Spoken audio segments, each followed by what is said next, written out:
Chapter 1. Chabashira SAE's Soliloquy Greek mythology deals abundantly with human frailty. Many of its tales involve hatred and jealousy. Have you ever heard of the wings of Icarus? Allow me to summarize. Long ago, in ancient Greece, there lived a great inventor named Daedalus. Daedalus was ordered by King Minos to build a great labyrinth in which to imprison the monstrous Minotaur. However, King Minos soon abandoned Daedalus, confining the inventor to a tower alongside his son, Icarus. In order to escape their prison, Daedalus gathered together the feathers of many birds in order to fashion a large pair of wings. He connected the larger feathers with thread and the smaller with wax.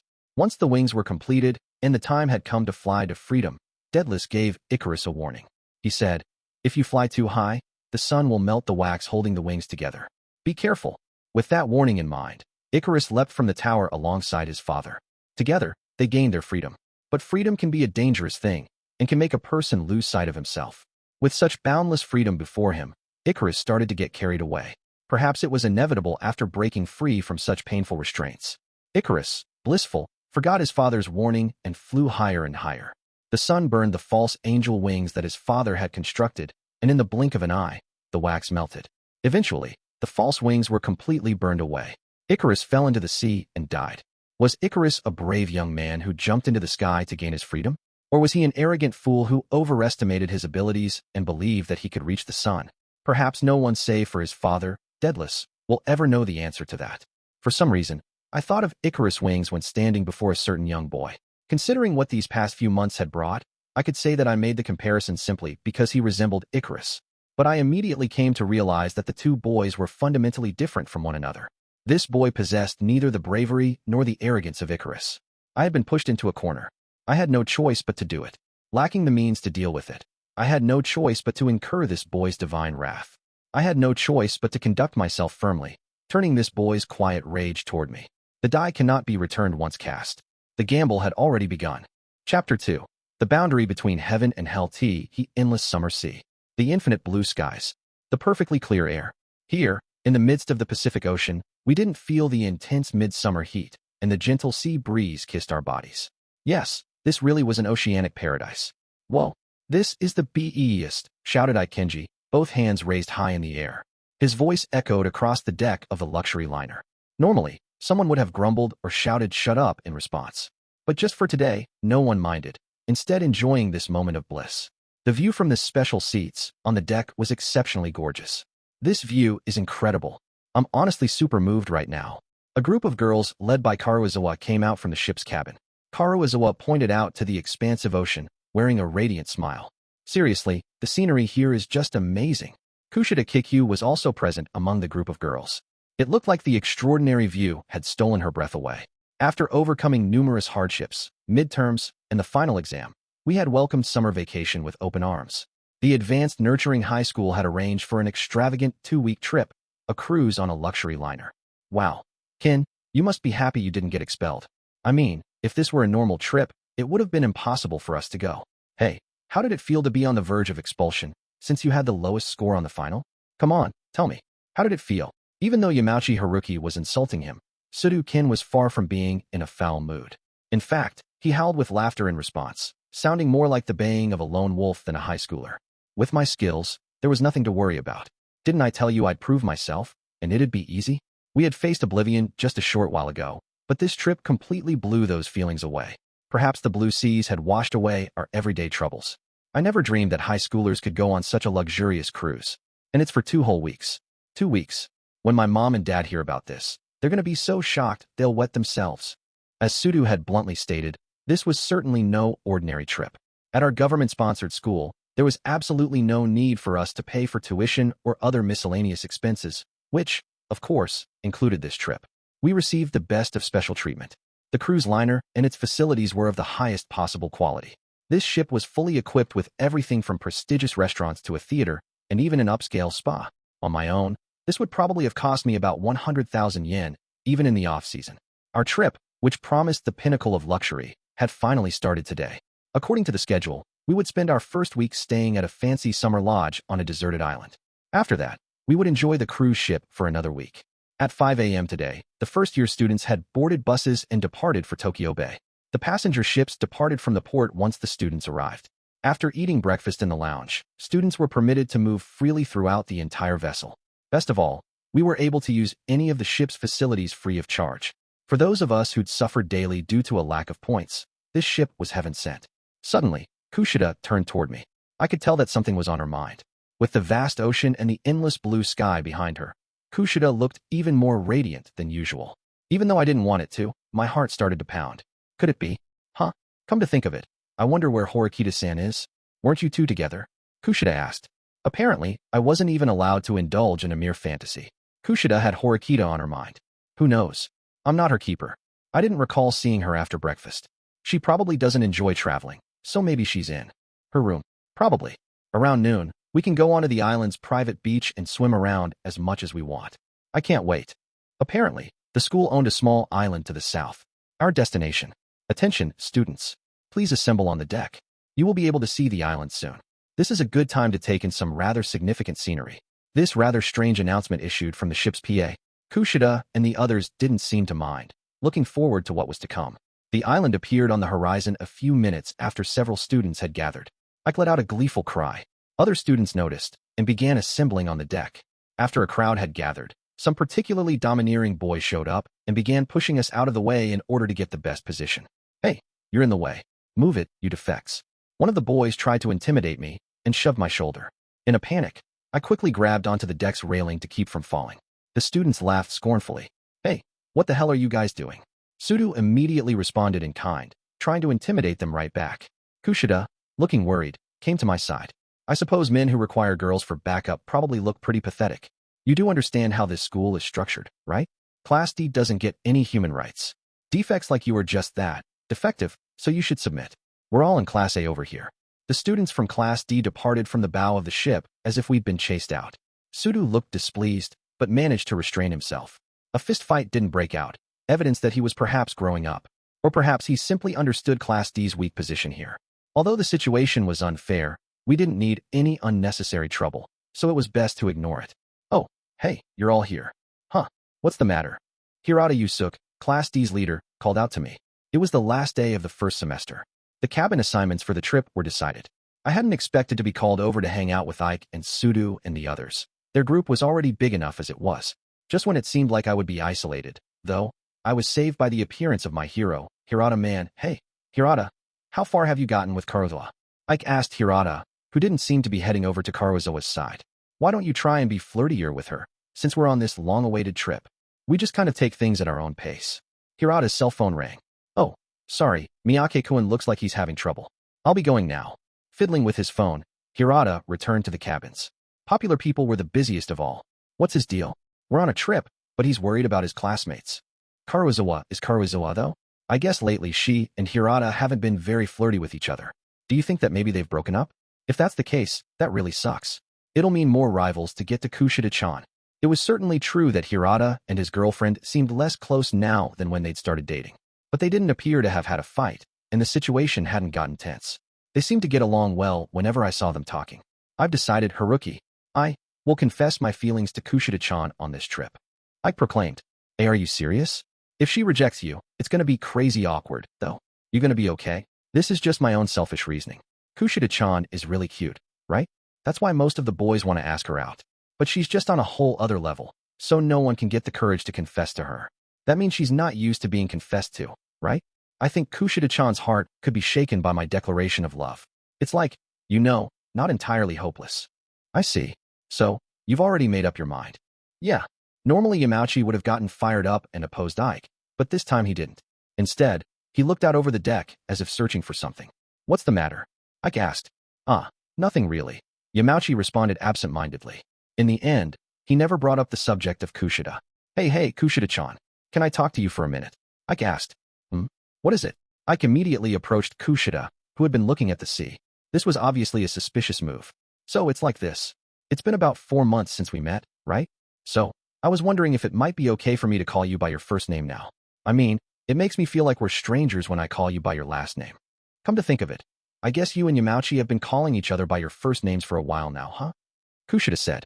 So, I can't, huh? See, call you Kikyu-chan, I mean. In response to Ike's inquiry, Kushida simply smiled. Of course it's okay for you to call me that. Should I call you Kanji-kun then? Hohoea. Kiyotaka. I cried out and posed like he was reaching out to heaven, kind of like the guy on the poster for the movie Platoon.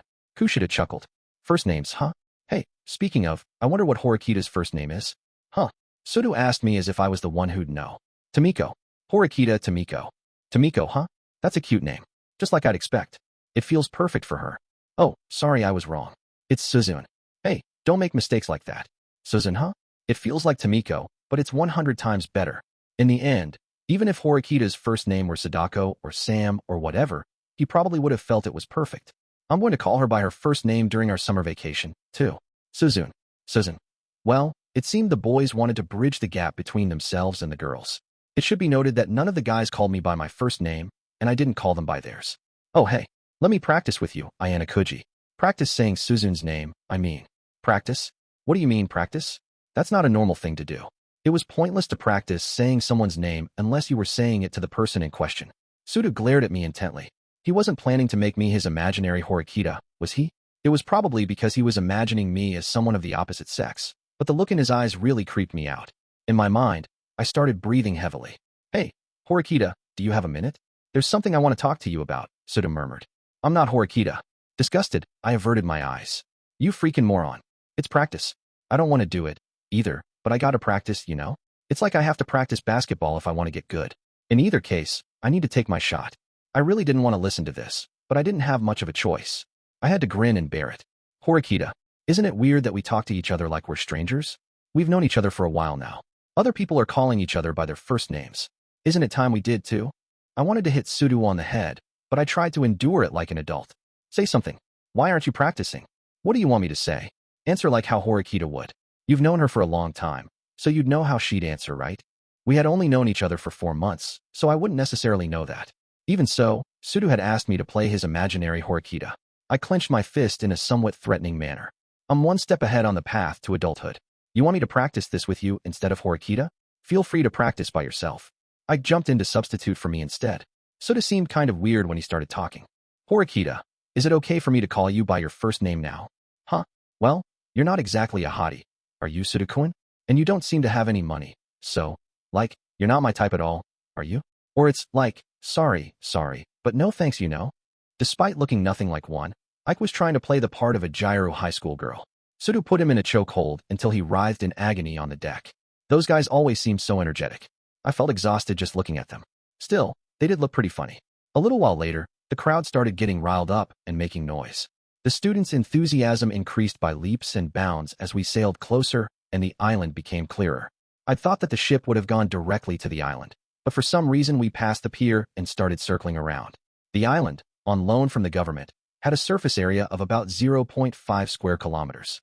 The highest point of the island reached 230 meters. In comparison to Japan's total area, the island was tiny, but when seen by 100-odd people on a cruise ship, it looked unbelievably massive. Eventually, the boat made a complete pass around the island. The ship continued to circle without changing speed, barely making a splash as it moved almost unnaturally fast through the water. Such a mysterious sight. It's so moving. Don't you think so, Ayanokouji-kun? Kushida gushed. Oh, yeah, I guess. As I looked at Kushida, whose eyes sparkled as she looked at the deserted island, my heart started to pound. Kushida really was cute. I wanted to protect her smile and her childlike mannerisms. 2.1 As we got off the boat, chatting amiably with one another, our homeroom teacher greeted us with some harsh words. I will now start roll call for Class D. When you hear your name, please respond loud and clear. Our homeroom teacher started taking attendance, clipboard in hand, while simultaneously instructing us to form a line. Chabashira-sensei wore the same kind of jersey as her students. This atmosphere was more akin to training camp than summer vacation. Still, not many of the students seemed tense at all. Oh, come on. I want my free time already. The sea is right in front of me, Ike muttered, standing directly behind me. Most of the students wanted to run off onto the sandy beach. Soon enough, a tall teacher stepped onto a prepared white platform. It was Mishima-sensei, Class A's homeroom teacher. He normally taught English and was well known for having a stubborn disposition. At first glance, he could easily be mistaken for one of those bodybuilder types. He was built like a professional wrestler, but was actually quite intelligent. He'd even taught special courses in the past. First, I would like to say that I'm happy you've arrived safely. However, it's unfortunate that one of you was unable to participate due to illness. Oh wow, someone couldn't come on the trip because he was sick? Poor guy, said I quietly, so the teachers wouldn't hear. He certainly had a point. If this were some kind of dinky field trip, that'd be one thing. But such a luxurious vacation was another story altogether. I wondered if that kid would regret not coming after hearing friends talk about it. Even in poor health, I think he should have pushed himself and participated. Oddly enough, the teachers themselves looked rather grim. Well, while this was a vacation for us students, maybe the teachers supervising us had to think of it as a job. No, somehow, it seemed more than that. While Mishima-sensei surveyed the students in silence, I could see that adults in uniform had started setting up some kind of special tent nearby. I also saw a computer and other equipment on a long table. This increasingly business-like setup didn't match the natural splendor around us at all, and many of the students looked perplexed. Mishima-sensei uttered a few cruel words, as if waiting for the atmosphere to change. Well then, we shall commence the current academic year's first special test. Huh? Special test? What do you mean? Almost everyone in our class asked some variation on that question. We'd all thought this was just a class trip, only to be hit by this surprise attack. Our summer vacation was a product of the school's goodwill, but that had been an illusion. We plummeted from relief into stark tension. The test commences now and lasts for 1 week, concluding on August 7th at the year's end. This test will determine if you can live on a deserted island together as a group. In addition, I should warn you that this special test is both practical and realistic, designed based on real-world corporate training. Living on a deserted island. Does that mean we're not staying on the boat, but the island? Some students from Class B and C voiced their obvious concerns. You are correct. During the test, you will not be allowed to board the ship without a suitably justifiable reason. It will be necessary for you to fend for yourselves on this island while you are here, from creating a place to sleep to preparing food to eat. Once the test starts, each class will receive 2 tents and 2 flashlights. You will be provided with 1 box of matches. There is no limit to the amount of sunscreen you can have. Each student will be provided with 1 toothbrush. As a special case, girls will be allowed to have as many feminine sanitary products as they'd like, without any restrictions. Please ask your respective homeroom teachers for those. That is all. With that, the teachers began distributing the items. Huh. So we have to live like survivors on a deserted island. I don't want to hear this kind of insanity. This isn't an anime or a manga or something. We can't all sleep together in just 2 tents. And what are we supposed to do about food in the first place? This is unbelievable. I fussed loud enough for everyone to hear. Developing skills of self-sufficiency on a deserted island, hunting wild animals, washing in the river, building bedding from tree branches. It certainly was like something you'd see in a movie or read about in a book. No one could have imagined that the school would put us through a test like this. Mishima-sensei gave no sign that this was some kind of joke. If anything, he appeared surprised by what Ike had said. You may say this is unbelievable, but that's because you've lived a short, superficial life. There is an actual, prominent company that holds training sessions on uninhabited islands. Huh? But this isn't special at all, is it? Isn't it too much to ask for us to start living on a deserted island with no warning? No way. This is unreal. Keeping on like that would be shameful. Ike, so stop talking. What Mishima-sensei just said is only part of it. There are many companies in the world with many different training activities. There are workplaces where there aren't any chairs in the office, and companies that decide salaries with dice rolls. The world is wider and deeper than you even know. Chabashira-sensei, as if unable to overlook Ike running his mouth, chided him. She continued, in other words, you are ill-equipped to distinguish between what is reality and what isn't. Many of the students appeared unconvinced and wore dissatisfied looks. I assume you're all thinking something like, what does this test mean? Or perhaps some of you doubt the existence of such training programs. However, students who remain at such a base level of thought are unlikely to become anyone promising in the future. What is your basis for determining this to be unbelievable or ridiculous? You're just students. In my opinion, you're all equally worthless. What kind of insignificant person determines that they can criticize a leading company? That's bizarre. Were you a president in charge of one such notable business, then you might have some right to deny our claims. However, there shouldn't be any grounds for someone of your station to be able to do that. As we listened, we did certainly determine that parts sounded unreasonable or unrealistic. But, just like Mishima-sensei said, we had no basis to oppose their claims. Those who found this beyond the realm of their understanding could call it bizarre or unbelievable. But for someone who did understand the point, well, it would be absurd to think otherwise.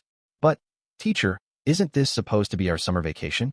We were brought here under the pretext of going on a relaxing trip. Don't you think that bringing us here and then springing this corporate training on us could be considered unfair? Some of the students in our class began to protest along these lines. I see. I suppose that you're not wrong about that. I can understand why you would be discontented. Mishima-sensei's response showed that he recognized the soundness of such an argument, unlike Ike's complaints. There were students who were dissatisfied with the current situation, and those who were dissatisfied with the process as a whole. However, please do not worry. It would make sense for you to have complaints if you were being forced into a harsh situation. However, even though we're calling it a special test, there's no need to think about it in such unhappy terms. In the coming week, you can go swimming or hold a barbecue. It wouldn't be a bad time for you to occasionally have a campfire and chat with friends, either. The theme of this special exam is freedom, after all. Huh? The theme is freedom? We can have a barbecue? And this is still called a test? I'm so confused. Even though this was a test, we were free to play. The contradiction confused the students, and our doubts only increased. As a major part of this special test, we've decided to distribute 300 points to each class.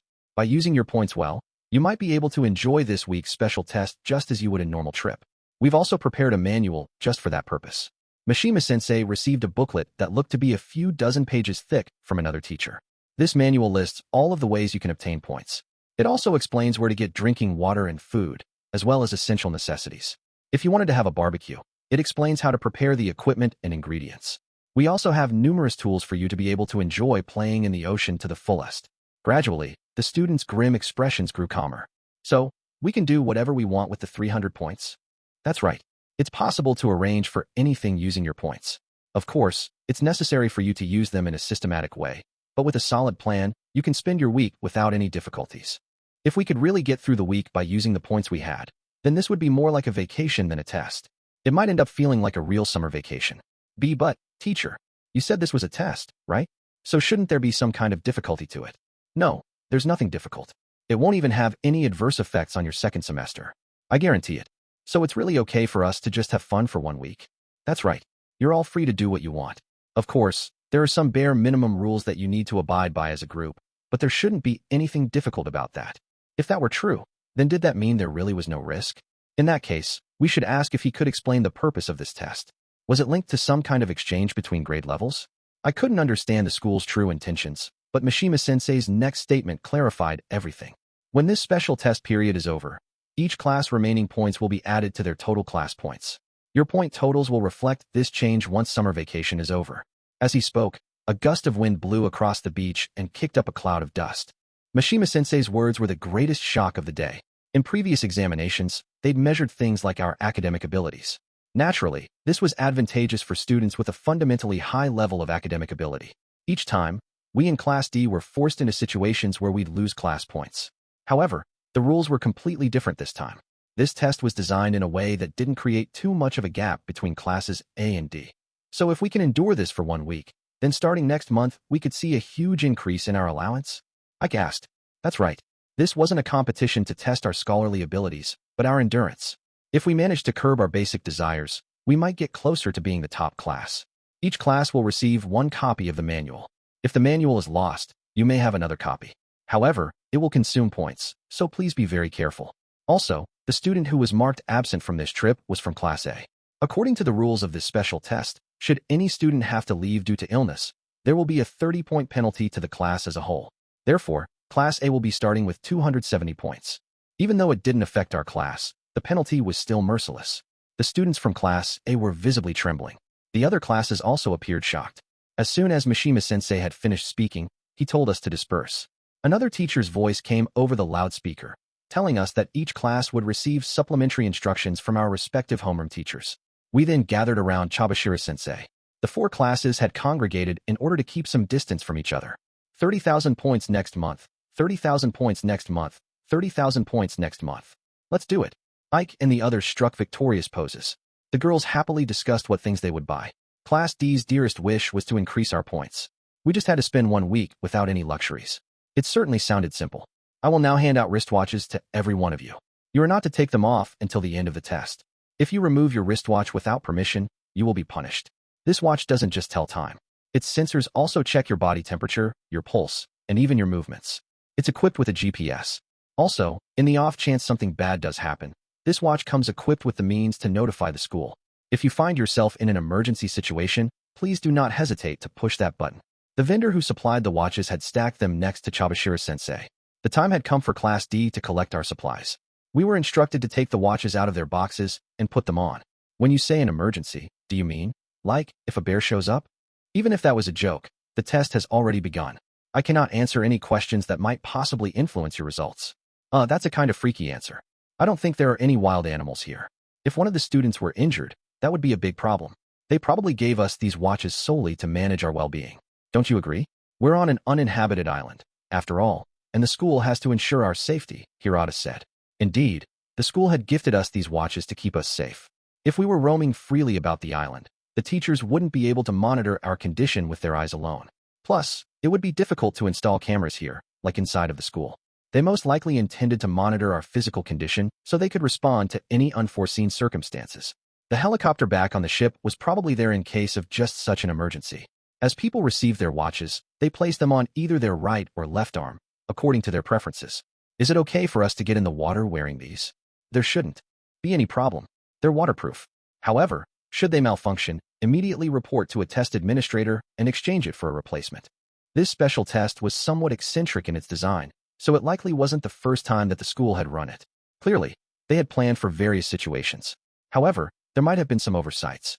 Chabashira-sensei, I understand that we're going to be spending 1 week on this island, but is it possible to get by without using any points? Well, the school isn't involved in the test process at all. That means that you must prepare your own food and water. Thinking of solutions to resolve the issue is part of the test. I don't know of any way of doing so without points. The girls looked visibly more perplexed than the boys. The fact that a bed wasn't guaranteed probably made them feel uneasy. Don't worry. If we can catch fish and pick fruit in the forest, then we'll be fine. We can also use leaves and trees to make tents and stuff. And even if you start not feeling great, do your best. Ike said, seemingly without any worry at all. He was determined to preserve the 300 points. Even if Ike would be fine living like that, our class comprised more than 30 students. Obtaining what everyone needed probably wouldn't be that easy. I'm sorry, Ike, but I don't think things will go as you've planned. Open your manual. Hirata did as Chabashira-sensei instructed. First, I'd like you to read the last page, where the penalties are listed. This is very important information that encapsulates the difficulties of this special test. It will determine whether you live or die. On the last page, a line read, "These penalties will be applied to anyone who falls under the following conditions. Anyone deemed unable to continue the test due to significant deterioration in health or serious injury will be penalized by 30 points. That student will then retire. In the event a student has polluted the environment, he or she will be penalized 20 points. In the event students are absent during the 8 a.m. or 8 p.m. roll call, 5 points will be taken for each student absent." However, the most serious punishment was detailed in the fourth entry on the list. In the event a student is found guilty of an act of violence toward another class, robbing another class, or causing damage to another class property, etc., the offending student's class will immediately be disqualified, and the individual will forfeit all of his or her private points. It looked like Class A was subject to these same penalties.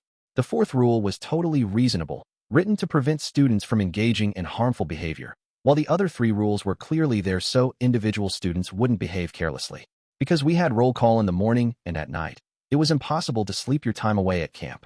It was also meant to suppress rather barbaric behavior, like a student littering everywhere. Essentially, it was a contest of restraint. You are free to behave as you wish. However, if 10 students fall into poor health, then all your efforts will be for nothing. Once a student has retired from the test, he or she cannot come back. The students who had thought it possible to get through the test by relying on their own endurance now looked perplexed. It would be impossible not to spend a single point, but that was true of every class. However, whether you actively participated or resigned yourself to your fate in this test, endurance alone would not win the day here. How would we use our points effectively, save them, and get through the week? Gradually, the shape of this very literal special test became clearer. In other words, using at least some points is unavoidable? Asked a girl named Shinohara, who'd been following along in the conversation. I disagree with the idea of compromising right away. I think that we ought to persevere for as long as we can. I understand how you feel, but it'll be bad if our health suffers. Come on, Hirata, don't be so discouraging. This is a test of our patience, right? The more we understood the rules, the less we could agree on a course of action. Our opinions were divided. At any rate, there were a wide variety of items for purchase in the manual. Essential equipment for surviving, like tents and cookware, machines and tools, like digital cameras and wireless transceivers/walkie-talkies, items for amusement, like umbrellas, floaties, stuff for a barbecue, and fireworks, and food and water, the bare essentials. We could prepare for anything with our points. Apparently, anyone could request something, and just report to their homeroom teacher in order to use points to purchase it. Chabashira-sensei, can I ask you something? In the event that someone were to retire after we had already used all 300 points, what would happen? asked Horikita, her hand raised. In that case, all that would increase is the number of people forced to retire. Your points can't be changed anymore after reaching 0. So, in other words, we can't get into negative points during the test? Chabashira-sensei answered in the affirmative. Mishima-sensei had said that there wouldn't be any negative effects from this test. It looked like that was true. Chabashira-sensei continued talking, occasionally glancing at her wristwatch to check the time. Each one of the supplied tents is large enough to accommodate 8 people. The tents weigh close to 15 kilos, so please be careful when carrying them. Also, the school will not step in to help should your supplied items become lost or damaged. In the event that you need a new tent, remember to use your points. May I ask something? Where will roll call be held? Each class will be accompanied by their respective homeroom teachers until the test is over. If you've decided where you want your base camp to be, report it. Once the base is set up, I will hold roll call there.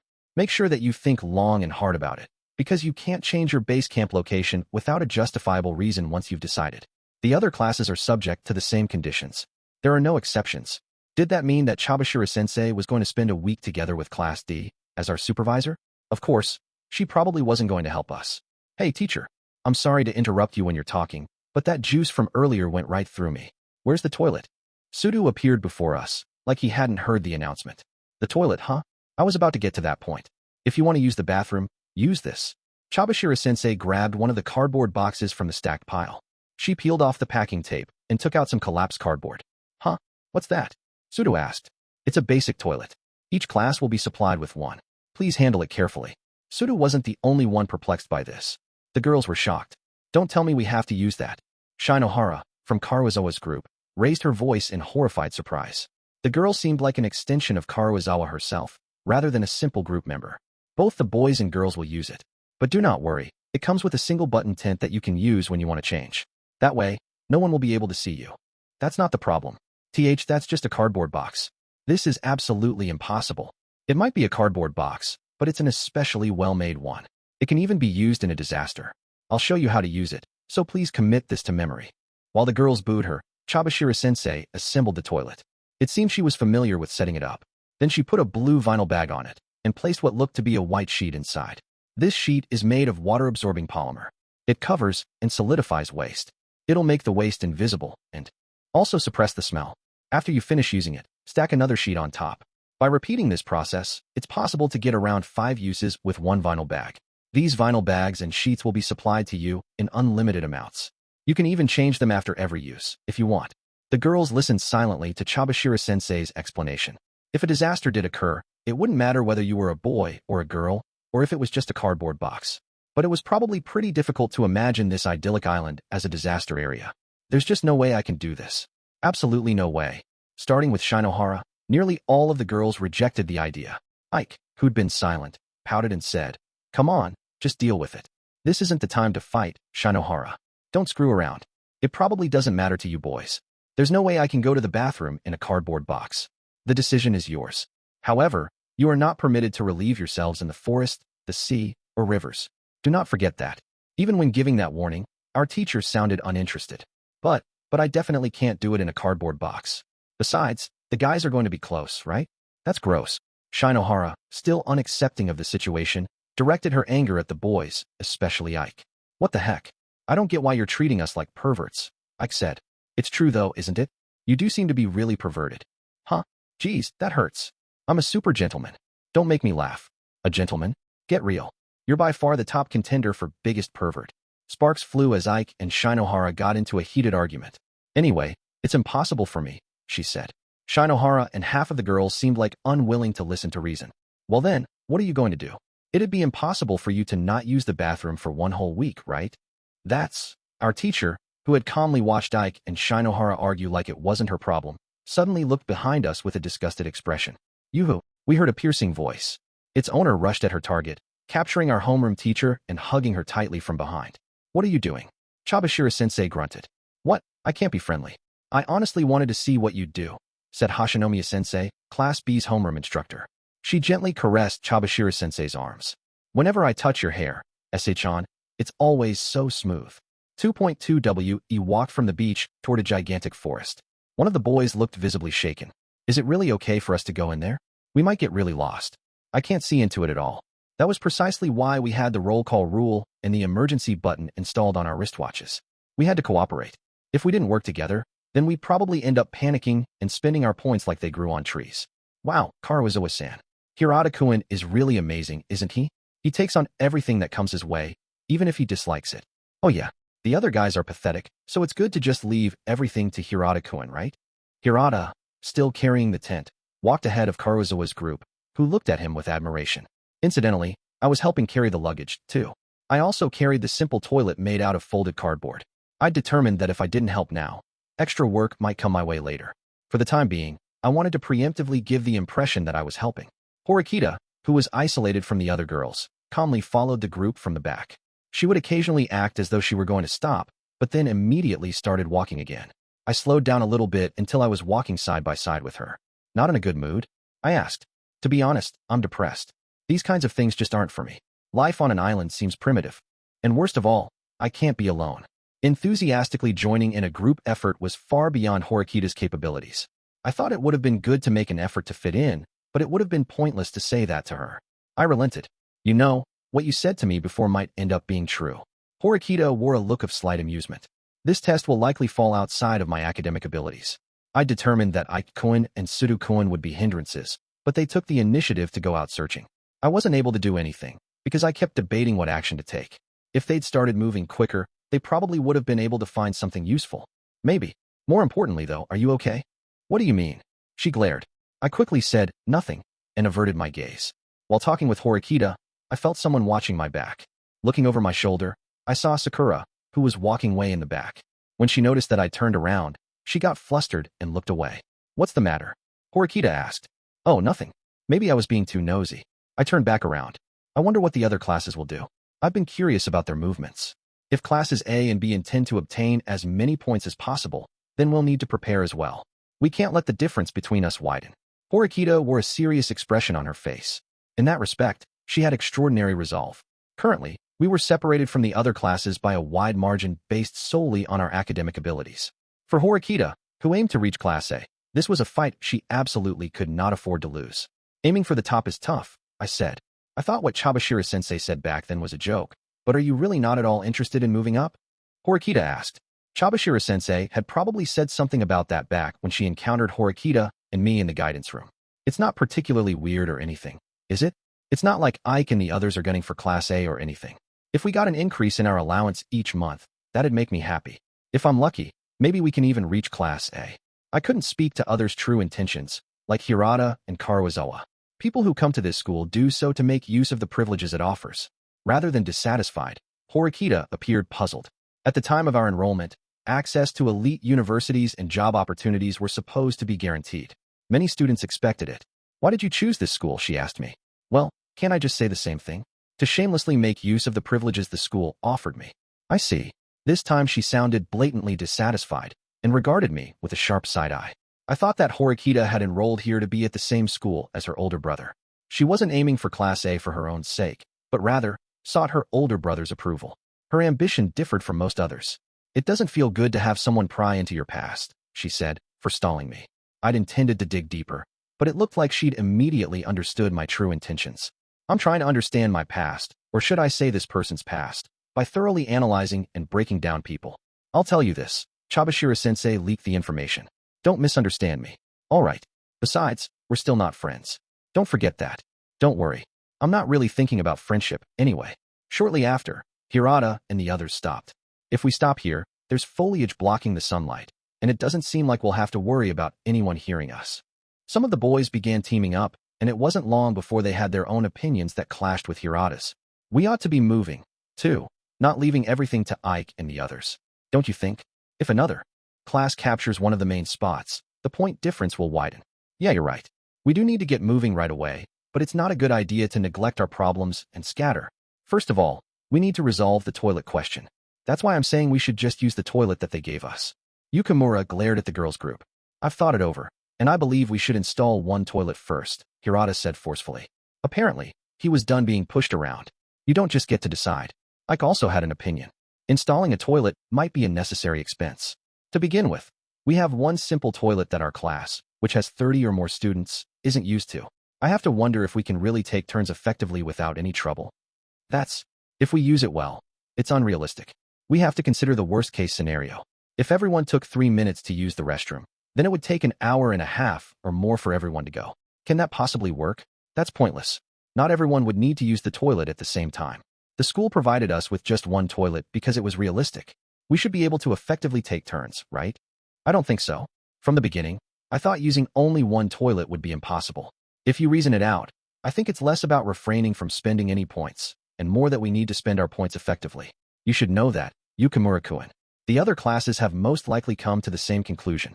No matter how we used our points, this was a critical junction for determining whether we'd win or lose. All of the supplies we'd been given seemed insufficient. By giving us a tent that only about half our class could use and a small flashlight, the teachers seemed to be suggesting that we would need to use points. That's all just speculation on your part. Besides, if the other classes did install the toilets, we'd be 20 points ahead just by doing without them. So that's precisely why we shouldn't install one. You're right about that, but it's unlikely that putting up with a faulty toilet will work out in our favor. It'll add unnecessary stress and anxiety. I'm also worried about sanitation. Objectively, we should install at least one toilet. It looked like after taking time to calm down, Hirata had come to a solid conclusion. It wasn't just to provoke arguments. He was convinced that he'd get their approval eventually. I think this'll grant the girls peace of mind. Not even Yukamura could deny Hirata's impeccable reasoning. Hirata understood wanting to preserve our points, but he'd also deduced the downsides of a single toilet. Truth be told, our classmates had been given so much information in one go that they'd overlooked obvious things. Yukamura, who couldn't bear being stared at in silence, broke. Fine. In that case, let's install one toilet. In the end, Yukamura had been beaten. Shinohara, Karuizawa's group, and even Horikita all looked relieved. Teacher, if we wish to install a temporary toilet, can we decide where to have it installed? As long as it's not on impossible terrain, it can be put anywhere.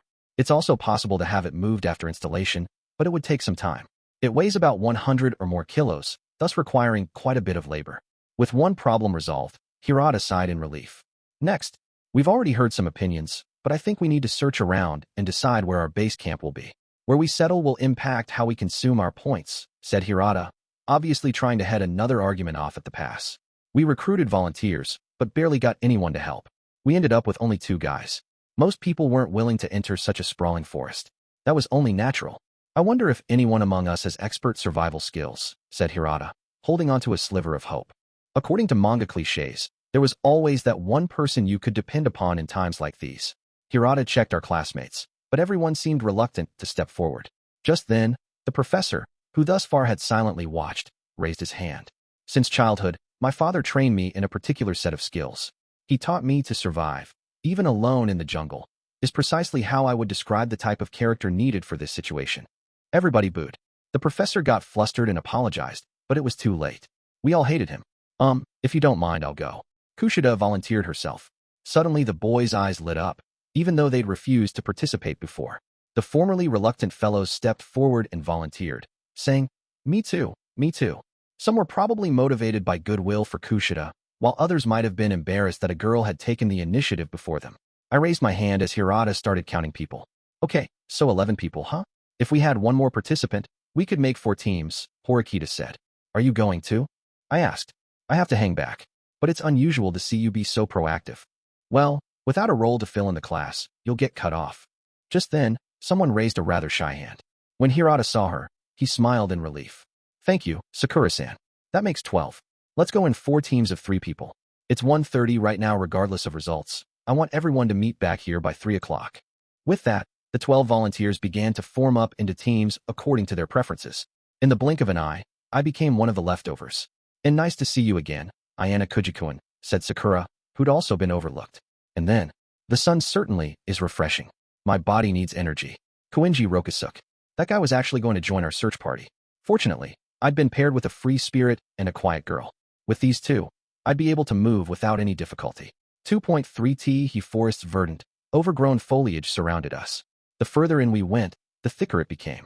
It was preferable to the scorching beach, but the damp heat was agonizing. I grabbed the neckline of my shirt and fanned myself to cool down. It was as steamy as water over hot stones. As I thought about it, all I could think was how hot it was. It was way too hot. Would talking be enough to distract myself from it? Koenji. Ah, so beautiful. As I stand here amongst such vast nature, with an air of composure, I really am too beautiful. The pinnacle of beauty. It was no use. I couldn't hold a proper conversation with him. There was really only one person I could talk to. Amazing, isn't it? I asked. Huh. Sakura, who was walking a bit behind me, jumped in surprise. Perhaps she hadn't expected anyone to talk to her. You raised your hand when Hirata said he wanted one more person, didn't you? There are lots of things you can do now. Well, I don't think that's particularly amazing or anything. It's really not. Even now, I'm still a little confused. Rather than calling her meek, I'd say that Sakura was pensive and bad at talking with others. She was probably pretty passive when it came to things like being on a group trip. I'd thought that she would move away from me, but we continued to walk side by side. Hiking from the beach to the forest had put a serious drain on our stamina. Not only was the footing unstable, but the path was on a bit of an incline. So why did you raise your hand to do something as difficult as exploring the forest? Well, I felt kind of uncomfortable when everyone else in the crowd got so fired up. Well, I don't know how you feel, but even with a small number of people, this won't be easy. Now I was definitely in this conversation, even if it became unpleasant. But Ayanokouji-kun, you raised your hand, so... Sakura raised her head in surprise, growing flustered and making frantic gestures. That's not what I mean. It's just that since there isn't anyone I can talk to, that's why. That's what I mean. With this feverish denial, she hurried forward. Hey, watch as she turned around to look at me, Sakura's foot caught on the roots of a large tree. Panicked, I tried to grab her, but didn't make it in time. Are you okay? I asked.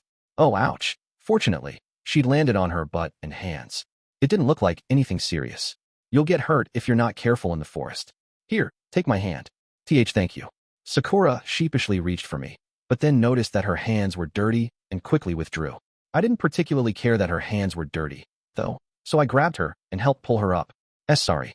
You don't need to apologize. I brushed the dirt off Sakura's hands. This was probably the first time any of us had set foot in such a wild forest. I thought we'd be fine so long as we walked in one direction, but I was wrong. First of all, walking in a straight line was impossible. There were natural obstacles we couldn't cross, which forcefully changed our path and veered us right or left. If we kept going like this, we'd probably get lost. I had to make sure not to lose sight of Koenji, who'd been pushing forward relentlessly. Meanwhile, Sakura kept silent and absent-mindedly stared at the palm of her right hand. Hey, Sakura, come on. Hurry up a bit. Huh. Okay. At my words, Sakura panicked and rushed forward. She was probably going to trip again. Koenji-kun sure walks fast, doesn't he? Koenji ventured further and further into the forest without once considering a girl's pace. I honestly admired his stamina and his strong legs. In the first place, I can't believe he'd... What's the matter? No. What in the world was he up to? Was it a coincidence?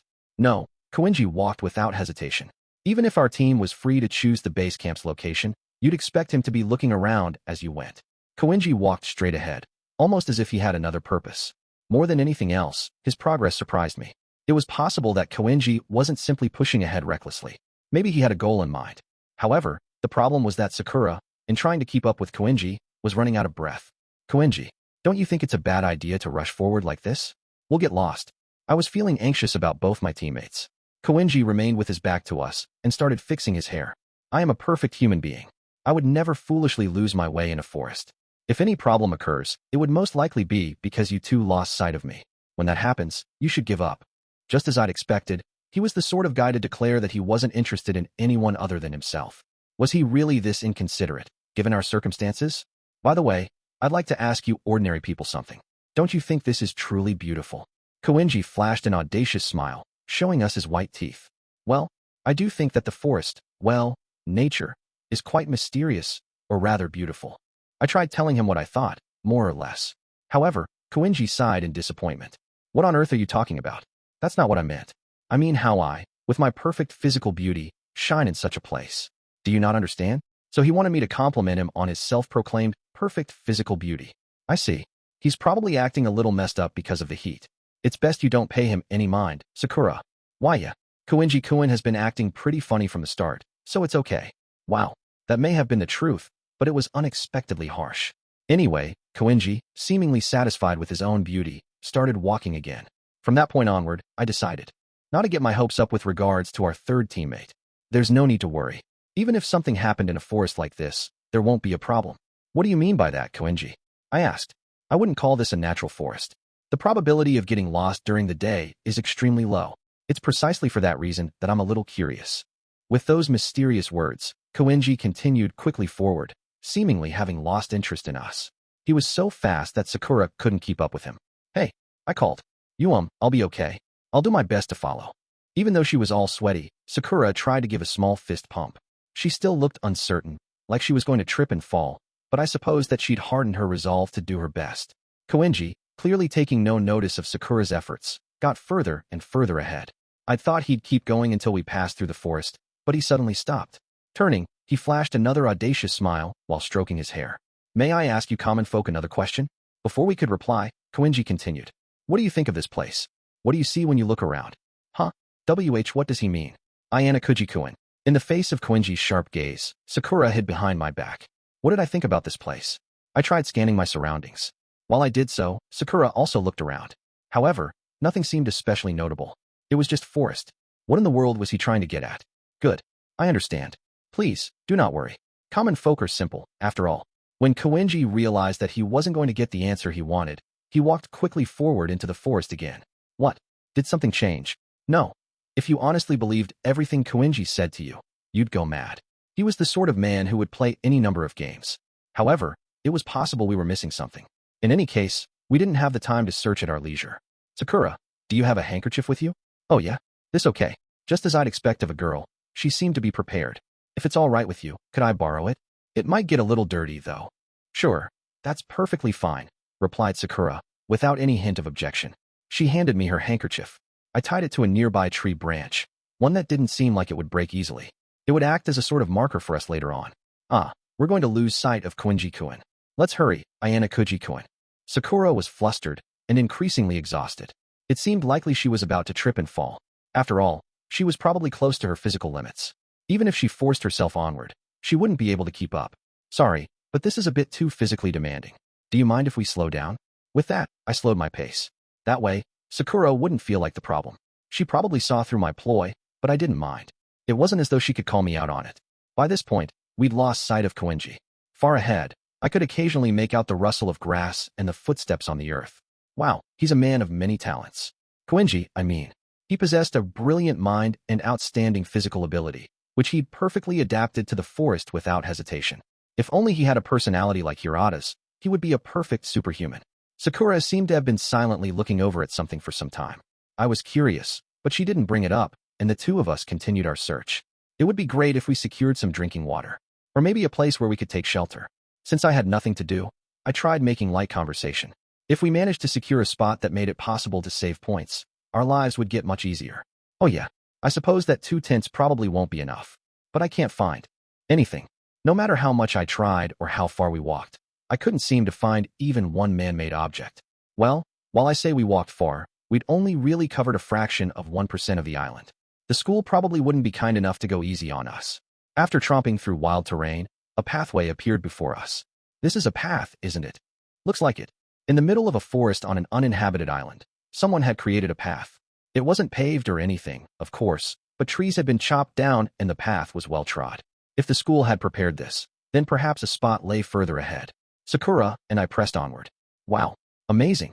Soon we arrived at what appeared to be a large hole in the mountainside, an entrance into a cave. At first glance it appeared to be a natural cave, but upon closer inspection the inside appeared properly reinforced. Perhaps the hole itself had been created by human hands. Could this possibly be a spot? Maybe.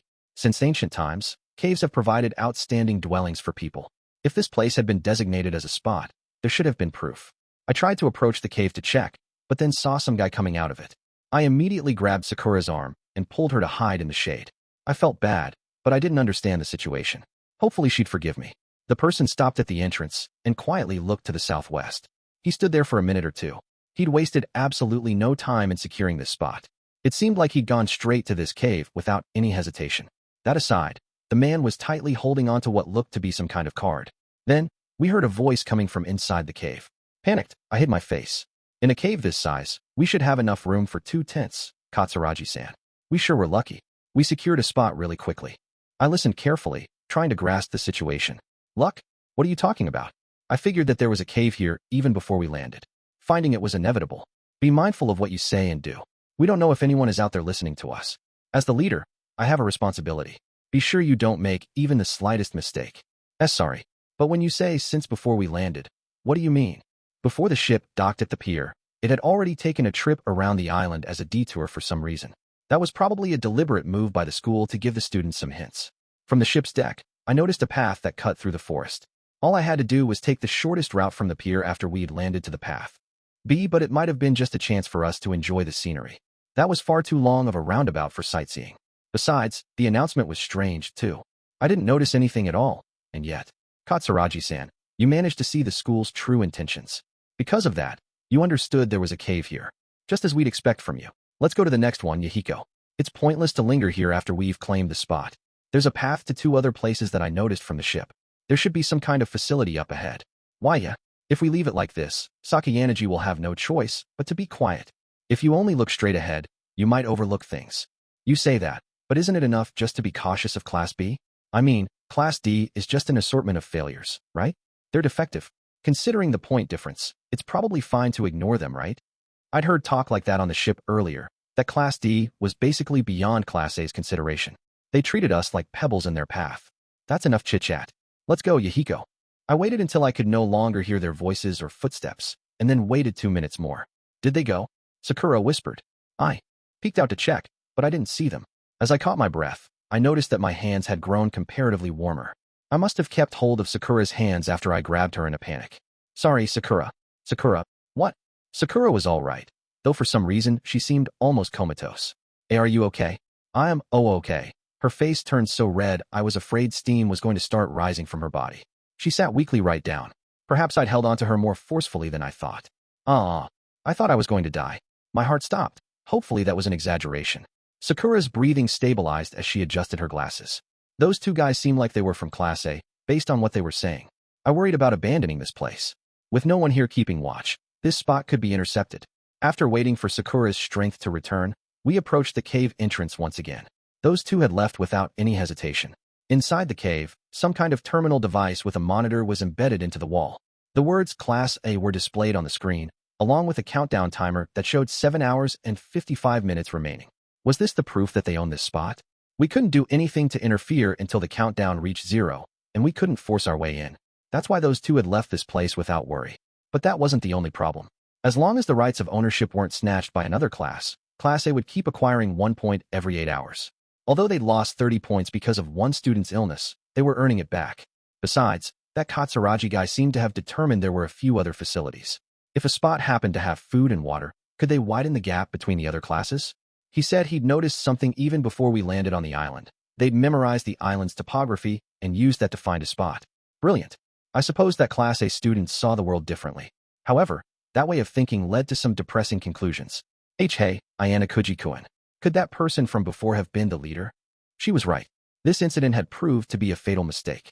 Class A had to use their key card in order to maintain rights of exclusive ownership to the cave. They had clearly made their leader known to us. Of course, he probably hadn't considered that someone from another class could be watching him, but that had been careless of them. I considered investigating the entire cave, but there was no sign of anyone hiding. WHWH, what should we do? We just found out an incredible secret, said Sakura. She sounded impatient, perhaps because she was excited to have delivered a huge blow to Class A. I'll report it to Hirata later. Sakura appeared relieved. She had poor communication skills, and by taking that responsibility, I'd helped her. 2.4 T-Hings started to move when we returned to Hirata and the others, who hadn't achieved any results. The idiot trio seemed to be in surprisingly high spirits, and were speaking rather enthusiastically to Hirata about something. A river. What an incredible feeling. And there was some kind of mechanism installed around there. It could be a gadget to get right of possession, or whatever. It's only a 10-minute walk from here, so let's hurry. It seemed like Ike and his group had made some headway, and wanted to stand guard so another class wouldn't snatch the spot. This is huge. If we can secure the river, our situation might take a turn for the better. It seemed we'd decided on the base camp's location. Of course, it would depend on the terrain and environment, but this likely was going to be our first step forward. But there are 2 teams that still haven't returned. Someone should wait for them, right? It was a little before 3 o'clock. If they hadn't returned by the appointed time, there was a good chance they were lost in the forest. I'm sorry, Hirata. Koenji isn't back yet, either. We got split up. Koenji-kun actually came back a little while ago. He left to go swimming. So he hadn't gotten lost, but had instead slipped away. I should have expected it. Split up? Didn't you take the lead? Horikita asked with a sigh, as everyone began moving toward the river. I can't control that guy. You know that. Had he been trying to start trouble? Koenji had run off at a quick pace, suggesting that he was already familiar with the forest. I see. You can't really complain about his abilities, though the same can't be said of his personality. Just like you. Did you say something? She growled. And nope, I didn't say anything. Our class was rife with personality issues, myself included. Poor Hirata. What? Horikita suddenly turned and looked behind her, staring sharply at Sakura. Were you looking at me just now? Horikita asked. I wasn't looking at anything. Sakura, flustered, ran off to put some distance between us. Don't scare her like that. You can be a monster, Horikita. So I should freely let her poke around and misconstrue things? There. We found the spot. It's amazing. We finally arrived at Ike's chosen land. Inside the cave, the mechanism had been embedded into the wall, but here at the river's edge, the equipment was installed on an unnaturally placed boulder. Hirata and his team started setting up the tents and other necessities for camp near the river. Okay, the water is beautiful, and there's shade that blocks the sunlight. The terrain is level. This might be the ideal place for our base camp here. Amazing, Ike-kun. Hirata said. Ha, I know, right? The river was about 10 meters wide, and the water flowed gently. It was amazing. Deep forests and sandy roads surrounded the river, but this place looked as if it had been maintained. I doubted this location was so naturally perfect. Our school had likely set it up for this purpose. So how do we show that this is ours now? The river was pretty wide and flowed downstream for quite a ways.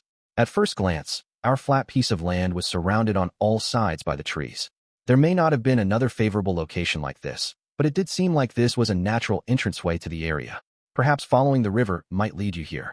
Or was use of the river a privilege only given to those occupying this space? I was a little concerned as I walked along the river toward the forest. Horikita tagged along for some reason. The school seems to know about this area, too. It looks like we're the only ones who can use the river. In the middle of the path, a signboard was affixed to a tree. A message read that the river was a designated spot, and that unauthorized use was prohibited. After casually looking about, we returned to the others. So if we make this spot our base camp, the problem is whether or not we can occupy it. We already decided that this would be it. If we don't choose this spot, what'll we do? We have other choices. If we claim this place, there are obvious merits. We can monopolize the river, for one. Also, we can gain some points by holding this area. However, that requires us to update it once every 8 hours, and since the designated leader is the only one who can handle that operation, it'll be serious trouble if he or she is seen. We still don't know if someone might be watching. We were surrounded by forest on all sides. We couldn't notice a spy in the brushwood. So if we stay hidden and protected, it'll be fine, right? We can keep the area surrounded. Although there were risks, Ike was correct. If we made our base camp in this area, there was no way to pin us down. If students from another class took this place, it would become impossible to use the river. Both guys and girls agreed with Ike on this. I think that Hirata had wanted to agree anyway, but being a fond of neutrality, he'd wanted to collect a lot of opinions. It was true that obtaining the rights of exclusive possession was something of a double-edged sword, with both risks and rewards. However, as with Class A occupying the cave, it was possible for the class to act together to protect ourselves.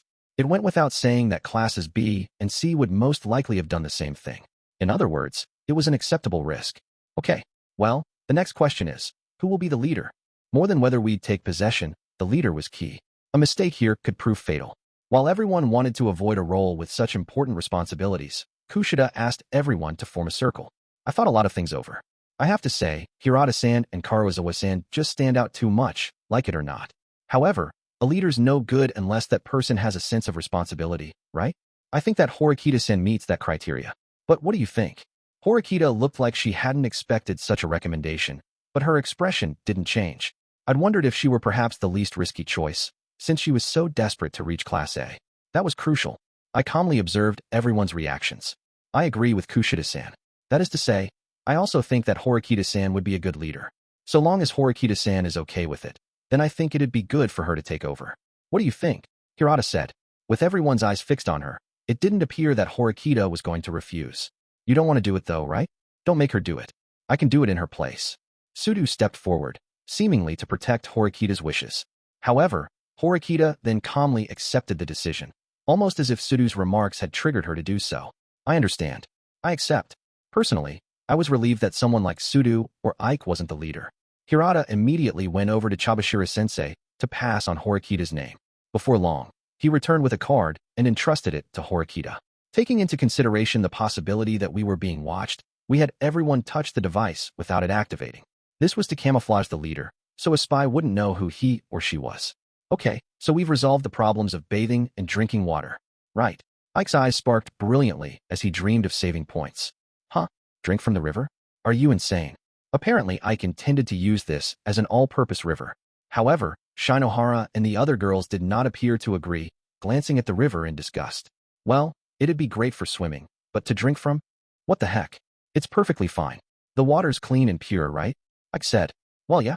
It certainly seems like you can drink it, but Shinohara tugged on Hirata's sleeve, asking her champion to defend them against Ike's frugality.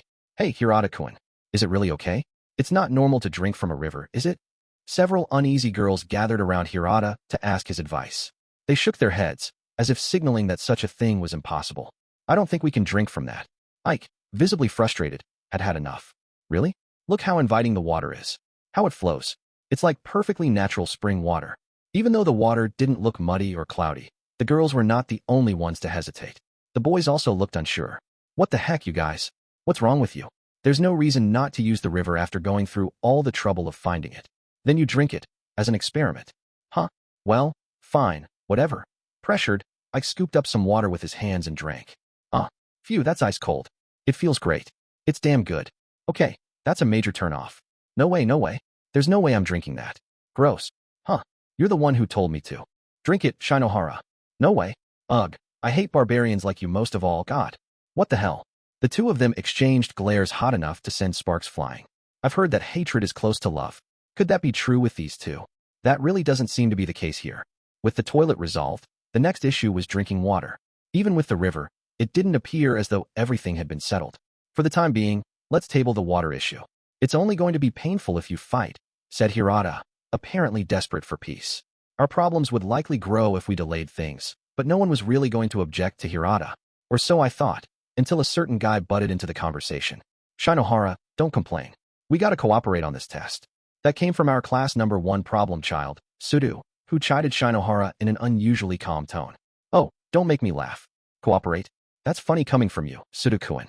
Shinohara laughed, seizing at her stomach as if it hurt. It was only natural she'd poke fun at Sudu. Since Sudu had started at our school, he'd repeatedly caused problems for our class. He was far from being a model of cooperativeness, though in a different way from Horikita. It seemed that Sudu himself was aware of this. I know I've caused trouble for the class. That's what I'm saying. If you keep antagonizing people with trivial crap, eventually it's going to come back to bite you. You know where. What? You're saying that because you don't want to use any points, Sudu-kun. No one said anything about that. Kanji, calm down a little. If someone suddenly told you to drink from the river, you'd put up some resistance, right? I would. Hey, if we boil the water, it'll become sterilized, right? So right now, why don't we try that? Boiling? This isn't some kind of chemistry experiment. Stop coming up with such unexpectedly thoughtful suggestions. Shinohara was being rather aggressive towards Sudu, as if she were prepared to fight against anyone who displeased her. Hirata once again tried to calm everyone down as the fight got heated. Let's try breaking apart for a bit. We still have some time. It's not necessary to decide things in a panic. Calmed by those words, Shinohara fell silent and withdrew. Shortly afterward, Hirata went over to Chabashira-sensei to request the temporary toilet. Ike, unable to contain his anger at Shinohara, just kept biting his lip in frustration. Damn it. What the hell is Shinohara's deal? It's like she won't even try. Upset, Ike skipped a pebble across the river. He got 5 or 6 good skips before it effortlessly hit the other bank. For an accident, it was still beautiful. If I tried to do that, it probably wouldn't have gone so well. Hey, you're surprisingly really good at outdoorsy stuff. Oh, I wouldn't really say that. It's just that I used to go camping together with my family back when I was little. I'm not opposed to drinking river water. I can tell if the water source is clean just by looking. Ike sounded honest rather than boastful. Well then, wouldn't it have been a good idea to tell us about your camping experience from the beginning? If you'd gained people's trust, things might have gone more smoothly. You had to give an explanation for your actions, especially since this wasn't something that could be observed easily, unlike a test score. If I'd been in the Boy Scouts, I'd have legitimate bragging rights. But just going camping isn't anything to brag about. Even if I said anything, it would have been pointless anyway. He'd apparently gotten rather discouraged after being so harshly criticized by the girls. For Ike, who normally only cared about being attractive to the ladies, that had to hurt. However, if he'd only changed the way he handled things, the situation might have gone differently. But then, Ike said something unusual. It seems like it's everyone's first time camping out. I thought that everyone had at least a little experience. I guess the stuff I said was probably a little unreasonable. He'd realized he made a mistake. That was the first time Ike had ever expressed regret. Sorry, I gotta think of how to take care of this. I'm gonna go for a swim in the river. Ike stood and turned his back to me. I thought that was probably fine for now. The heat had likely muddled his head, and searching around had probably tired him out. Ayanokouji-kun. Can you follow him? Huh? What? Horikita stood next to me. After Ike left, she spoke. It's possible that his knowledge will prove useful. He might be instrumental to Class D. In addition to his outdoor knowledge, he seems to know his way around the forest. Also, since Koenji-kun is basically useless, the class will need Ike to pull them forward. You don't think you can persuade him yourself? Me? Persuade him? You think I can? She sounded nonplussed, almost as if she couldn't believe I'd asked her such a thing. Even though she had smugly appealed for me to handle something she couldn't, she had a point. In truth, Horikita's interpersonal skills were well below that of an average person. I'm relying on you because I know I can't do it. Can I count on you? Well, sure, I guess. You don't have anyone else to rely on but me. Even if I wasn't great in this area, I was certainly better than no option at all. I suppose it must be relaxing to be unreliable and underachieving. Isn't it, Ayanokouji-kun? Amazing that she could so brazenly ask a favor while being so condescending. I'll talk to him, but leave the timing to me. Fine. I'm not entirely certain if now is the best time anyway. We left it at that, with my acceptance and the realization we had nothing left to say to one another. I wondered if this week would show Horikita how difficult it was to live life as a hermit. Alone, she was amazing, but only alone. In an academic setting, she could quietly continue her race to the top without relying on anyone. But this test proved that there were some things you couldn't do alone. Horikita, now, probably felt powerless for the first time. It was probably why she'd come to rely on me so quickly at this early stage. If you didn't have any friends, you'd have no one to talk to. Without communication, there could be no cooperation or trust. An academically brilliant girl was less useful than a normal student in a situation like this. The school probably factored that into their calculations, too, I muttered. This week would test Horikita Suzune's limits and show her at her worst. The school had made her isolated life impossible.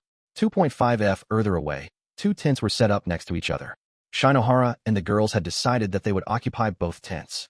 In other words, that meant that the boys would have to completely rough it by sleeping out in the open. The majority of our classmates had likely never slept outdoors before in their lives. Fortunately, because it was summer, I didn't think we'd catch a cold, but we were definitely going to have a hard time. Getting mosquito bites on our arms and legs was bound to become annoying, and once night fell our visibility would get worse. The grass was crawling with all kinds of unfamiliar insects, which was just creepy. Being a city kid myself, I was pretty disgusted, and spending an entire week sleeping rough seemed impossible. That said, people like Ike, who absolutely opposed spending points as much as possible, were moving to take action. Several boys tried using pulled grass as a substitute for bedsheets, and talked about whether or not they could cut down some trees. It was nice that they were trying to figure things out. I just prayed that they wouldn't do anything unreasonable. Hirata came over to us after setting up the girls' tents, wiping the sweat from his forehead. Excuse me, Ayanokouji-kun? Can I talk to you for a minute? I have something I wanted to ask. He appeared sheepish and apologetic. It's going to get scary tonight with just a flashlight. Whether we use points or not, securing some light is necessary. However, I can't force you to agree, Ayanokouji-kun.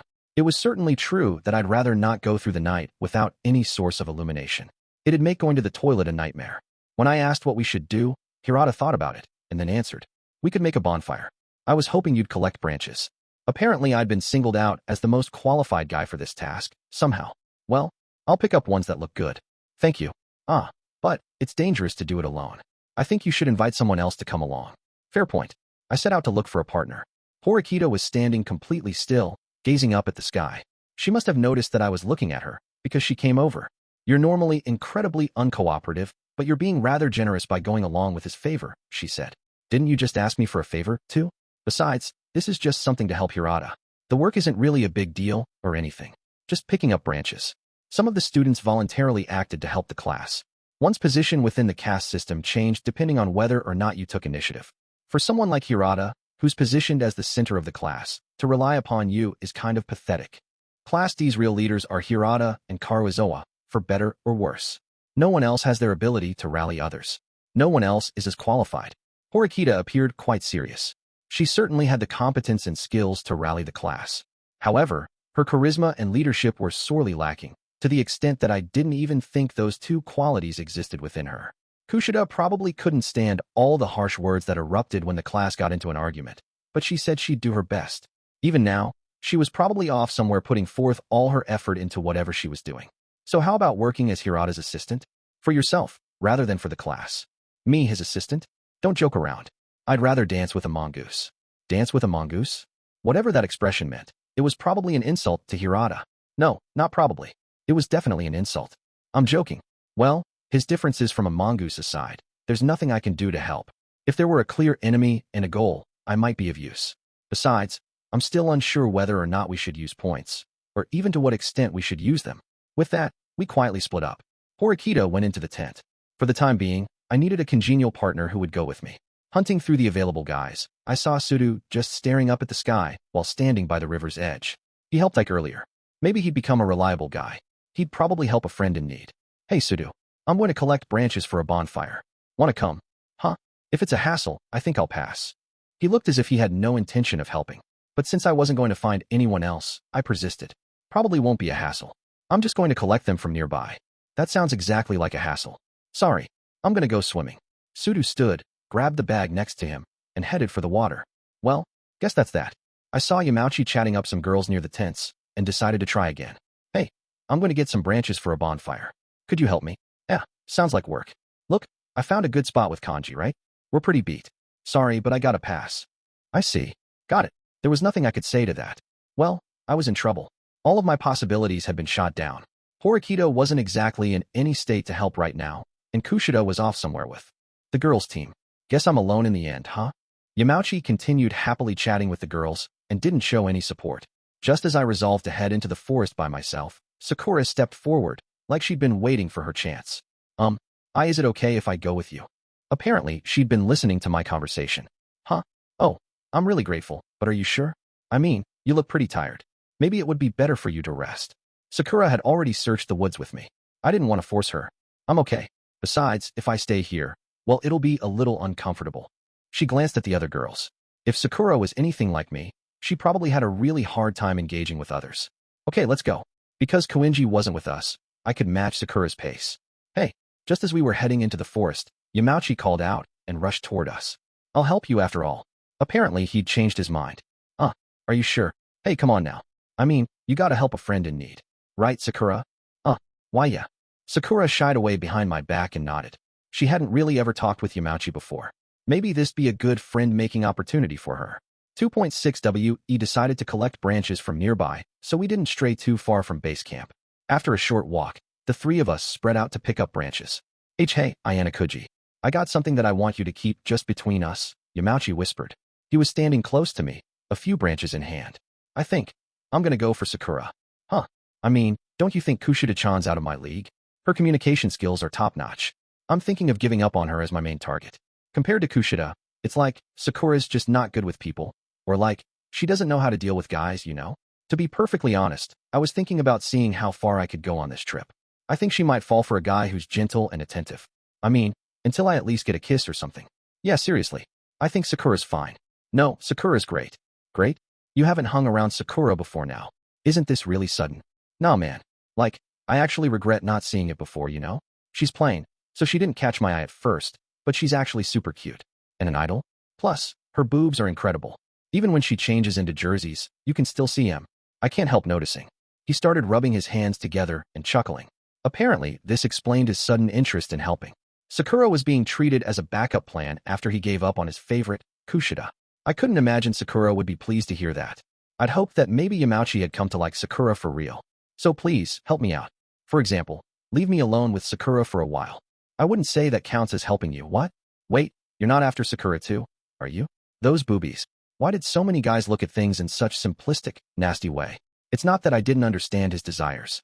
I mean, women's breasts were attractive, and there was a biological explanation for why guys liked them. Normally, I wouldn't mind helping him out. But Sakura wasn't like Kushida. She was unused to dealing with guys. It would have been a different story if he'd wanted to become her friend, but I couldn't leave her alone with some guy who only wanted to get into her pants. Besides, if Yamauchi got carried away, Sakura wouldn't know how to resist. Give it up for now. I'll help you when you get to know Sakura better. Besides, I'd like to go back and start the bonfire while it's still early. All right. Yamauchi slumped his shoulders in disappointment, but his spirits recovered immediately. Geez, you're stiff. Well, fine. You have Horikita anyway, Ayanokouji. You don't have to worry, right? Since when did I have Horikita? Come on, just start picking up branches. I'll head over here. With that, he shoved his branches at me. I dropped a few, and they rolled across the ground. Honestly, I still felt a little bad for Sakura. Between our hike today and this foraging expedition, She was probably sick of spending so much time with me, but she wasn't the type to voice such a thing. In the end, Sakura seemed wary of both Yamauchi and me, working in almost total silence. Isn't this enough? This is probably good, Yamauchi said. It was certainly true that we had enough for a full day. We finished up and headed back to the campsite. Hey, Sakura. Do you want me to help you carry that? It's gotta be tough for a girl. You might hurt yourself. Yamauchi must have planned to ask her that from the very beginning, even though she was carrying only about half the amount I was. I supposed he wanted to play the role of a caring and attentive guy. I wondered if Yamauchi's kindness would stand out, especially in comparison to me. I am fine.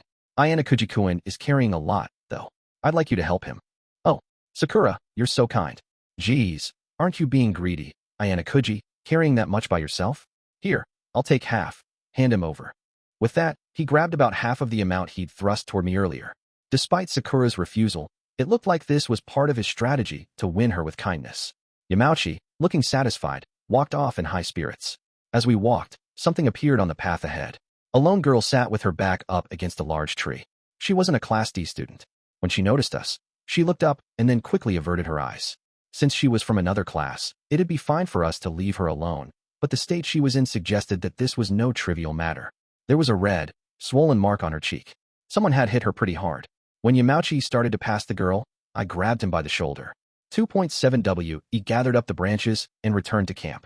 Being from a different class, Ibuki didn't want to cause any trouble, so she sat further away. It would have been impossible for her to blend in, so we appreciated her honesty. If she stayed within our sight, she probably wouldn't cause trouble. Hirata was gone, unfortunately. That meant Yamauchi, Sakura, and I had to get the bonfire going. We wouldn't be able to get a fire going in the dark, so we had to hurry. Leave it to me. I'll show you an easy way. Yamauchi produced a matchbox he'd received from Hirata and crouched before the stacked branches. He took one match and quickly scratched the tip against the rough strip.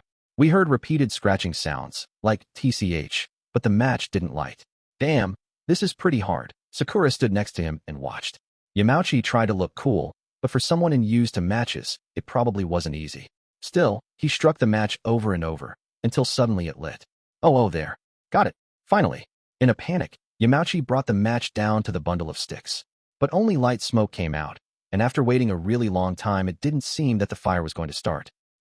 Maybe we need to carefully get the fire onto the branches themselves? Right now it seems impossible. Okay, I'll try that next time. Geez, that one failed too. Are these matches defective or something?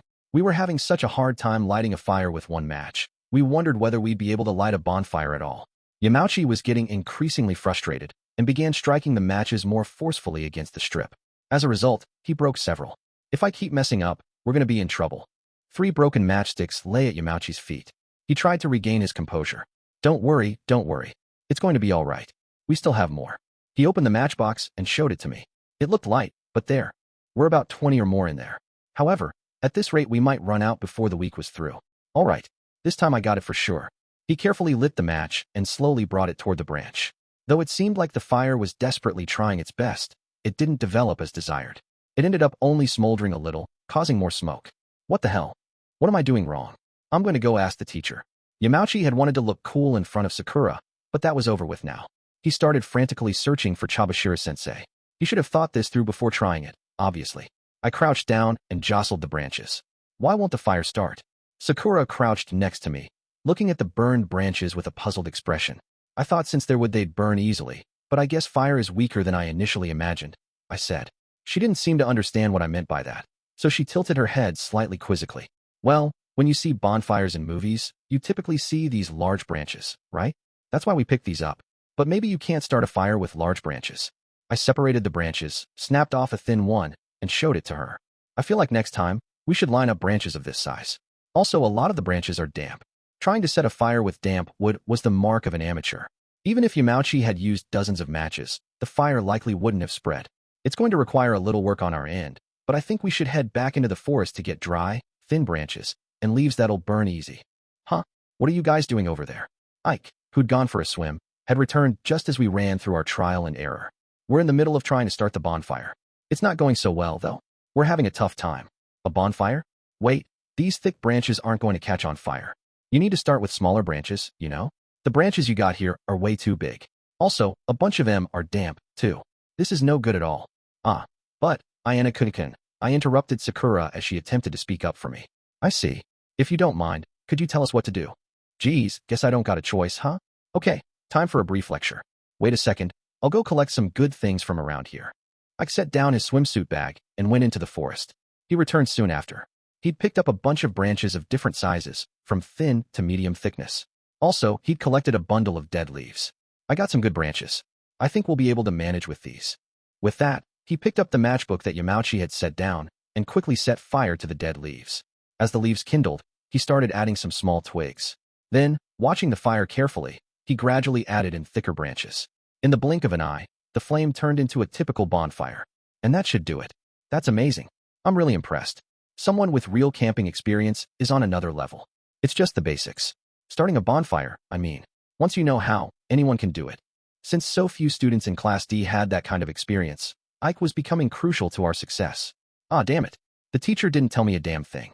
Whoa. Hey, how'd the bonfire get going? Yamauchi had returned and was astonished to see such a splendid bonfire. Perhaps he felt frustrated that he hadn't been able to show off, because he started complaining. I decided to leave the bonfire issues to Ike and Yamauchi and left. Hey, Ayanokouji-kun. Even though you'd figured it out, was that okay? To not tell them? Sakura asked. I didn't know whether I was correct or not, so it wouldn't have mattered. Besides, building up Ike and displaying his usefulness will be more helpful to the class. Maybe I was rambling, but I just said what I was thinking. Sakura gave me a certain look, like she was moved by my words. For some reason, I felt stupidly embarrassed. Sorry, I'm a little tired, so I'm going to rest. Thank you, Sakura. I went a short distance from the campsite. Chabashira-sensei, who was preparing a personal tent for herself nearby, stared in my direction. I pretended not to notice. 2.80 NCE 5 o'clock arrived. Kushida and her group returned. Hirata had apparently joined up with Kushida's group. Since this was the return of our class central figures, nearly half the class began to gather together. Apparently, they'd gone out searching for food. We could see they'd been successful. From a distance, I saw little red fruits, like strawberries, and maybe tomatoes. They also seemed to have grapes and kiwis. Is this? Can we eat these, I wonder? I mean, that looks like fruit, but the students didn't seem too confident. Even so, I'm really thirsty. I'm hungry too. I'm getting thirsty too. When evening came, it was understandable that the students would start saying those kinds of things. I was one of them. As dinner time drew near, our food and water problems were highlighted. Oh hey, this is bog bilberry. Did you find these, Kiki-chan? That's amazing, you know. I came over, checking out the fruit and telling us what was what. Kanji-kun, do you know what this is? Yeah, it's a fruit, a bog bilberry. I've eaten them before when I went camping in the mountains. As you can tell, they look and taste like blueberries. It's the Akebia quinata. It's sweet and tasty. Oh wow, this really takes me back, man. He was being genuine, not trying to appear cool. Everyone watched Ike with interest as he smiled, enjoying the nostalgic fruit. Shinohara bombarded Ike with questions, and he answered her directly. Let's see. That feels better than I thought. Despite countless disturbances, at least we were organized with this one small thing. Even though it was only a small amount, the fact that we'd found food was a relief. Looks like you were able to get the bonfire going. Thanks, Ayanokouji-kun. You should be thanking Ike, not me. The smoke billowed, large enough to make a good smoke signal. Ike explained, if you can see the smoke, you'll be able to find the campsite even if you get lost, right? Yeah, that's how we returned to the camp so quickly. It's all thanks to you, Kanji-kun. This also meant we ran the risk of other classes finding us, though. Kushida and several others realized this, and nodded in understanding. I would have thought that so much attention and respect would have given Ike a big head, but he wasn't looking for praise from Kushida. Instead, he looked at Shinohara. Hey, Shinohara. I spent some time thinking about how I acted today, about the toilet and stuff, and how stubborn I was. I was pushy because I wanted to save points. I'm sorry. Why are you apologizing to me all of a sudden? I just remembered the first time I went camping. The toilet was awful, and of course there were bugs crawling around everywhere. Just about everything was dirty. I remember going to my parents, complaining how much I hated going to the bathroom, and telling them I wanted to go home. I'm sure it's even worse for a girl. Ike was amazing. He'd grasped the situation himself and handled things calmly. He had the potential to go far, unlike an ordinary person like me. It definitely took courage to say what he'd said. The courage and the apology came slowly, but Shinohara responded apologetically as well. I'm sorry for earlier, too. For saying that I couldn't drink from the river. I think I got way too emotional. We won't be able to keep any of our points if we don't learn to adjust. Even though neither of them looked the other straight in the eyes, it seemed they'd made up. Perhaps Class D might end up with points after all. The other students probably took this as a good sign. Hirata, determined not to let this opportunity pass, raised his hand and gathered everyone's attention. Everyone, I have an announcement. This special test is a first for all of us. I understand you're confused. Also, everyone sees things their own way, so it's only natural that there'll be some disputes. However, I want us all to push forward and trust in each other until the very end, without panicking. Hirata spoke those words clearly. After composing himself, he continued. After all, everyone here wants to end up with at least 1 point, right? Therefore, I tried to come up with a number that we can realistically aim for. By the end of the test, we could have 120 points or more left over. That's what Class D is fighting for. In other words, you plan on using 180 points? I'm not sure I agree, Hirata. Yukimura glared as if using more than half of our points were an unforgivable crime. Hirata, sensing the potential danger ahead, placed the manual on the ground and explained. I'd like you to listen to everything I have to say. First, let's suppose that we're going to use points for all our meals. If we try to spend the least amount possible, that means purchasing the nutritious meal and mineral water sets. The food and drinking water normally costs 6 points per individual unit, but as a set it only costs 10 points. 10 points per meal eaten twice a day came to a daily loss of 20 points. If we ordered 1 meal tonight and 1 on the final day of the test, that came to a total of 12 meals. That would be 120 points altogether. If we managed to put up with it on the last day and skip a meal, then the deduction would equal 110 points. If we added the 20 points we spend on a temporary toilet to that, as well as the cost for 2 tents for the guys, which was also 20 points, then we'd have 150 points. The remaining 30 points had probably been factored in to cover any miscellaneous things we might need, bringing the estimated total to 180 points. Everyone silently listened to Hirata's explanation. I understand that when you hear we'll have 120 points remaining, you probably feel that's not enough. However, we're dwelling on these 300 points too much. If you look at the results of the midterm and the final exam, then the reason will be easy to understand, I think. We'd received an increase in class points before vacation. Even Class A, regarded as our superior, didn't see an addition of more than 100 points. You certainly couldn't call 120 points a small number. In addition, because we could gain points depending on the number of times we were able to occupy a space, we might end up with more than 120. Besides, I'm talking about our lower limit for points. If we can find food and water to make it through the day, we adjust our calculations and save as many as 20 points. If we can find drinking water for the week, we'll save 50 points or more. Hirata looked at the river as he spoke. Its value instantly increased in our eyes. I see. So if we can endure it, that alone would change things a great deal. Anyone else could have come up with this, but Hirata's tone and presentation sold it. He performed flawlessly. First he told us about the lower limit, and then explained that we could end up with nearly 200 points. In that way, he succeeded in motivating everyone to reach a high goal. If we did our best, we could end up with lots of points. More than that, we could greatly increase the number of points we had by making an effort. That's good, right, Hirata? We can earn at least 120 points. If we work hard, we can even earn additional points, right? Then we should definitely try. Ike, who'd thus far been the most confrontational, shouted in agreement. Sudo and Yamauchi both looked as though they agreed because they didn't really have another choice. Yukimura still appeared reluctant, but seeing Ike join with Hirata made him fold. That reminds me, Hirata. I wanted to check something, I said. Because Yamauchi had forgotten to report on a bookie, I didn't have any choice. However, our classmates continued their excited discussion, and I didn't have any chance to butt in. That's the fate of a popular person, I guess. Well, I'll try giving it a little time. I approached a bookie who'd been watching from further away. Sorry, can you wait a little longer? I'm going to talk to him about you. You don't need to force yourself. I'd probably end up just getting in the way. A bookie pulled up a handful of grass, looking pissed. After all, they'll chase me out anyway. Am I wrong? I don't know. Hirata is an exceptionally good guy. I couldn't imagine that Hirata would kick her out if he knew about her situation. Oh, I never introduced myself before. My name's Ayanokouji. So, should I introduce myself once more then? Nah, you're a bookie from Class C. I remember. We faced each other through the introductions, but a bookie wouldn't look me in the eyes. For future reference, can everyone here who's okay with drinking river water please raise your hand? Ike asked. The discussion moved on to the next topic, leaving a bookie and Class C behind. Ike wasn't forcing anyone to drink the water, but he did want to see what everyone's opinions were. Of course, he took the initiative and raised his hand in support of the river. Nearly half of the guys raised their hands in apparent agreement. Shinohara looked a little perplexed, but Ike gently told her that she didn't have to force herself. I want to do my best, but I'm a little scared, I think. If it's about what Suda said about boiling water, it's really not that bad. If you're scared of drinking it directly, how about we try it out first? A few more students agreed. Gradually, a matter that had once been strongly rejected was now edging toward acceptance. Shinohara still appeared fearful, but raised her hand. I don't know if I can drink it, but I'm up for the challenge. I agree. If the first person who tries can drink it, then it should be fine.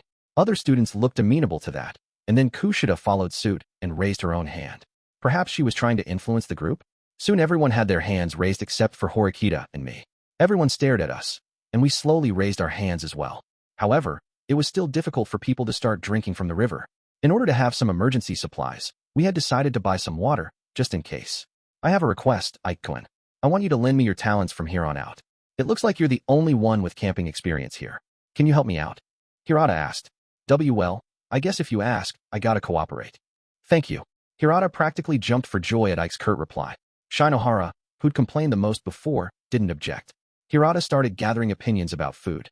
Well, it'll be dark soon, so for now all we can do is order food. However, I ask you to think a little about tomorrow onward. There might be various foodstuffs nearby, so I wanted to explore. What do you mean, nearby? Do you mean other than where Kushida-san and the others found the fruit? Yeah, the river. It'd be great if we can catch and eat fish. It looks like there are quite a few freshwater fish in there. We'd be able to limit our point spending to some extent. Also, catching fish and cooking them over the bonfire sounds really tasty. Well, putting aside whether or not they'd be tasty, how do you plan on catching fish? I'll dive in the water. I haven't done it before, though. Ike made a swimming motion, but it probably wouldn't be easy to catch fish by skin diving. Even though it might sound impossible to catch a fish with your bare hands, there are lots of tools, said Hirata, pointing to an entry in the manual. Fishing rods. They had a variety, too. It's 1 point for fishing rods with bait, and 2 points for fishing rods with lures. It wouldn't be difficult to recover the cost. It might even be a big win for us if we could earn food for 1 or 2 days by spending just 1 point. And even if we didn't happen to catch anything, the cost was so minimal that it couldn't really hurt us. There were no objections. Well, I guess it's decided. Let's get ourselves a fishing rod and catch some fish. Of course, we'll go with the cheaper one. And so we settled on our goal of catching fish from the river and foraging for berries in the forest. If we were successful, we'd decide whether or not to purchase a set of cooking utensils for an additional 5 points. Also, we decided to spend another 20 points to install 1 shower. We expected opposition, but our health might worsen if we only used cold water. The guys were only allowed to use the shower in the middle of the night, though. All of the girls seemed to agree that they'd drink water from the river. So, with the opposition convinced, the motion passed. By the way, that girl, Ibuki-san from Class C? I've seen her before. A girl named Satu, who had finally noticed the interloper, eyed Ibuki with suspicion. Ibuki continued to quietly sit far away. Apparently there was no need for me to break the ice. Well, it sounds like there's been some kind of trouble in her class. Yamauchi, a little flustered, explained why Ibuki seemed to have been isolated from her classmates. I see. Your judgment was correct. We can't just leave her. But, Hirata-kun, couldn't she be a spy? I mean, if she can spot the leader, Yamauchi asked, hands over his head for attention. Ah, that's right. I suppose it's possible. I'll check on it. Is that okay, Yamauchi-kun? Ayanokouji-kun. Hirata headed over to Ibuki. Had he excluded Sakura because of his pretty boy thoughtfulness? Sakura seemed relieved to not be noticed. Do you have a moment, Ibuki-san? I wanted to talk to you, Hirata said. I'm probably just getting in the way. You've already taken good care of me. She quickly stood, as if she wanted to run. Wait a minute. I wanted to ask what happened. I want to help. She stopped at Hirata's words. After seeing her swollen face, Hirata had likely surmised that the issue wasn't trivial. Nothing will change if I stay. I don't want to waste time just sitting around. This is a test, so of course some students will doubt you. However, you're hurt. I don't want to chase you away if you can't go back to your own class. I think that's why Yamauchi-kun brought you here. So, tell me about your situation. This isn't something I can just talk about. Besides, I've heard all your plans.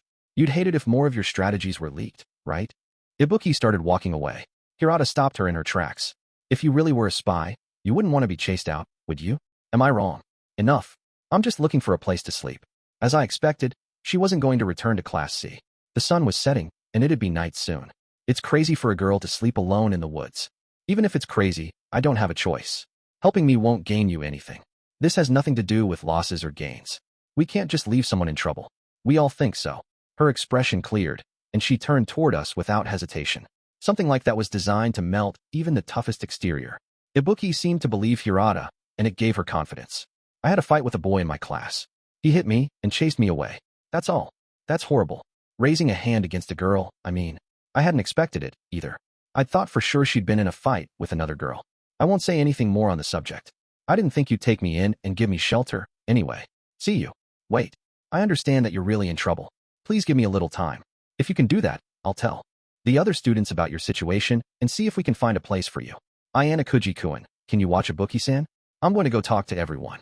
Hirata left us and returned to the group. I wondered if Hirata had left me with her because he trusted me, or at least trusted me more than Yamauchi. I was a little curious. He's seriously a good-natured guy, isn't he? Ibuki asked. I think everyone here is, more or less. Are there not people like that in your class? Not at all. There isn't really anyone in Class C like that. Ibuki sat down, bunched her knees against her chest, and lowered her head. Thanks to Hirata's persuasiveness, Class D agreed to look after Ibuki.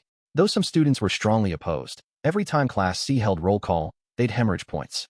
Once everyone saw it as an opportunity, they were finally convinced. Hirata's intentions had been pure, but the same wasn't true for others. The incentive of potential profit motivated them to take the chance. However, maintaining exclusive possession of this place was an extremely delicate issue. We explained to Ibuki, and she promised not to wander near the device. If anyone realized that Horikita was the leader, the damage we'd suffer would be great. After that, we decided to purchase the necessary food and water sets for tonight, along with the guys' tents. Thanks to Hirata and Ike, the tents were set up smoothly. Just before the sun set, we finished all of our preparations, and the students began eating their meals. Hey, Ibuki-san, eat this. Kushida approached Ibuki, who'd been quietly sitting some distance away by herself. Kushida offered her one of the nutritious meal seats and a bottle of water. What? Why are you giving me this? Well, you're probably hungry, right? Food is provided based on class numbers. There shouldn't be any spare sets left. Yeah, but don't worry, we decided to share everything with our group. Further away, the 4 other people from Kushida's group waved and smiled at Ibuki. In other words, 4 people had shared 3 portions of food and water, and the leftover portion went to Ibuki. Are you guys stupid? You're all being way too nice. Don't be shy. Eat up. Let's talk later, okay? I'll be waiting in the tent. With that, Kushida returned to her group. It had seemed easy to help a girl from another class until we had to reduce our own food portions. Then it wasn't so simple. But Kushida, who wished for everyone's happiness, had charity to spare. Wow. When you look at them like this, the girls' groups are kind of remarkable. Yamauchi, in the middle of eating, pointed to each group individually. There's the Empress team, led by Karuizawa. Then there's Kushida-chan's friendship team and Shinohara's arrogant team. Then you have Horikita and Sakura, who are by themselves. All of the guys huddled relatively close together as they ate, but the girls sat in their individual teams. There was a clear wall between them, like they were groups from other classes.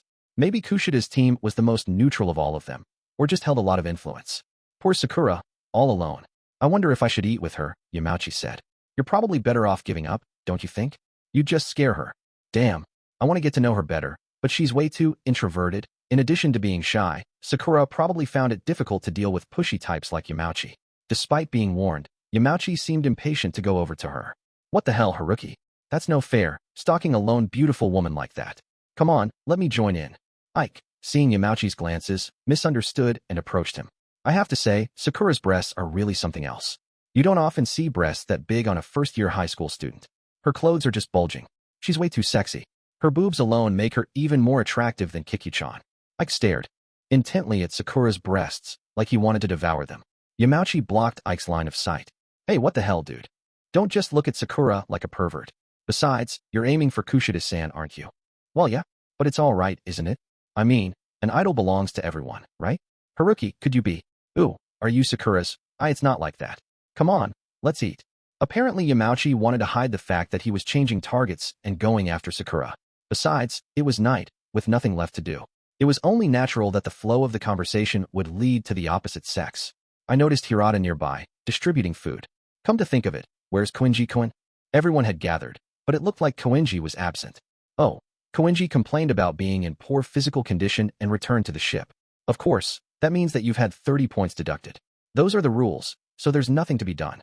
Koenji has retired, and he's obligated to stay on board the ship for 1 week for medical treatment, said Chabashira-sensei. Way odd. Screams sounded throughout the night. Oh, you've got to be kidding me. Koenji, you jerk. What the hell were you thinking? The normally silent Yukimura shouted and kicked the ground. I knew Koenji was a free spirit, but I never imagined he would just up and retire. Maybe he didn't care about reaching Class A. If it made his life easier, losing 30 points didn't matter at all. God damn it. We lost 30 points. This sucks. Both the boys and girls were furious over Koenji's actions, but could do nothing about it. Koenji's loud, haughty laughter reverberated in our minds. Chapter 3. Rivals on the move. I woke up much earlier that morning than I'd anticipated. The heat and humidity had made me toss and turn in my sleep. It finally roused me, and I wasn't very well rested. My bed felt warm, and I remembered that we'd kept the lamp on throughout the whole night. Our tent stank like sweat. Fortunately, we'd formed the tent with a mesh material because it allowed for the night breeze to blow through. But once the night had ended, the temperature rose significantly. I carefully slipped out of the tent so as to not wake anyone else, and approached our mountain of piled luggage. We'd kept the luggage outside in order to make the tents as spacious as possible. After looking around to make sure I was alone, I found a singularly colored piece of luggage. It was a bookie's bag. Since her bag was different, it was easy to spot. I grabbed it without hesitation and checked inside. If someone saw me doing this, I'd be instantly labeled a pervert.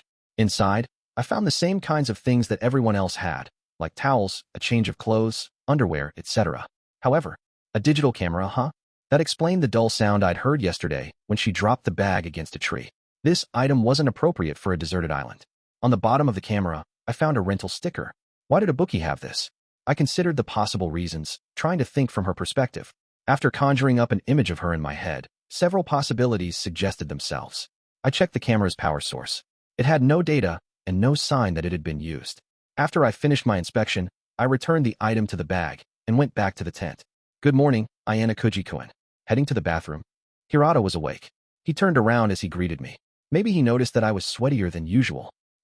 Did I wake you by any chance? Oh no, I can't exactly sleep soundly in this environment. Ouch, ouch. My back hurts.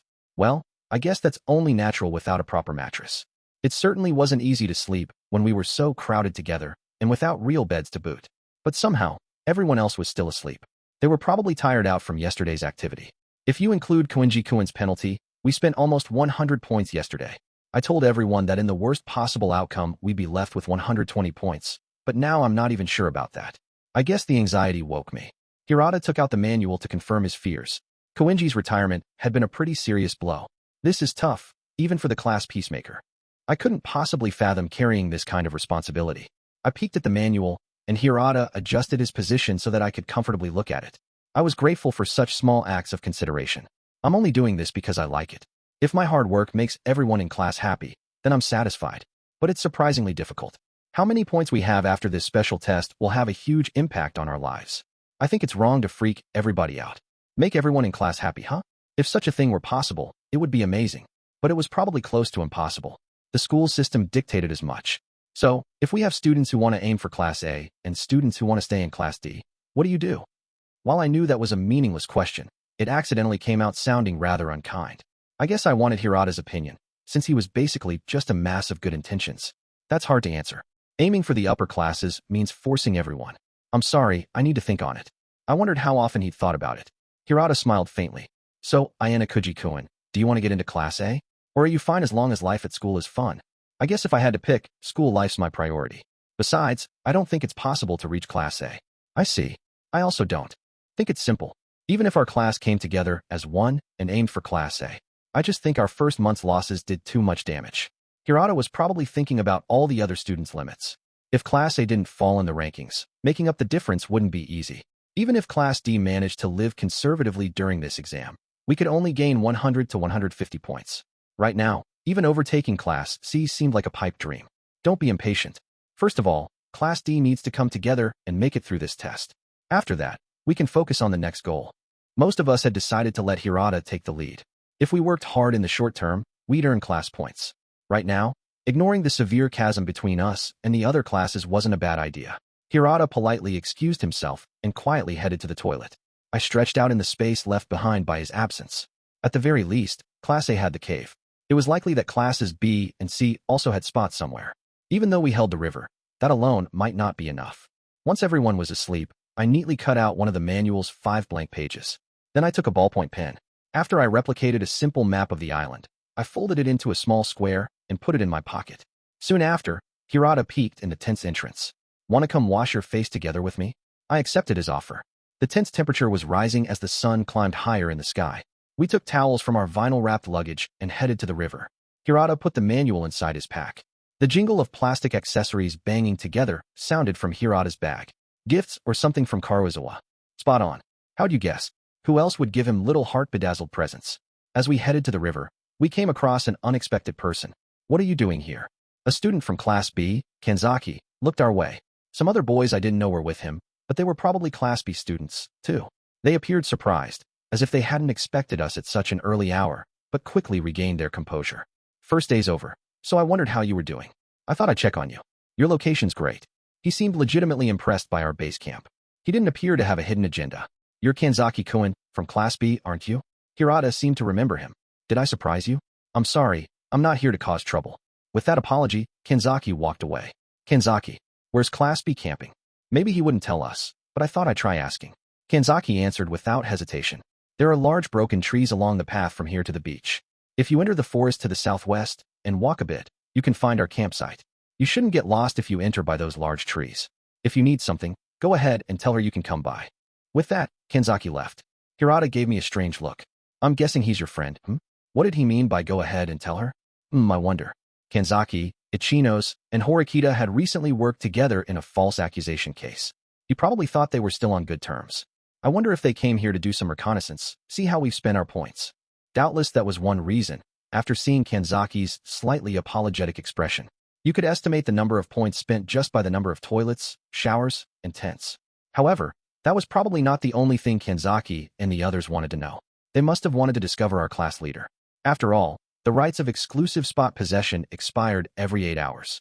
Perhaps they'd calculated the renewal time and hoped to see the spot updated. However, we planned for that.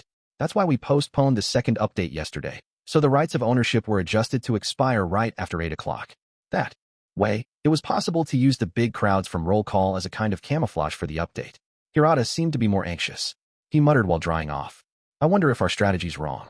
Even if we can't beat the other classes, I thought it'd be good for us to unify on this test. That's the real reason I don't want them to discover our leader. His hair glistened with water. A splendidly handsome man faced such constant trouble. Don't worry so much. You should relax a little. Thank you. Coming from you. That honestly makes me really happy. After I washed my face, I scooped up some water for a drink. Even though the forest was insanely hot, the river water was cool and delicious. The water here was groundwater that flowed into the river as spring water, making it naturally resistant to warming or cooling. Since it came from upstream, the water's temperature was resistant to heating. We'd been lucky to secure this place as our base. First, I think we need to adjust our sleeping arrangements. Since the ground's so hard here, this week will be tough without proper back support. When everyone wakes up, I'm going to take a poll. We have to cooperate and do our best. 3.1 After morning roll call, we began to explore. Hirata provided roles to the more reliable students, starting his plan to save us points. Meanwhile, the less helpful students and the more independently minded like Horikita and I did as we pleased. What the hell, you guys? Ike's angry voice boomed throughout the campsite. I looked in his direction and saw 2 male students wearing wide, smug grins. A pained expression flashed across a bookie's face for a moment, but then she quickly ducked behind the tent to hide herself. Komiya and Kandu, huh? Like a bookie, I recognized those guys. They were from Class C. Wow, you Class D rejects are really living frugal, eh? I guess that's what I'd expect from a class of defectives. They were stuffing their faces with potato chips and drinking bottles of soda. Not water. Soda. Looks like you're living the high life, Class C. Do you know Ryuen? Ibuki asked. He's a Class C student. I've heard various rumors about him. He's pretty crazy, I hear. Not just pretty crazy. Everything that guy does is crazy. Ibuki sounded irritated, as if she were discussing a family enemy. Those 2 are Ryuen's friends. I'd say they're more like his underlings, though. I recalled the time those 2 had fought with Sidhu. It had seemed like they were acting on orders from Ryuen, rather than just looking for a fight. What did you even eat for breakfast? Grass? Or maybe bugs? Here, you can have some snacks. They took a bag of potato chips and tossed it near Ike's feet as he drew nearer.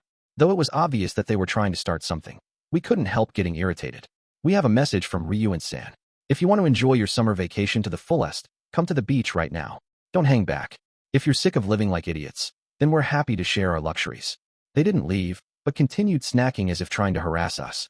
I snapped at them, but they didn't seem to care. The provocation continued for at least 10 more minutes, until Hirata's group returned and Class C decided to call it quits. They headed back toward their campsite. I don't think they were looking for me, Ibuki said. Yeah, guess they wanted to harass us.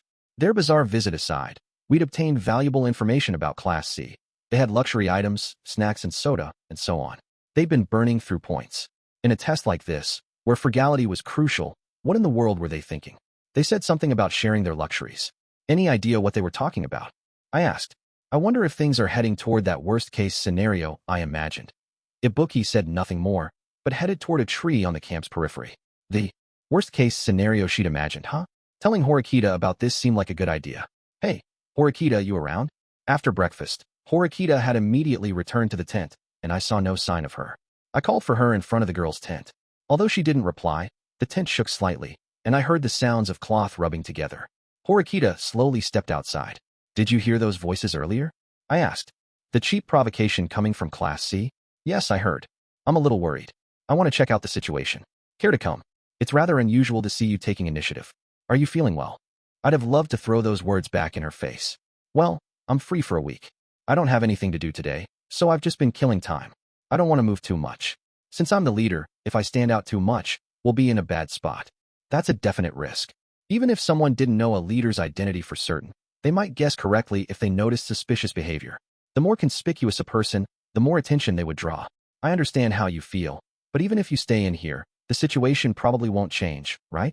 You've got eyes on Ryuen, and you've even been observing Ichinos. People will remember that you're the student council president's younger sister. No matter what you do, you'll be a target. At any rate, the penalty for a wrong guess was 50 points.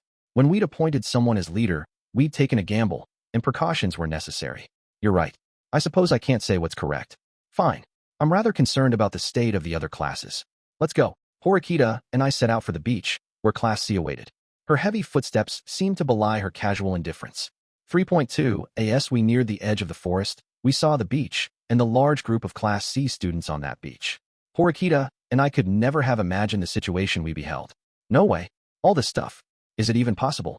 Even beholding the very real spectacle. Horikita kept repeating the word impossible. I felt the same. They had installed temporary toilets and shower rooms. But they also had a tarp to protect against sunlight, a barbecue, chairs, and a parasol. They had snacks and drinks. Everything required for a good, relaxing time was here. We smelled the smoke of cooking meat and heard laughter. Jet skis whizzed past the shoreline. Students were enjoying themselves in the ocean, screaming with joy. Based on a rough calculation, they'd likely spent 150 points or more. What in the world is Class C doing? Do they not plan to save points? That was the sole explanation. This went beyond splurging. Let's check things out.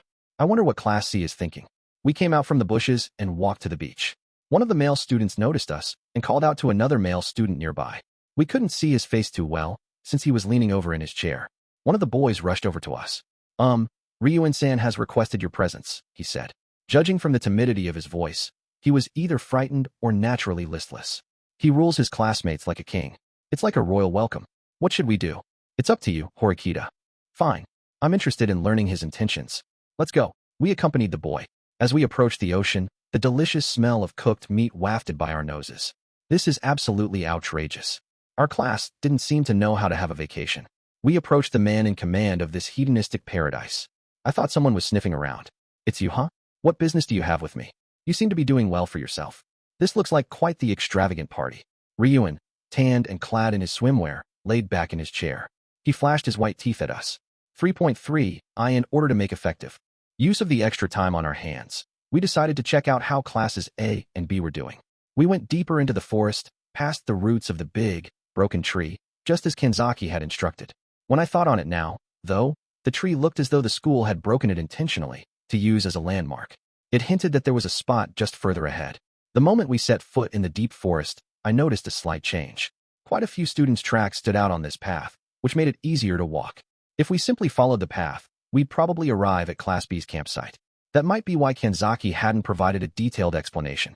So far, of all the ordeals on this island, the blood-sucking mosquitoes that went for our arms and legs were the most irritating. Soon, we arrived at Class B's base camp. Well, I suppose it's just what we'd expect from Class B. Their way of living was entirely different from ours. Their class had made practical use of their spot, with many trees surrounding a well. They didn't have enough space to spread out 3 or 4 tents, so they'd made good use of the space by putting up hammocks. Despite starting in much the same way, our class had chosen completely different items. I was rather curious about some unfamiliar equipment near the well, but what surprised me the most was the atmosphere. Huh? Horikita-san and Ayanokouji-kun. Someone called to us, almost as if she'd sensed the arrival of sudden visitors. Ichinos was trying to tie a string around a tree to put up a hammock. She wore a jersey, which really suited her, and appeared lively. Kanzaki sat a little further away from her. Your class seems to be functioning well, despite obstacles. Haha, yeah. It was really difficult at first, but we tried a bunch of different things, and it worked out. Though the list of chores just keeps on increasing. There's still a ton of work left, said Ichinos with a big smile. I'm sorry if we're getting in the way. Oh, I'm sorry. That probably sounded like I was trying to drive you guys away. I think it's all right if you hang around for a while. You probably came here to ask me something, right? Ichino's welcomed us without any hint of protest. She invited us to sit on the hammock, but Horikita declined the offer, so Ichino sat instead. 3.4W, he saw a cave opening that looked like it cut deep into the mountainside, like a demon's mouth. There were 2 temporary toilets and 1 shower room near the entrance. I can't really see the inside from here. Trying to confirm what was in the cave while keeping our distance was probably next to impossible. Neither Horikita nor I knew anyone in Class A. Even though we intended to sneak around, stay hidden, and gather information, we wouldn't get anywhere. I stepped over Horikita and headed up the road to the cave. Wait. Let's go. I mean, it's Class A, so of course we're going to be scared. There's nothing we can do about that. Horikita and I both headed toward the base camp. What are you planning? We gain nothing by carelessly exposing ourselves. And what do we gain by trying to peek from our hiding spot? We can barely see, and there's no one around. There's not much we can see unless we enter the cave. You're awfully calm, aren't you? Did you have something in mind? Horikita asked. I haven't thought of anything.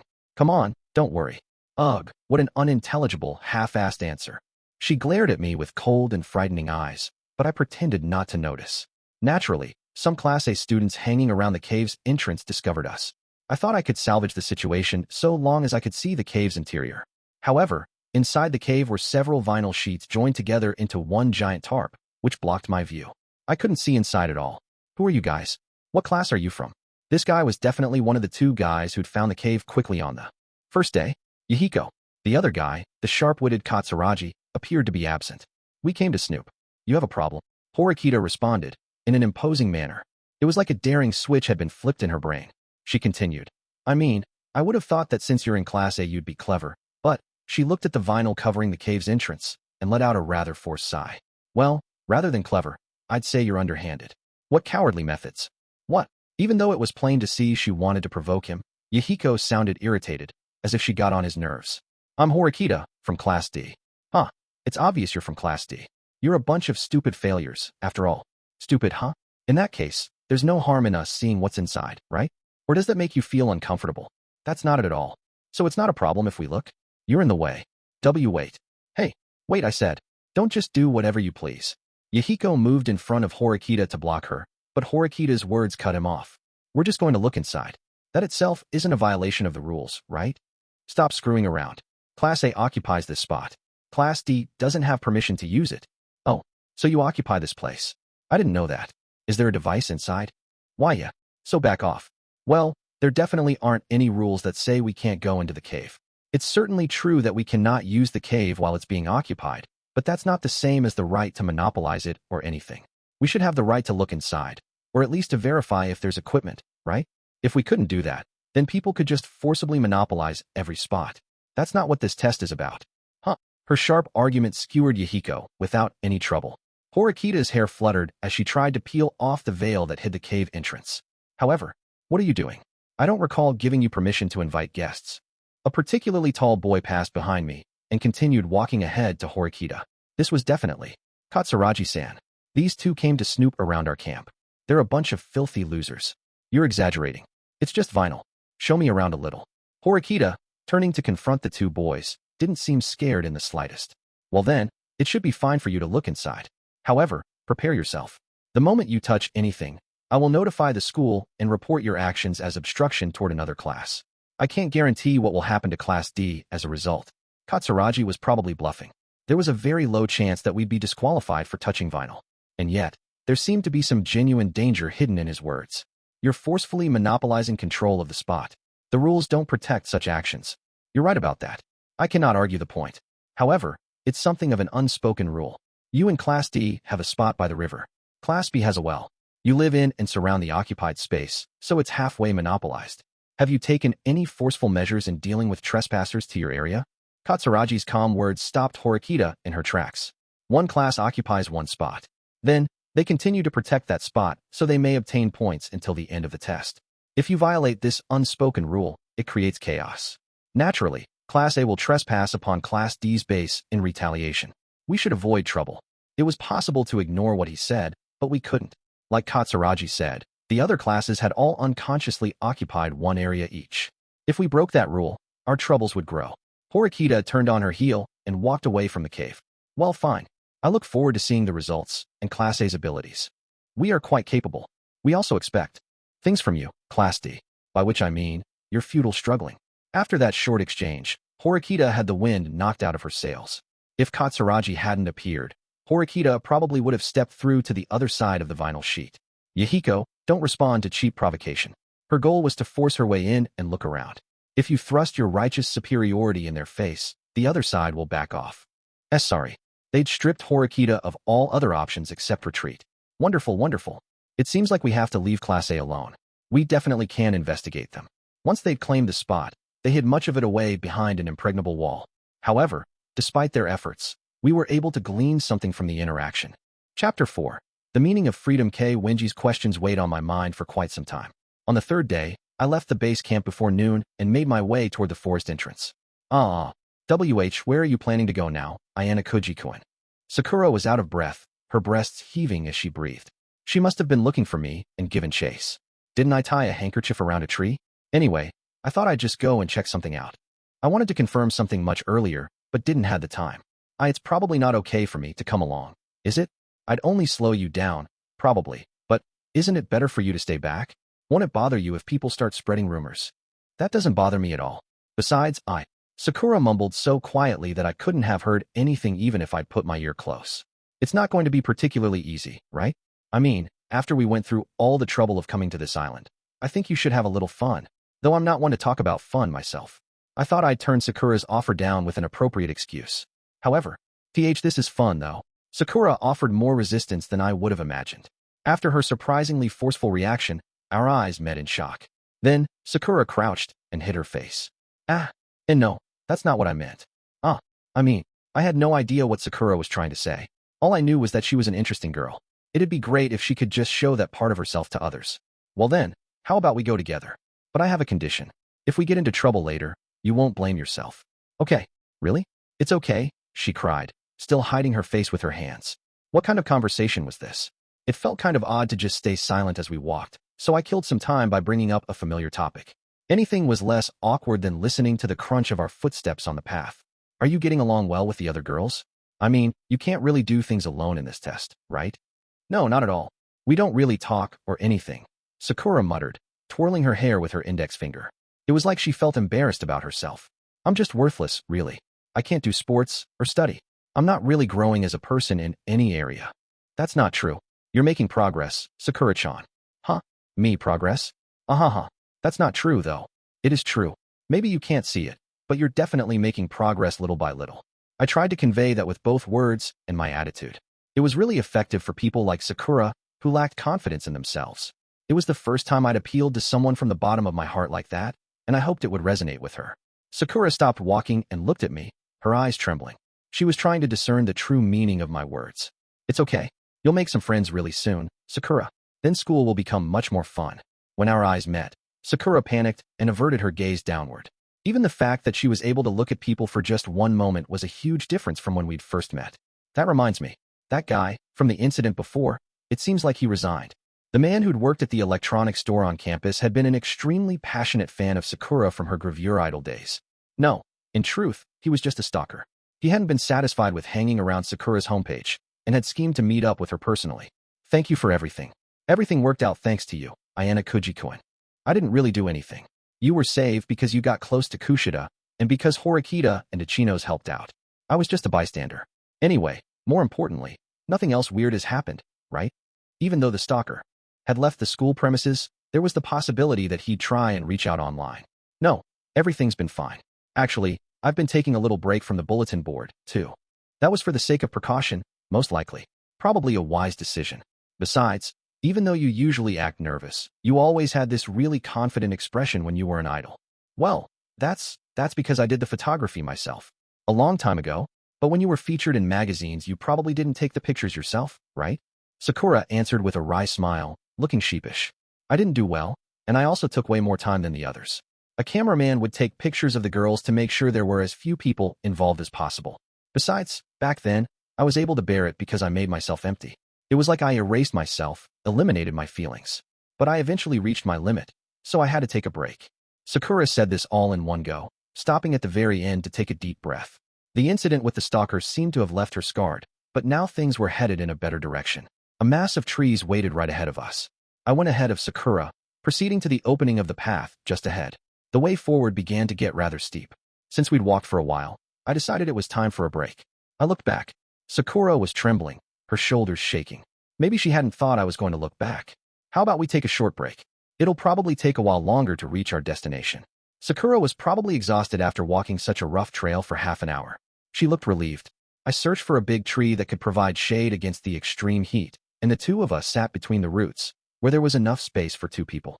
However, Sakura decided to sit a little further away, perhaps due to her reserved nature. But the ground was all rugged and uneven, so it probably hurt her to sit there. Sit down over here. Is that okay? Yeah, of course. You aren't comfortable over there, right? Why, yeah. Sakura, still reserved, plopped down next to me. She sat at such a distance that the sleeves of our gym clothes barely touched. Nature sure is amazing, isn't it? I like to spend a lot of my free time out in nature, even if it's just walking around, Sakura said. Considering even Koenji's satisfaction, the school has probably been really good about keeping up the place. Normally, an overseas jungle would be more dangerous. When we left for the trip, I felt depressed at first. I didn't have any friends, and I don't really like traveling. I thought it would be fine if I could just stay in my room. If I did that, my life would have been the same as always. But then, all this happened. We were told this was some kind of test. Sakura looked up at the sky, her back against the tree. But now I'm kind of glad that we came here. That's because I never really had the chance to talk with you like this before, Ayanokouji-kun. Together, deep in the forest, we were embraced by nature and a feeling of serenity. I wish we could stay like this forever. Yeah. In the 3 days since we'd come to the deserted island, this was the longest time I had been alone with Sakura. I wondered if this was some kind of karmic meeting between two friendless people. It didn't feel like it was strange or pointless. Like Sakura said, I felt like the distance between us had shortened a bit. I wouldn't say we were falling in love or anything, but it was like we'd become friends. This was probably the first time I'd felt a relationship tilt toward friendship. Oh, it's too bad. If I had my digital camera, I probably could have taken the best photos, but Sakura used her thumb and forefingers to make a frame and placed both herself and me in the frame several times. Then she made an embarrassed face, like she regretted doing so. It was certainly true that a camera was essential for preserving memories. Since Sakura was always carrying her digital camera around at school, I imagined that this moment was probably the perfect photo opportunity. Preserving memories, huh? So that was why a bookie had a digital camera.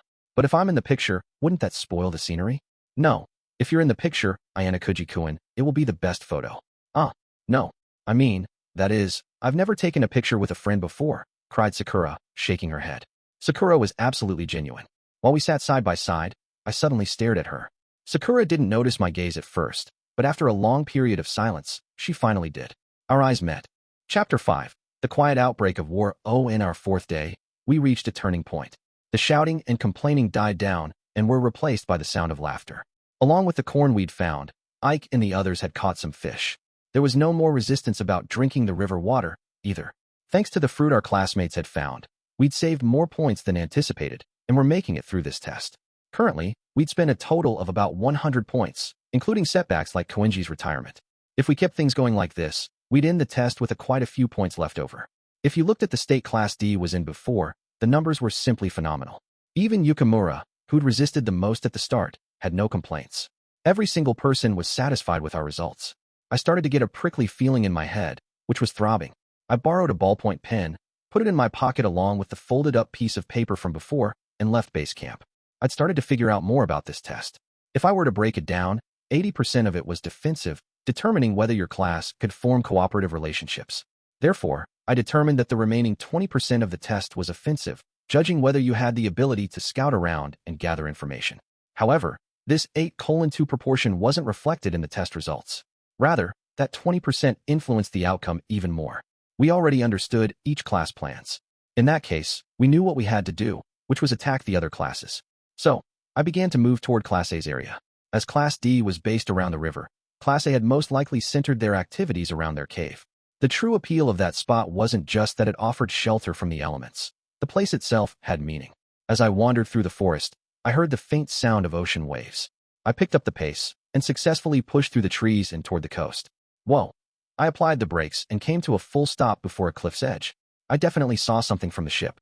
It was below here. I spotted several facilities located rather close to the cave. It didn't seem like there was any kind of detour route, but as I walked along the cliff, I noticed a ladder set up in a blind spot. Anyone would have missed it upon first glance. I grabbed onto the ladder with all of my strength. It seemed sturdy, so I used it to climb down to the bottom of the cliff. Shortly after getting down, I found a small hut. Near the entrance, I saw a device, proof that this was a spot. When I peered through the window, I saw fishing tackles. In other words, occupation of this spot meant you would able to catch fish without having to borrow equipment from the school. When I checked to see whether the spot had been occupied, I saw the words Class A displayed on the device. It seemed they had 4 hours remaining. I didn't doubt that Katsuragi and the others had come here and taken possession of the area after they'd held down the cave. You wouldn't have known about the spot's existence unless you discovered it back when we were on the boat. Since the small hut was located right under the cliff, you didn't have to worry about anyone in the surrounding area seeing you. The tools inside looked unused. Dust had accumulated on them. I took the map out from my pocket and wrote down some notes about the little hut's location. I only wrote down the approximate position, of course. Measuring it accurately would have taken an insane amount of time. After I finished marking it on my map, I refolded the piece of paper and put it back in my pocket. Since there didn't seem to be anything else, I climbed the ladder back up the cliff. When we circled around the island, I saw a tower over there. While scanning the area, I relied on my memory. I shifted my gaze toward the ground that had been trodden on by people.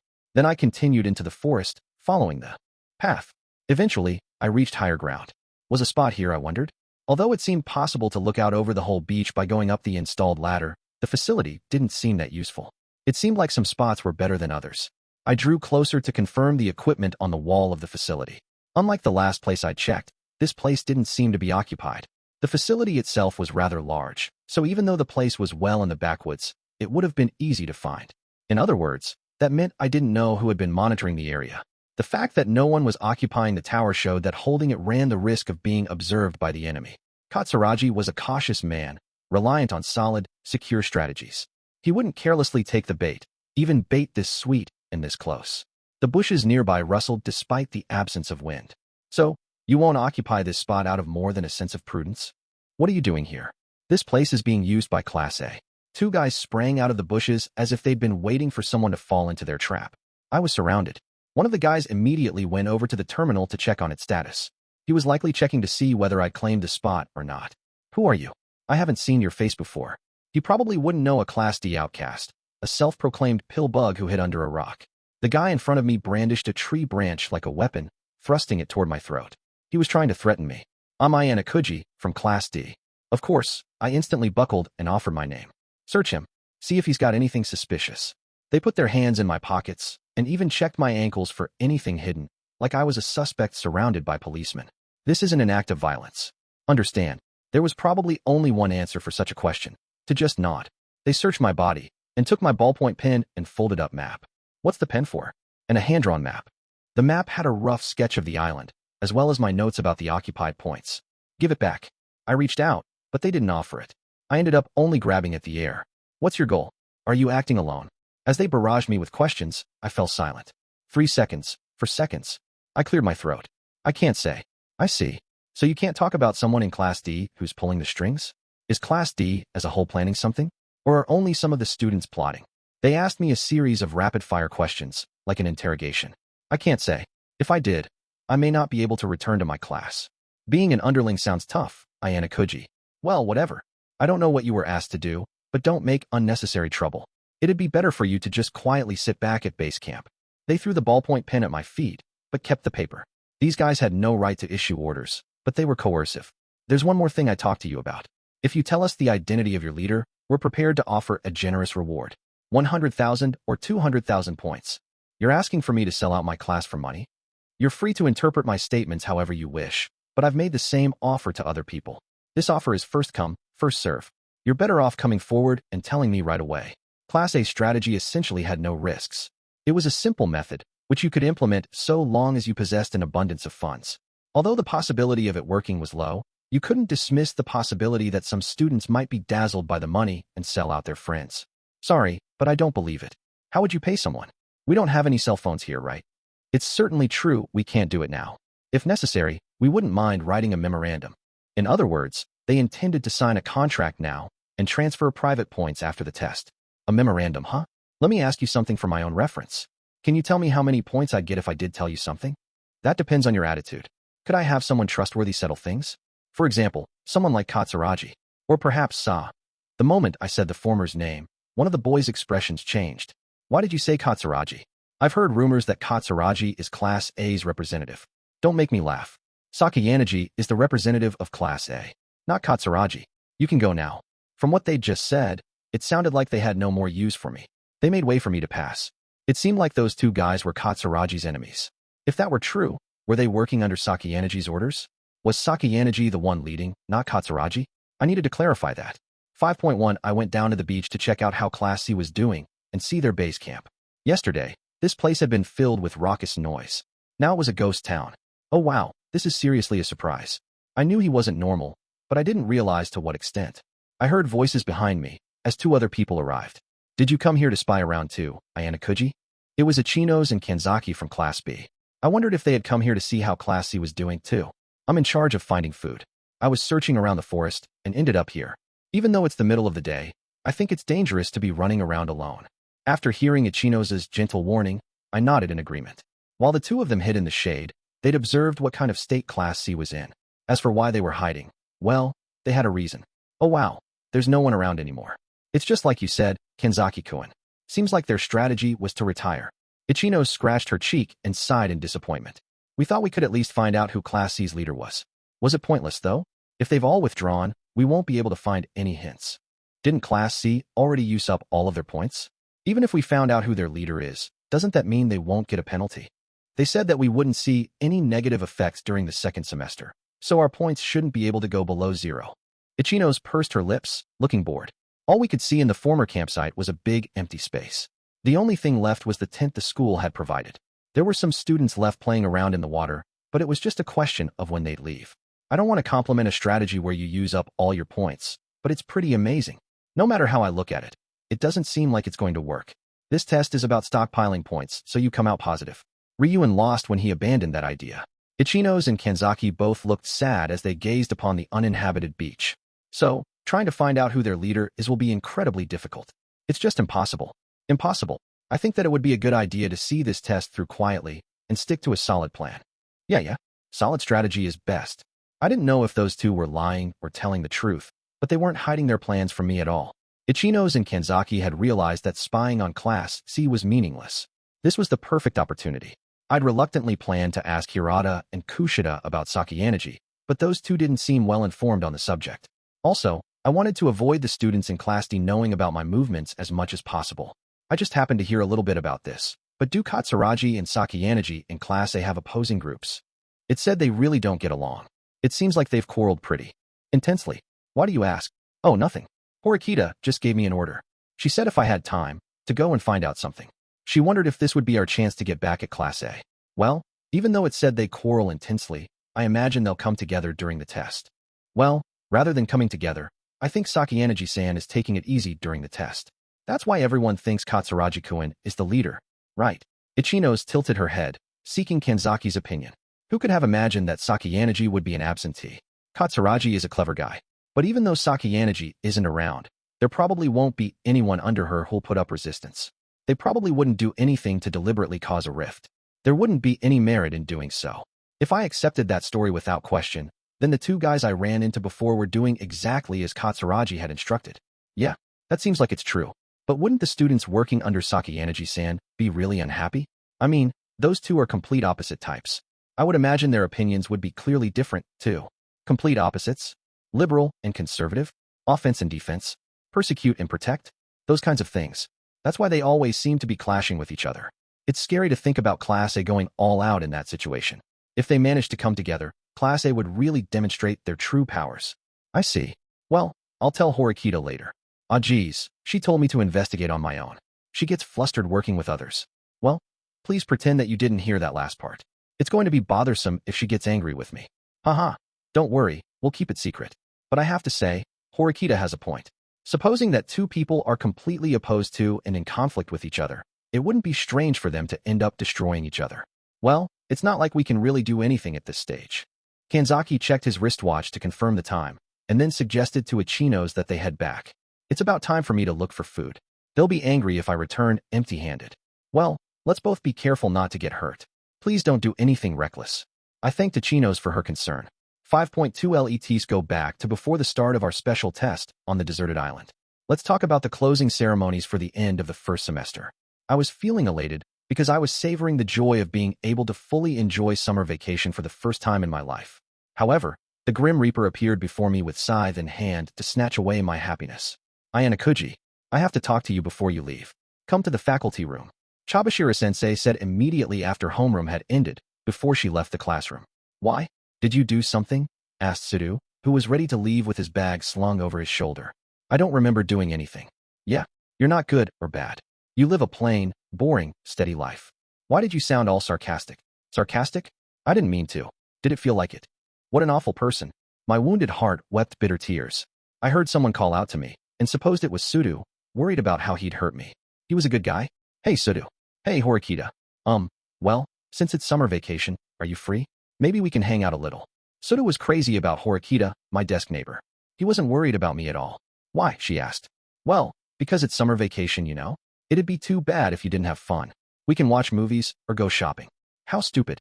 It doesn't matter at all that it's summer vacation. Why are you even inviting me out in the first place? Why? Why are you being so obtuse? Sudo scratched his head. He didn't understand Horikita's feelings, but then it was like a switch flipped. Well, it's just like that, you know, right? Guys invite girls out when it's a holiday. Although I wanted to see Sudo's efforts bear fruit with Horikita, Chabashira-sensei had called for me. It was best to get unpleasant things over with as soon as possible. Hey, where are you going? Sudo called, stopping me. Where do you think? I got called over by the teacher, so I don't really have a choice. Can you wait just a little? Just a bit. That expression grossed me out. He grabbed my wrists with his thick, meaty hands and didn't let go. You're gonna watch me do battle. Be my wingman. Don't say such nonsense. Bye. While we bickered, Horikita finished getting ready to go and stood up from her seat. She left the classroom without any hesitation. Sudo simply watched her go, completely dumbfounded. Damn, guess it was useless after all. Well, guess I'll go do club stuff. Horikita's absence meant I wasn't needed, so I left. As I arrived at the faculty room, I saw Chabashira-sensei waiting in the doorway. Come in. I don't understand why you called me over. We'll talk inside. My incoming depression meter rose steadily as she met my questions with such short answers. I'd hoped she'd call me here as a joke. You might expect bad things when you're asked to come to the faculty room, but contrary to your expectations, it's a fine place. There aren't eyes all around in here. Many things are better said with some personal privacy. I noticed that the security camera, which should have been installed in a room like this, was missing. So what did you want to talk to me about? I'm busy planning my summer vacation right now. That's funny. I thought you didn't have any friends. No, I was exaggerating when I said that. I have at least a few friends. Although I could count the number of friends on 2 hands, the quantity wasn't important. Or at least that's what they say. Besides, wouldn't it have been just fine if I spent summer vacation by myself? I've called you here today because I wanted to tell you my personal story. Chabashira-sensei's story. This was headed in a very different direction. I didn't understand why she'd called me over by name and wanted to tell me her story. Nor did I have any interest. It's something I haven't talked to anyone about since I had become a homeroom teacher. It's silly, but please listen. Before that, should we have tea? You must be thirsty, I said.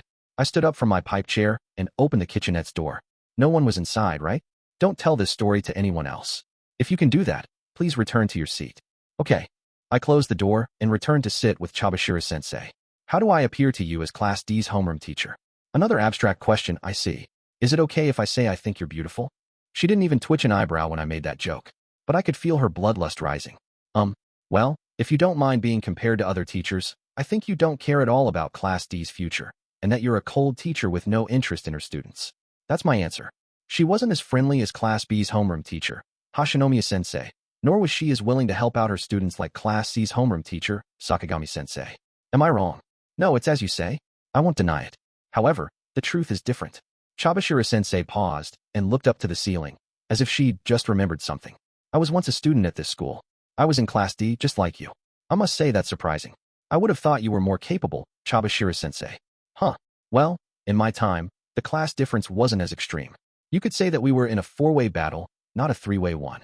Up until we approached graduation in the 3rd semester of our 3rd year, the difference between A and D wasn't even 100 points. It was a close battle, where even one trivial mistake could knock you off balance. I didn't feel as though she were bragging. Rather, her story felt like one of regret. I'm guessing someone made a trivial mistake, right? Yes. It happened rather unexpectedly. Class C went to hell because of my mistake. In the end, my goal of reaching Class A and my dreams were shattered. I felt really sorry for her, but having her bring up her past was really troublesome. If anything, it felt uncomfortable. I'm not catching your drift. What does this have to do with me? I feel that your presence will be vital to reach Class A. What am I supposed to say to that? You're joking, right? I felt happy to have been praised so unexpectedly, but I didn't know how to answer. A few days ago, a certain man contacted the school directly.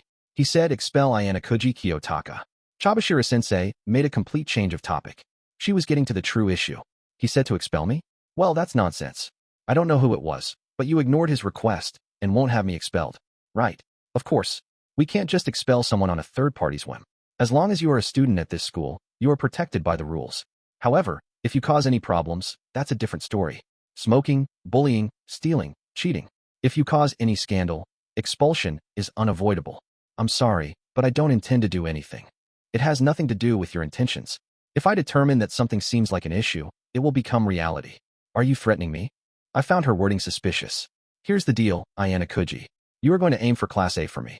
I will follow up as extensively as I can in order to protect you. Don't you think that sounds like a good offer? I thought she had changed a lot from when I first met her, but I never could have imagined she would blackmail a student. I laughed. Can I go now? I won't listen to any more of this. That's too bad, Ayanokouji. You will be expelled, and once again, Class D won't reach Class A. Her speech and behavior weren't just for show. She seriously intended to cut me. She was placing her unachieved dreams on my shoulders. Let me ask you once more. Will you aim for Class A, or be expelled? You choose. With my left hand, I reached over the desk and grabbed Chabashira sensei's collar. I remember when Horikita said you made her feel uncomfortable. I wonder if she felt like this. It's like entering someone's home with shoes on. Right. Chabashira sensei, who'd behaved with confidence until then, laughed in self-deprecation. I surprised myself. I realized now that I still haven't given up on reaching Class A. Her eyes had gotten slightly misty. Her usual cold indifference was gone. When she grabbed my left arm, my hand still grasping her collar, I saw the forceful determination had returned to her eyes. I'd thought you would lead Class D voluntarily, but we don't have any time to waste. You have to decide here and now. Will you help me or not? Luke, Star Wars protagonist, originally chose to return to his uncle's farm and reject the call to adventure. However, he was eventually dragged into the horrors of war. That was his destiny. You might say I should have taken this woman's story with a grain of salt. I didn't know how much of it was true. You'll probably regret trying to use me. Relax. My life is already full of regrets. That was the troublesome event that launched my summer vacation. It was something I didn't like to think about. At any rate, I couldn't lose my current school life. Throwing away your freedom in order to protect it. How ridiculous.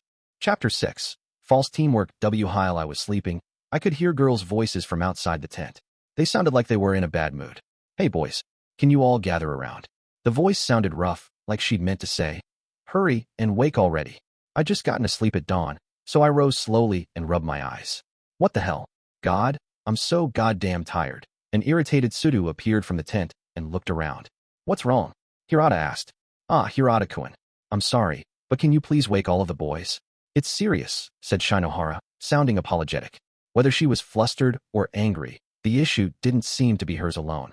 A little further away, the girls glared at us. I understand. I think if I shout, they'll come. Within 2 minutes, the boys came out of the tent rubbing their sleepy eyes. When the half-asleep boys looked around, they inferred that this situation was especially alarming. The girls all looked unusually scared. What's going on? Why did you wake us up so early? Sorry, Hirata-kun. This doesn't involve you. But we've gathered everyone to confirm something. Shinohara gave everyone except Hirata a look of complete contempt. Well, this morning, Karuizawa-san's underwear went missing. Do you know what this means? You underwear. Even Hirata, usually calm and collected, appeared visibly shaken. Speaking of Karuizawa, she was missing, along with some of her friends. Karuizawa-san is crying inside the tent right now. Kushida-san and others are comforting her right now, but Shinohara looked over to the girls' tent. Huh? What? Why are you glaring at us over her underwear being missing? Isn't that obvious? Someone went through her bag in the middle of the night and stole them. Our luggage was outside the tent, so if someone wanted to steal something, they easily could have. The boys, still in a state of drowsiness, all exchanged looks. No. Ike, in a complete panic, looked back and forth between the boys and girls. One of the boys who'd been observing all this grumbled calmly. Come to think of it, Ike, you were pretty late getting back from the toilet yesterday. You took a really long time. No. That was just, well, I was struggling because it was dark. Is that so? You stole Karuizawa's underwear, didn't you? Why, you're wrong. I didn't do it. The boys started blaming one another for this particularly nasty crime. Anyway, this is a huge problem, don't you agree? It's impossible for us to camp alongside a bunch of underwear thieves, said Shinohara, her arms crossed. She looked as though she was going to lose her temper. Hirata-kun, can you find the culprit? Well, there's no evidence that the boys stole it. Maybe Karuizawa lost it. Yeah, that's right. We have nothing to do with this. The boys shouted behind Hirata, proclaiming their innocence. I don't want to think there's a criminal among us. Doubting our classmates seemed wrong. I know that you're not the culprit, Hirata-kun. But for the time being, let's check the boys' luggage.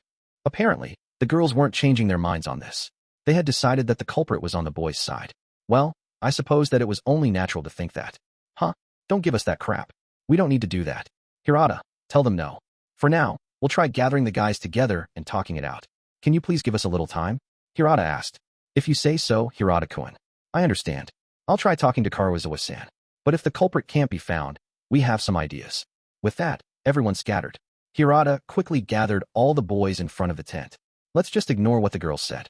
I hate being treated like a suspect. I'll fight it. I could manage to get some degree of trust from the girls on the first day, but apparently it wasn't meant to last. It was only natural that the boys would be unhappy about being unjustly accused. Exactly. It's not like we stole Karuizawa's underwear or anything. Yamauchi exchanged looks with everyone individually. It wasn't as though Karuizawa wasn't cute or anything, but since Karuizawa was Hirata's girlfriend, it would have been a much better idea to go after Kushida and Sakura. I don't doubt you guys, but we won't solve the problem like this. The girls, who were talking together in their cliques, looked like they were about to jump on us. It might be better to just accept the baggage inspection with dignity and prove your innocence. With that, Hirata brought out his own bag. As miserable as this might be, I think you guys will have to do it. Are you okay with that? But, of course. I'll open up my luggage first, Hirata said. In order to get us all to move, he had no choice but to take action. Still, there probably wasn't even one person here who thought Hirata was the culprit. Besides, you could say that stealing his own girlfriend's underwear made no sense. However, if one person opened his luggage, then the rest of us couldn't help but follow. Inevitably, the students who wouldn't open their bags would be suspected.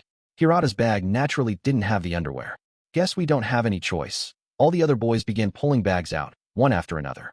Ike and Yamauchi hated it, but couldn't resist being pulled in. The three of us were the last to go. I reluctantly headed into the tent, following after Ike and Yamauchi. Damn, I'm so pissed. Men are always being suspected of stuff. It's way too unreasonable. Well, let's prove our innocence. Ike grabbed his bag, but suddenly froze. What's wrong? Oh, nothing. He turned his back on Hirata and the others, checked the inside of his bag, and frantically closed it back up. Kanji. Ike's face was pale, his body stiff. He was completely paralyzed. Hey, come on. Let's hurry and get going. What? You're the one that really stole them, said Yamauchi, half-jokingly. That's crazy talk. Ike frantically denied it, shaking his head while clutching his bag. What a blatant overreaction. We weren't dumb enough to believe nothing was wrong. Wait, don't tell me, Yamauchi said. What? You don't believe me?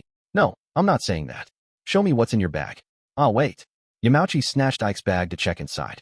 When he did, he saw white underwear, definitely not a man's, balled up and hidden. That's not mine. Someone put it in my bag or something, somehow. Come on, don't give me that excuse. Yamauchi looked at Ike with pity. I'm telling you, I don't know how it got there. Why would there be underwear in my bag? This is shameful. Let's go explain things to Hirata and the others. Huh, but if I do that, they'll make me out to be the culprit. There was no culprit, right? Why was Yamauchi asking Ike? Ike had Karuizawa's underwear in his bag, making Ike the culprit, right? Putting aside when and how he stole the underwear, the thief likely wouldn't have hidden the stolen goods in his own bag. It was obvious that in the case of an uproar, a search for the criminal would begin. If Ike was really guilty, he should have been panicking when he was told to open his luggage. But I hadn't seen the slightest hint of that.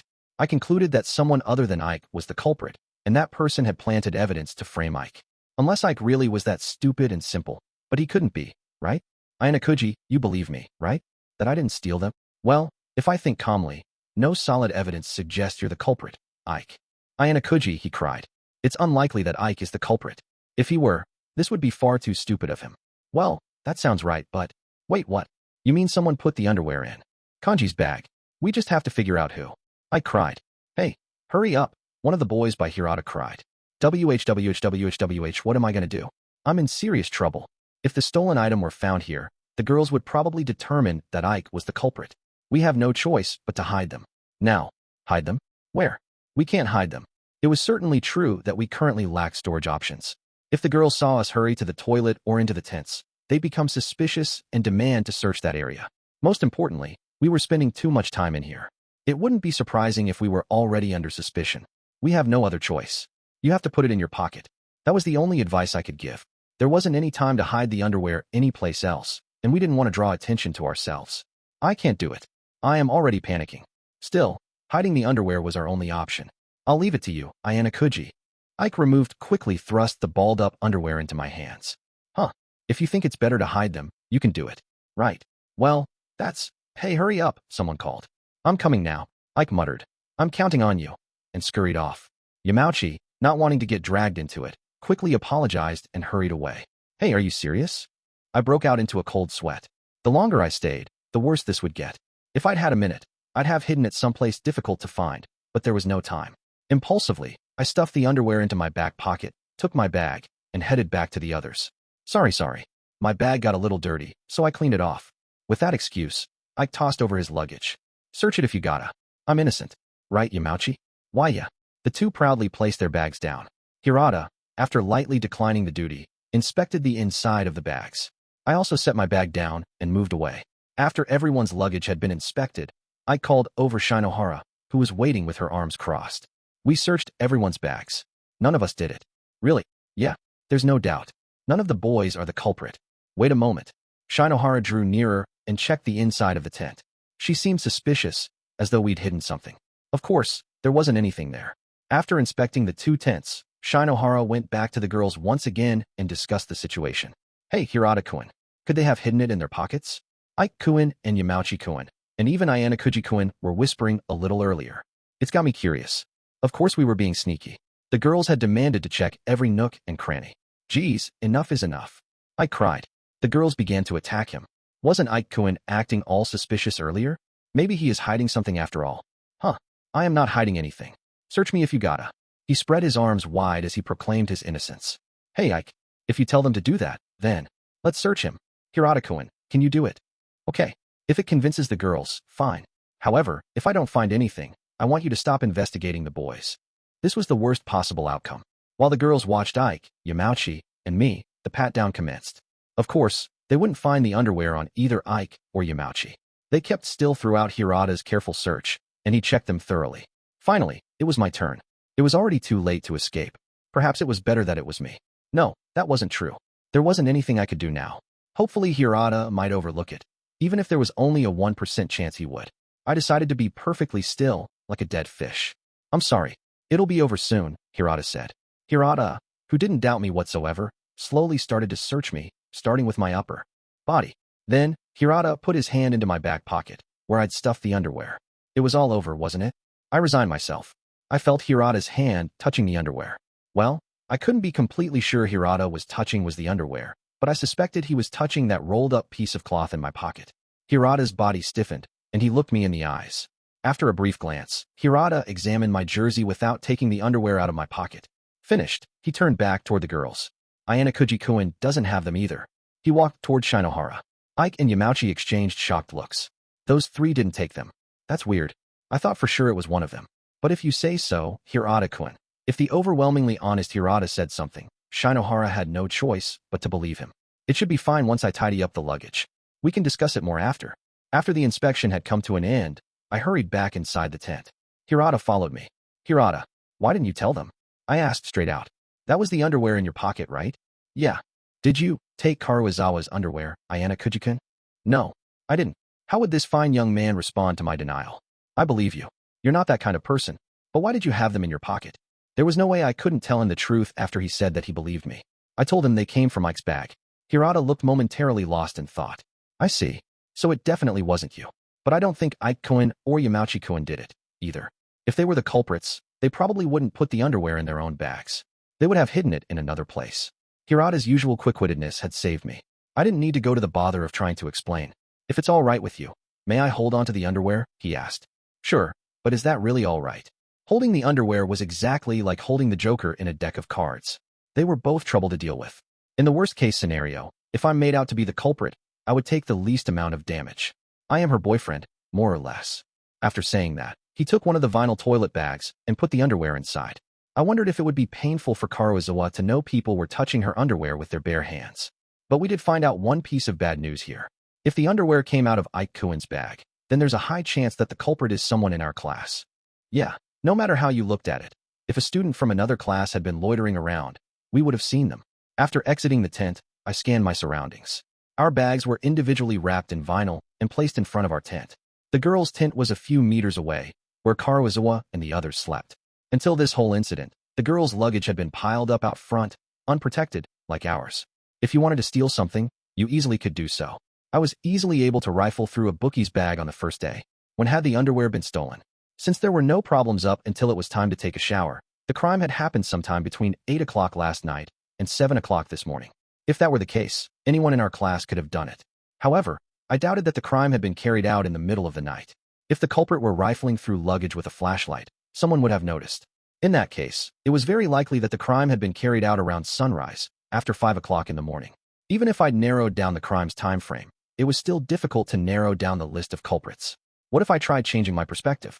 Say Karuizawa stole her own underwear and hid it in Ike's bag. But what reason would she have for doing that? I believe you're not the culprit, Ayanokouji-kun. That's why I saved you. Oh, thank you. But that's not all I want to say. I want you to help me find the real culprit, Ayanokouji-kun. Hirata took my hand as he made his request. You want me to find the culprit? I think people, both guys and girls, will be uneasy until the thief's found. To be honest, it would probably be best if I found the culprit, but it looks like it'll be difficult to get everyone together. A class star like Hirata had certain restrictions. I don't think it'll be easy to find someone who would hide things in Ike's bag. Hirata should have known that finding the criminal would be difficult. Well, I'll do what I can. Just don't expect too much of me. Thank you.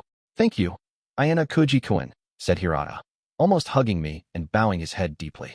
I understood Hirata was thankful, but felt his reaction was a bit excessive. Perhaps the underwear theft was really bothering him, in particular. As a leader, he had to respond seriously to the crisis and try to find a resolution for the class. If you do happen to find the culprit, I want you to tell me first. I definitely do not want you to tell anyone else. His ability to widen his eyes while making such a sincere appeal pretty much destroyed my ability to say no. He looked almost too calm. It was a little eerie. If that information becomes public knowledge, our class will suffer a huge blow. I want to avoid that. That's why I want to find a peaceful method of settling things with the culprit. If it's coming from me, I think that we'll be able to resolve the issue through talking. So, in other words, you're going to hide the truth? Hide it. That's a poor choice of words, but there's nothing I can do about it if people take it that way. Even if one of the guys turns out to be the culprit, I think it's better that the truth be concealed. He focused on me. It was almost as if he meant to protect the culprit. I understand. I'll report to you first. Is that good? Thank you. Well then, I'll be getting back to work. Upon exiting the tent, Hirata called out to the other students. I saw multiple silhouettes on the other side of the sheet begin to recede. Hirata Yusuke, are you Class D's hero? There was one contradiction in Hirata's story. Right after he said he believed in me, he immediately said the truth ought to be concealed even if the culprit was one of the guys. In other words, even if someone had the underwear, we'd hide it from the girls.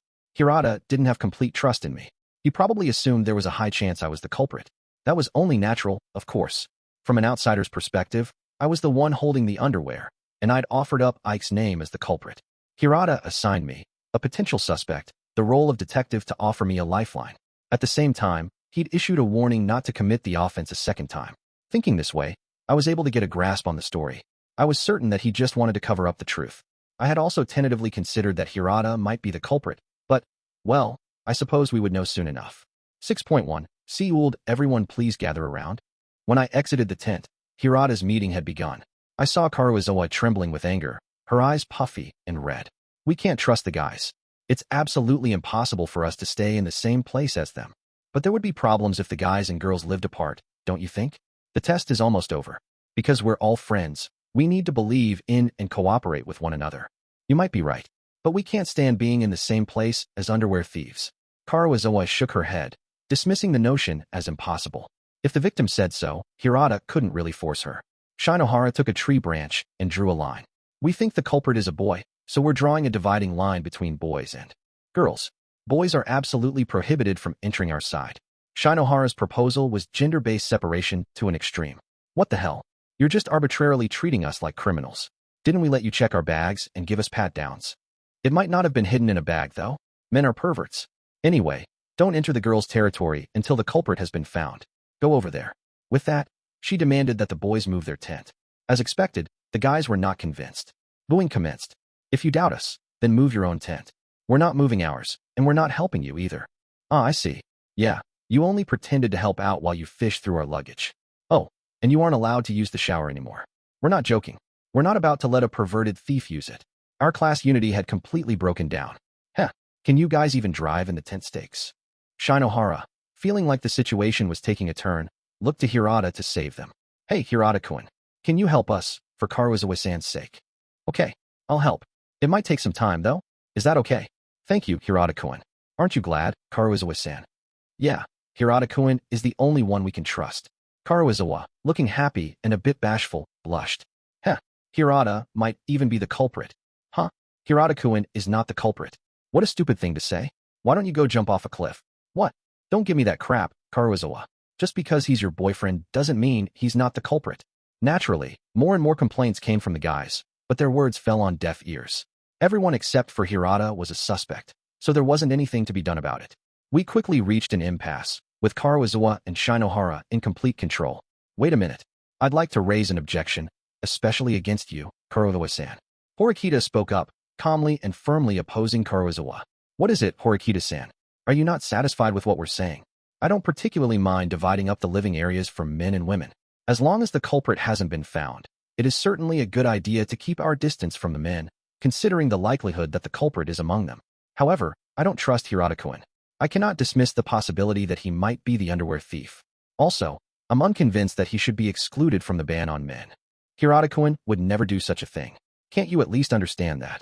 That's just your personal belief, isn't it? Don't force your way of thinking on me. Karuizawa stepped closer to Horikita, looking like she didn't approve of Horikita's attitude. Hirata-kun is definitely not the culprit. You don't even have friends, let alone a boyfriend. You probably wouldn't understand. Don't make me repeat myself. Nothing you can say will convince me.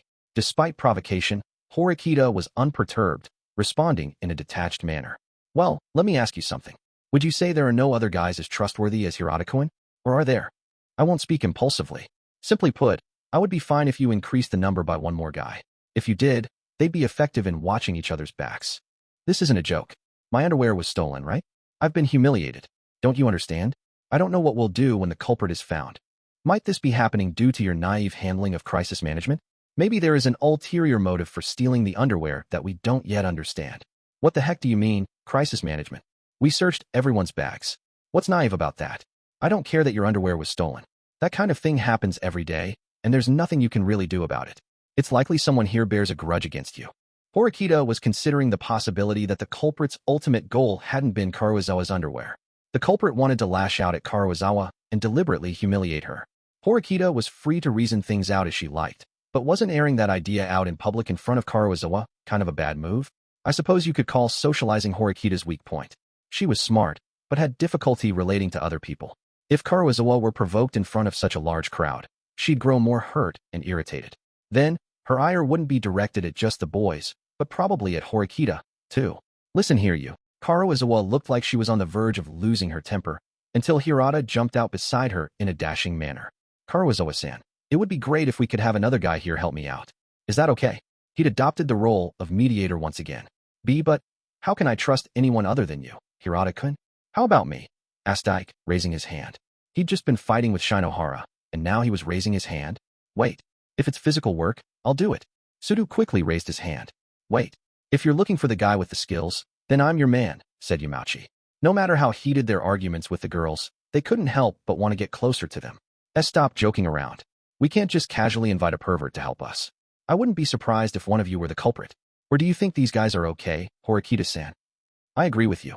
Considering how these three behave on a daily basis, they are completely untrustworthy. I've thought it over very carefully, and I intend to choose someone who can't be the culprit. Who? Is there someone other than Hirata-kun? I regarded the male students. Was there any guy who could put her at ease, next to Hirata? Yukamura was brilliant, but had his share of disputes with the girls. Who could it be? You. Ayanokouji-kun. Huh. Why me? How me? My mouth fell open, and I stood there, flabbergasted. Ha ha ha. Don't make me laugh. He's your only friend, isn't he? There's absolutely no way I can trust such a gloomy, lecherous wallflower, Karuizawa said. I didn't especially care what people thought about me, but it seemed like many had written me off as that guy, or a gloomy lecher. Was this the pathetic fate that awaited a loner who couldn't even make friends in his first semester of school? If anything, I think Ayanokouji-kun is the culprit. He was acting all sneaky this morning, which was pretty suspicious. Upon finding the underwear in Ike's bag, I had been pretty inefficient and slow. Well, It was true that I'd had Kuroizawa's underwear in my hands at the time, which did make me pretty suspicious. It's possible Ayanokouji was at the bonfire until late last night. The girls' doubts had intensified, and I had become their next target. Doubters began to appear from the boys' side, too. Ike and Yamauchi feigned ignorance. Even if I stayed silent or tried to explain, the situation was going downhill.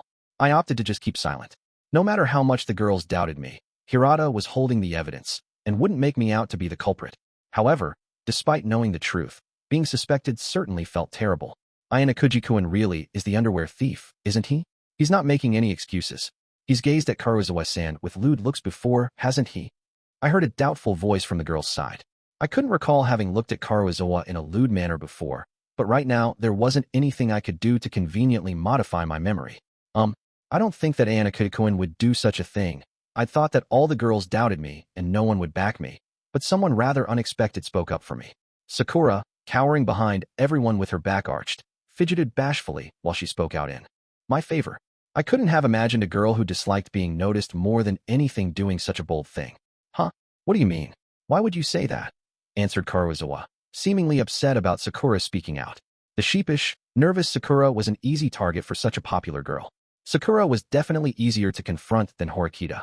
In an instant, Kuroizawa changed her target, lashing out at Sakura with her words as if sinking her teeth into prey. Huh? Why? How do you know that? How do you know Ayanokouji-kun isn't the culprit? Well, that's because he isn't that kind of person. Sakura was backed into a corner and barely managed to squeak out her fearful answer. Huh? I don't understand what you mean. That's not an answer. Kuroizawa folded her arms and laughed mockingly at Sakura. Oh, could it be that Sakura-san likes someone plain and invisible like Ayanokouji-kun? Rather than saying it contemptuously, Kuroizawa said it as though it were reasonable to assume. It would have been fine if Sakura had just shrugged off such remarks, but she took them on. Why, you're wrong. Sakura stumbled back in a panic, her face completely red. Whoa, that's such an obvious reaction. It's like what an elementary schooler would do. The other girls joined Kuroizawa in laughing out loud. That's WL. Yeah, isn't that a good thing, though? You like him, and no one else does, right? Hey, will you confess to him here? I'll even help you out. Sakura, unable to bear this attention any longer, ran off into the forest. Kushida chased after her, wisely judging it dangerous for someone to go into the woods alone. What was that about? I was just teasing her. Geez, that's why she can't make any friends. Horikita, who had silently watched Kuroizawa's public excoriation of Sakura, sighed and brushed a hand through her hair, as if she'd observed something completely boring. Is it okay for us to continue the discussion now? This farce is a waste of time. Hey, Horikita-san, the way you talk is hurtful and annoying. Kuroizawa, losing interest in Sakura after she'd run away, made Horikita her target once again. Okay, Horikita-san, why are you so cold to me? Did something happen? Something? What's something? Well, isn't Hirata-kun so cool? He's smart, too, and he's even kind to a girl like you.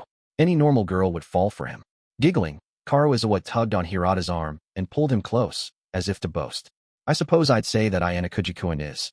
Well, as for his looks, he's probably better than most other guys, but isn't he awful in every other way? You're probably just jealous. That's what I think. You're naive, Kuroizawa-san. It's shameful to be so jealous. I'd heard that the behavior of the collective could bring out an individual person's position, personality, and psychological state. Some things that couldn't be voiced in our daily lives at school had started to come to the surface here. This was especially true for Horikita, who was often alone. The other girls in our class treated her poorly, but she managed to get along because, well, she just didn't care. Both parties ignored each other. Since everyone had to live together now, a clash of tempers was inevitable. It's certainly true that Ayanokouji-kun has many unlikable qualities, Horikita said. Hey, I thought you would have backed me up. But we need to ask if Hirata-kun can trust Ayanokouji-kun. It would only be awkward and uncomfortable if you endorsed someone meaningless to Hirata-kun.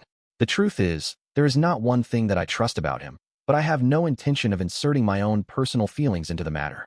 By process of elimination, I've concluded that he is the most trustworthy boy in the class.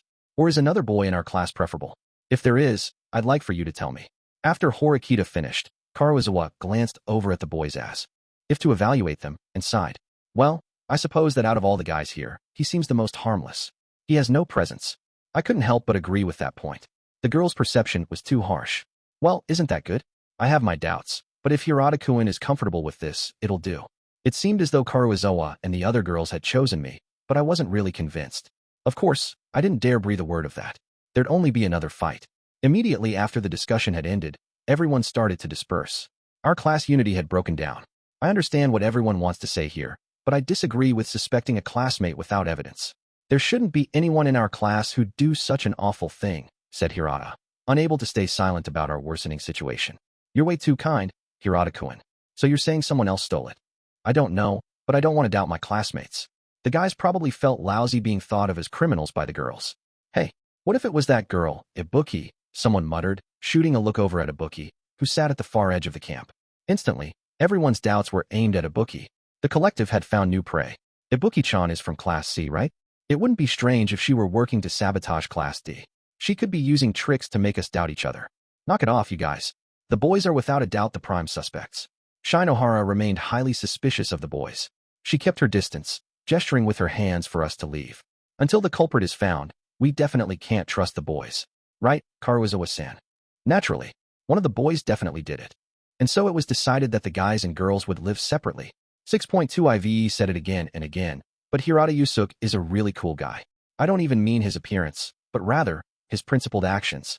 He took the initiative to do troublesome things that ordinary people didn't want to do, and he conducted himself respectfully even when responding to opponents. Hirata, in cooperation with the girls, was setting up their 2 tents further away from the guys. Meanwhile, I was tasked with carrying the stakes for the tent, driving them into the ground, and fixing them in place. Although I had a hard time at first, what with the stakes slipping loose, I'd soon managed to secure the first tent. It was surprisingly easy. Currently, I was sweaty and pounding in the stakes for the second tent with a hammer. Hirata came around and helped by stretching the rope out and giving me a hand driving in the stakes.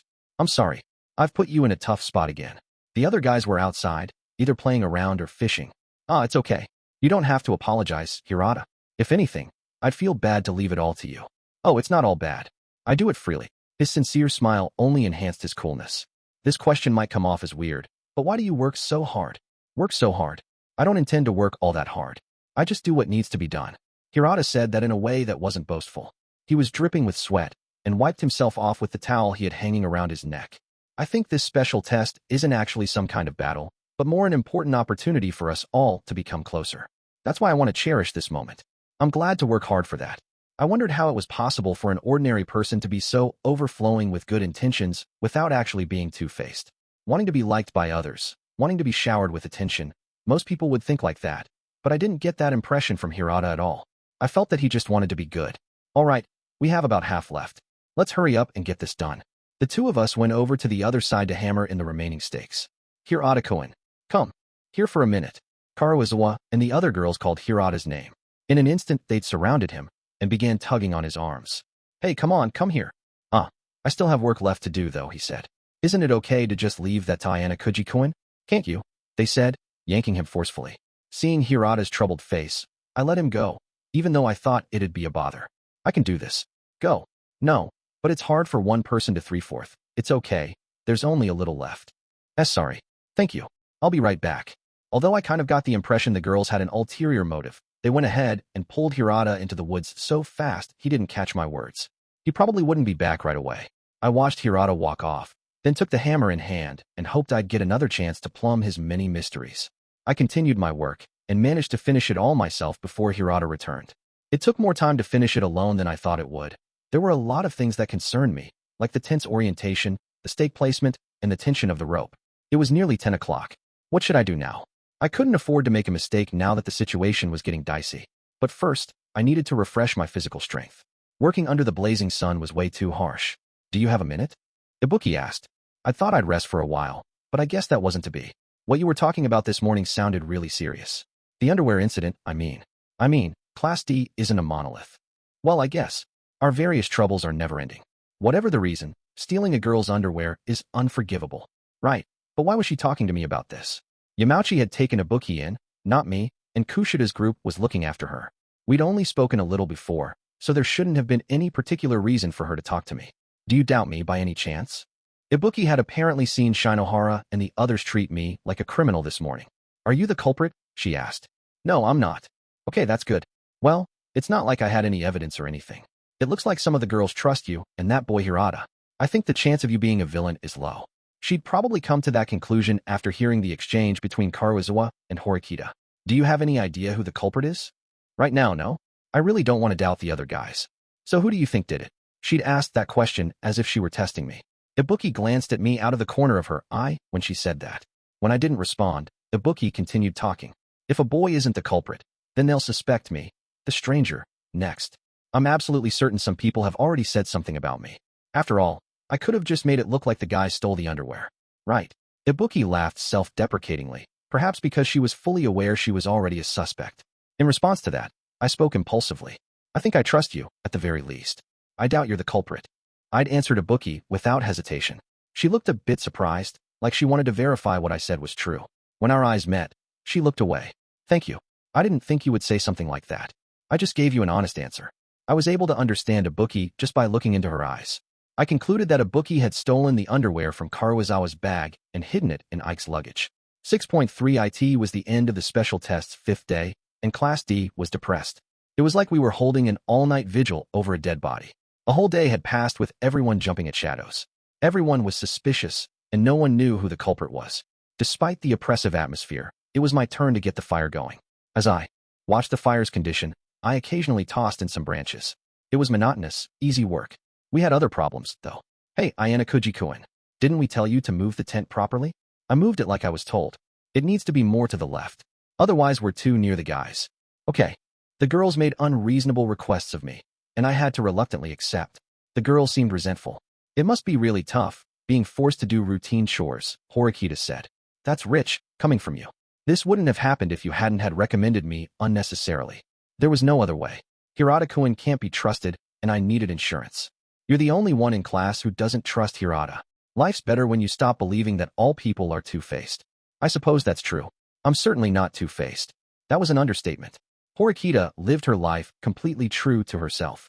She threw my criticism back at me rather skillfully. However, most create a distinction between their public persona and how they really are on the inside. You do it too.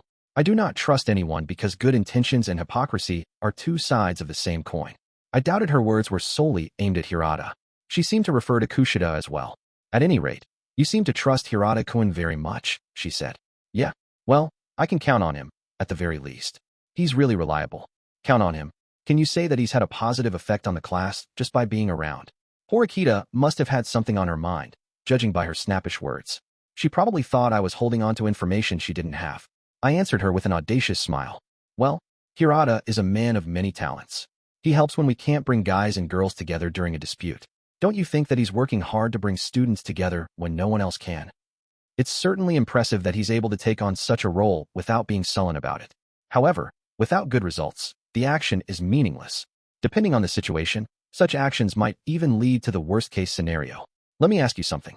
Do you know how many points Class D has now? Well, it seems like there were some unexpected expenditures. I can't give an exact number. Exactly. Trustworthy Hirata-kun has kept his mouth shut about it. What do you mean? Come with me. I wondered what in the world she wanted to show me so badly that she'd leave the fire unattended. As I wondered where she was taking me, I noticed we were at the front entrance of the girls' tent. Horikita opened the main panel and shoved me inside. This is, unlike the boys' tent, which was Spartan-like in its lack of comfort, the girls' tent was completely different. It was spacious, with a floor mat on the ground so that they wouldn't have to sleep on the hard earth. There were several pillows inflated with air. On top of that was a battery-powered cordless fan. The tent on the other side has the exact same things in it, too. A total of 12 points.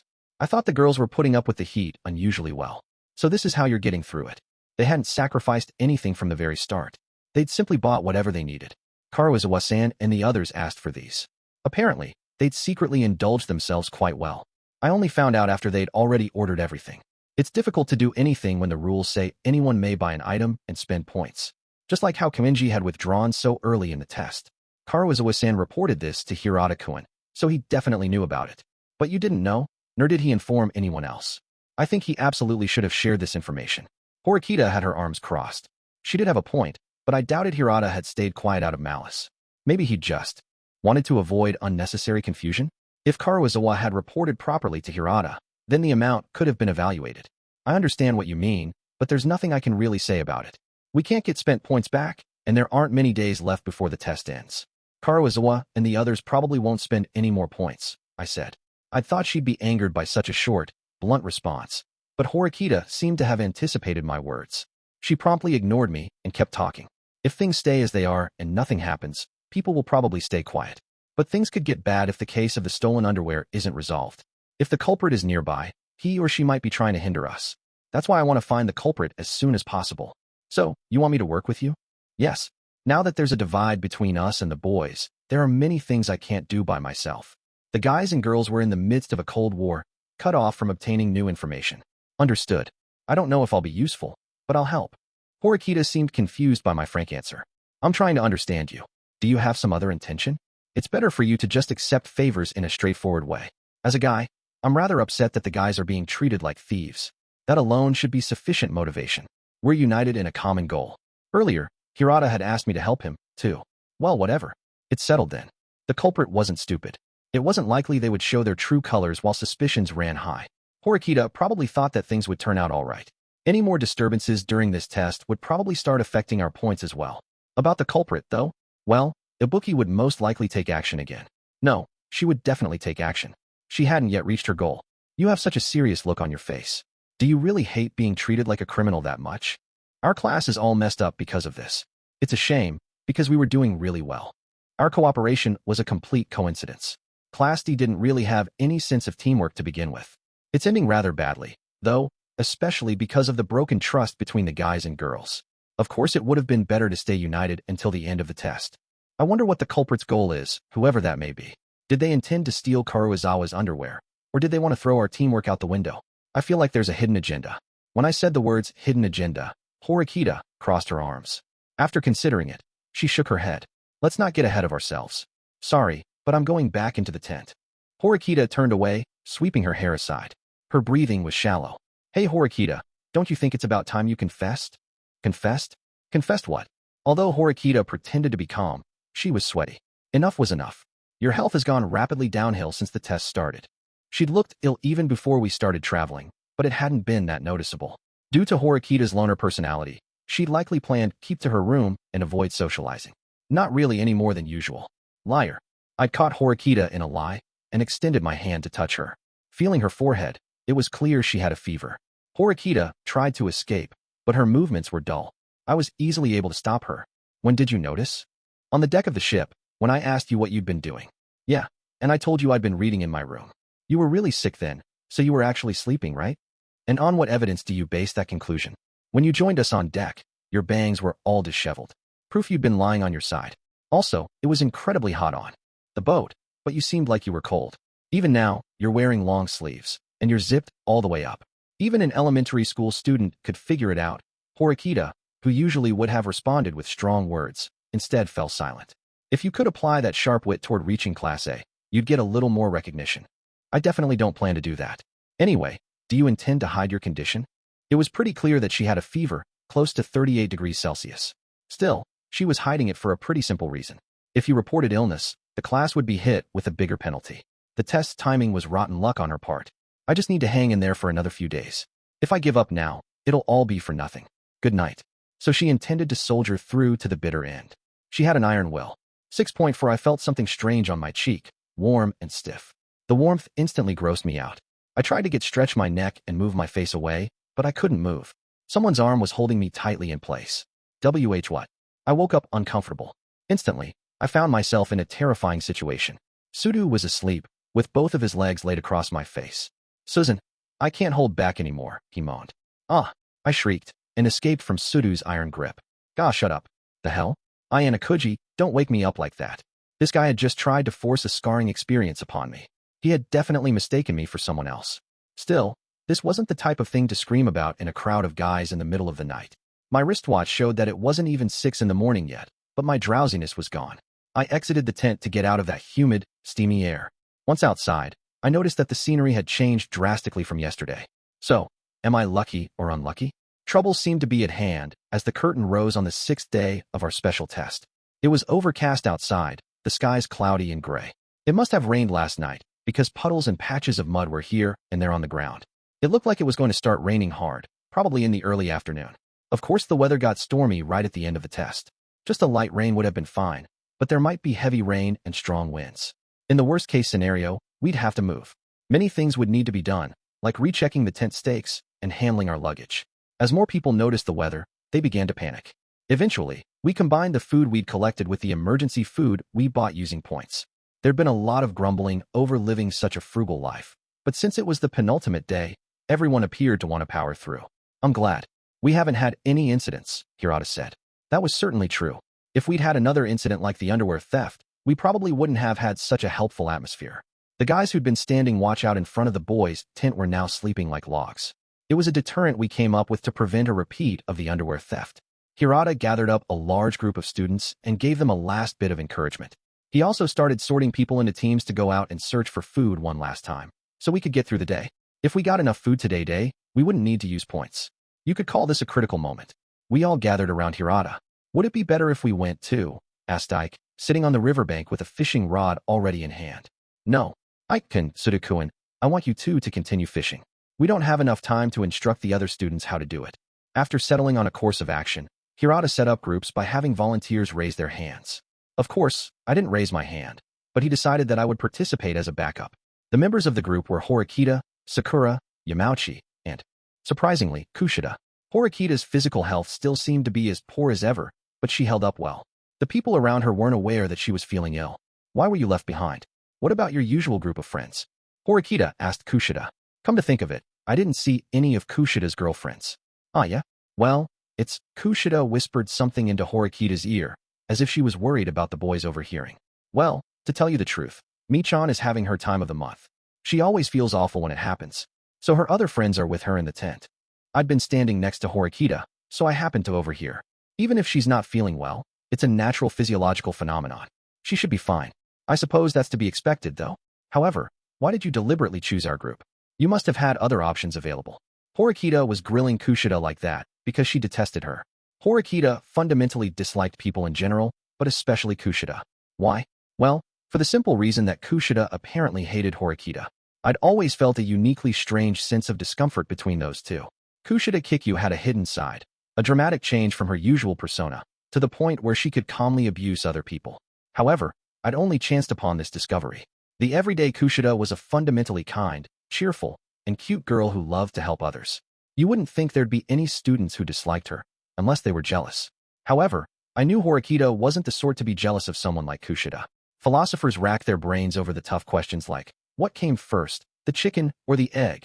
The chicken is literally born from the egg, but doesn't that mean the egg came first? I didn't know whether it was Horikita who hated Kushida first, or the other way around, or when this all started. I wanted to talk to you, Horikita-san, and thought this was a good chance. You know, we haven't really talked at all during this trip, have we? Well, as soon as it gets dark out, let's head to bed. Even though Kushida understood that she was disliked, and disliked Horikita in turn, she wanted to try making friends with her. If Kushida's goal was to make friends with everyone in class, she couldn't avoid dealing with Horikita. I don't have enough free time to spend it with you unnecessarily. You're so mean, Horikita-san. Even though your face is so cute when you're sleeping. Horikita seemed a little annoyed by Kushida's odd teasing. At any rate, I was going to search for food with the rest of the group. Hey, Ibuki, why don't you come with us too? Just as we were about to depart, I called out to Ibuki, who was resting under a tree. Me? Today's the last day. If you don't want to, I won't pressure you. Okay. I owe Class D a debt of gratitude. Sure, I'll help. Ibuki slung her bag over her shoulder. Yamauchi looked happy about this. Hey, that's great, that's great. You know, this kind of feels like a harem or something, he cried. The greater the girl-to-boy ratio, the happier Yamauchi was. Horikita didn't have any reason to refuse, so she stepped into the forest without a response. The forest is kinda eerie. Or maybe I should say that it's scary, plus hot and humid. The sky was cloudy, and the forest was completely different from yesterday. Visibility was especially poor. Yamauchi, with great sweat stains under his armpits, dejectedly flapped his gym clothes to fan himself. Aren't you hot, Sakura? He asked. Yamauchi had been scheming for a way to talk to Sakura, but his eyes were focused on her breasts, and it was easy to see that he simply wanted to look at her boobs. Oh, it's okay. I'm fine. Sakura leaned forward, as if to indirectly avoid Yamauchi's gaze. It's said that girls are sensitive to the lascivious male gaze. In Sakura's case, she'd had a lot of experience in that regard, so she was especially sensitive to it. Karuizawa was so mean yesterday, wasn't she? And even though you were being so kind by sticking up for Ayanokouji, Sakura. Yamauchi intended to appear kind when speaking to Sakura, but his gaze and topic of conversation had the subtlety of an exploding bomb. Yamauchi, it'd be good if you paid attention to the treetops. They might have fruit. Also, we're pretty tall, so we need to be careful around here, I said. Why, yeah, of course. Thus I prevented Yamauchi from gazing lustfully at Sakura, at least somewhat. Still, a supremely horny guy wasn't going to run out of steam. Rain clouds are approaching from the southwest. The storm will be here even sooner than we imagined. Depending on how things went, it would be better to get out of the rain if at all possible. Rain would make our foraging mission more dangerous. If we did happen to get caught in the rain out in the middle of the forest, we could be stuck or injured. If that happened, we'd lose a great deal of points. We looked for food while walking quietly. Kushida alternated between looking at Horikita and me, while appearing lost in thought. Of course, Horikita ignored everything. "What's the matter, Kushida-chan?" asked Yamauchi, who'd noticed Kushida's odd behavior. "Ayanokouji-kun and Horikita-san have been on pretty good terms from the beginning, right?" I was trying to think of what the reason might be. "Good question. Why are you too close, anyway?" Kushida had opened a troublesome subject. "We don't really get along well, though," I said. "You always deny it, but you do get along. You're walking side by side right now." They could say it, but it wasn't like I was particularly aware of it or anything. I think I might have found something that Ayanokouji-kun and Horikita-san have in common," Kushida said. "Something in common? What's that?" "Well, look at them closely, Yamauchi-kun. Notice anything?" Yamauchi got in really close, until he was about a centimeter away from my face. After that, he rushed over to Horikita and peered into her eyes. "You idiot, if you get too close." Slap. Yamauchi's cheek got smacked. It was a wonderfully vicious slap, the kind you'd see from a humiliated actress in a searing drama. After being hit with such force, Yamauchi shuddered and shouted. He squatted low, cowering, and cried in pain. He didn't use any words, but his eyes seemed to ask Horikita, "Why would you do something like that? What were you doing? You got too close. Remember to stay out of my personal space." This was like the time I made a pass at Horikita. Really, anyone would feel uncomfortable if a guy you didn't like got extremely close to your face. Haha. Sorry, Yamauchi-kun. I started trouble. Are you okay? Kushida asked. "Why, you're so kind, Kushida." Yamauchi took Kushida's outstretched hand and stood, his cheeks still red. Ibuki watched the scene with a slightly surprised expression. She probably didn't see this kind of idiotic exchange in Class C very often. What's the thing in common that you noticed, Kushida? Well, don't you know? I hardly see the two of them laugh. That's it. It's like, I don't think I've ever seen Ayanokouji-kun or Horikita-sen smile. Kushida had pointed out something rather unexpected, thinking that we'd merely accept her word. Regarding Horikita, though, I'd seen her smile many times before when making fun of someone, but her smile never contained any kind of affection. It's certainly true that I've never seen Horikita smile before, but I've smiled, haven't I? I've seen you with a bitter smile, sure, but never a genuine grin, something from the bottom of your heart. I've never seen you laugh so hard you had to clutch your stomach, Ayanokouji-kun. Or perhaps you've just never shown that side of yourself to me. She looked slightly dissatisfied as she peeked up at me. My heart started pounding. My pulse spiked. Even though we were on a deserted island, a lovely, perfumed scent tickled my nostrils. Embarrassed, I averted my eyes. A lot of it's due to genetics. It's the difference between people who smile often and those who don't smile at all. I don't think I really like that reason, even if it's true. Well, genetics probably weren't everything.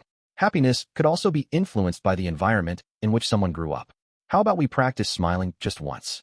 What do you think? For the time being, let's begin with the area, said Horikita. Of smiling. How long do you want to travel? We need to search for food, right? Said Horikita sternly. Her tone was forceful. She'd instructed us all to spread out immediately. Don't make any moves alone. Search in pairs. Be especially careful. Let's go, Ayanokouji-kun. Horikita called me, and I started walking with her. Sakura seemed to be trailing behind us with her shoulders slumped. Come search with us, Sakura. Yamauchi yelled. He flashed me a thumbs-up gesture. I guess he dreamed of taking advantage of this opportunity. I'm looking forward to working with you, Ibuki-san. Kushida, the last one remaining, paired up with Ibuki. Ibuki was a rather blunt, antisocial girl herself, but if she were with Kushida, there likely wouldn't be problems. Horikita, how are you going to handle the key card issue? I asked. I always have it on me. Horikita put her hand in her coat pocket to show me she had it. When we update the device, I'll slip in among the students Hirata-kun's gathered so I can be undetected. Ibuki-san and the other students aren't supposed to know. Well, I wasn't really worried about her handling that part. Since it required being conscientious, she'd probably handle it well. Can I see it for a second? Here. It's actually convenient to do it here. It'd be too suspicious at base camp. Maybe, but what do you plan to do after I show you? I explained the situation to Horikita while she looked suspiciously at me. To be honest, I'd been keeping quiet. I was with Sakura earlier so she can back me up, but on the first day we saw students who had something like a key card. I told Horikita about seeing Katsuragi in front of the cave and his card, but I don't know if that was really the key card. I didn't see it well. I mean, you'd probably laugh if I made a joke about him picking up a telephone card, right? Right. If you have proof, that would be a huge achievement. Horikita, satisfied with my reasoning, turned her back on Ibuki and stealthily took out the card. I accepted it and checked the front and back. The reverse side sported a typical magnetic strip. Just as Chabashira-sensei had said, on the front side was the name Horikita Suzune, proof that she was the leader. Even if I tried, I wouldn't have been able to peel the name off and substitute another. Well, is this the same card that Katsuragi-kun had? No. I wonder, though. I thought I'd know by looking, but it seems like it's a different color than I remember. The keycards might have a different color scheme based on the class. Yeah, but we don't have enough evidence to make a solid judgment. If we make a mistake, we won't recover from it. When I tried to return the card to her, I accidentally dropped it. The card hit the ground. I let out a panicked shout, but Horikita quickly snatched it up. She slid the card back in her jacket, but we'd attracted attention. What's wrong? Kushida looked worried. Ibuki too. Oh, it's nothing. There was a bug that surprised me. Sorry. While I apologized, Horikita shot me a terrifying glare. Sorry. Horikita furiously kept her distance from me. Did she dump you? Yamauchi asked with a grin. Look, Yamauchi, I need to ask you something. Could you come here for a second? What is it? You know my love consultation fee is high, right? The ground in this area is all muddy because of the rain, right? I want you to take this mud and smear it on Horikita's hair. Can you do that for me? But if I do something like that, I'll be killed. No way. Of course, I knew he wouldn't immediately agree. But this was far too unnatural for me to do myself. I'd thought that a prankster like Yamauchi would try pulling this stunt. Listen here, dude. No matter how angry you say you are at Horikita, trying to get revenge on her is uncool. If you do this, I'm prepared to offer you Sakura's email address. What? Well, Sakura's email address. Man, I guess I have to do this now, huh? The boy who lived for love had decided to die for love. That decisiveness was amazing. You're absolutely going to do it? If you're lying, I won't agree. After I nodded, Yamauchi gathered up a lot of mud and approached Horikita from behind. Had she not been feeling ill, she probably would have noticed him, but right now she couldn't pay attention to her surroundings. Kushida and Ibuki noticed Yamauchi's strange behavior and watched him with quizzical expressions. Yamauchi did it. He covered Horikita's beautiful black hair with mud. Then he patted and smeared it on her with both hands. Well, he didn't really need to go that far. Ha. You're all covered in mud, Horikita. Hilarious. Yamauchi laughed and pointed at Horikita like a little kid. Horikita, almost as if she weren't able to grasp the situation, didn't move for a little while. Then she stood up, grabbed Yamauchi's pointing arm, and acted without saying a word. Yamauchi let slip a quick, confused as Horikita threw him. 6.5W, you returned to the base camp before noon with nothing to show for our efforts. Although the sun hadn't come out, it was even hotter here than inside the midsummer forest. It was impossible not to see a thin layer of sweat, even on Horikita, who insisted that she wasn't sweaty. You'd better wash up right away, Horikita-san. You're really muddy, yeah. This situation is rather painful. Horikita, her hair and clothes completely covered with mud, couldn't help but be uncomfortable. It would have been uncomfortable even if she weren't sick. I'm going to hold a grudge against you for the rest of my life. You'd best prepare yourself. Yamauchi, who'd been viciously beaten, cowered behind my back as he trembled in fear. I did it. So, you have to keep your promise. Don't worry. When the test is over, I will tell you. I felt bad for Sakura, but I needed to reward Yamauchi for his act of bravery. Oh no, looks like it's impossible to use the shower room. The girls who'd returned from exploring were gathered in front of the shower, waiting in line. Unfortunately, the 3 people in line were Karuizawa and her group. If Horikita got in line now, she would have a pretty long time to wait. Due to being covered in mud, she didn't want to yield. But getting in line behind a hostile Karuizawa make it difficult to cut in. What about the river? That'd be easy and fast, right? I asked. Right. Looks like I don't have any other choice. I think I'm going to go for a swim. Ibuki-san, do you want to go for a swim with me? I got pretty sweaty. If we get permission, is it okay for someone from Class C to use the river? Using the spot without permission wasn't allowed, but there shouldn't be any problems. I'll pass.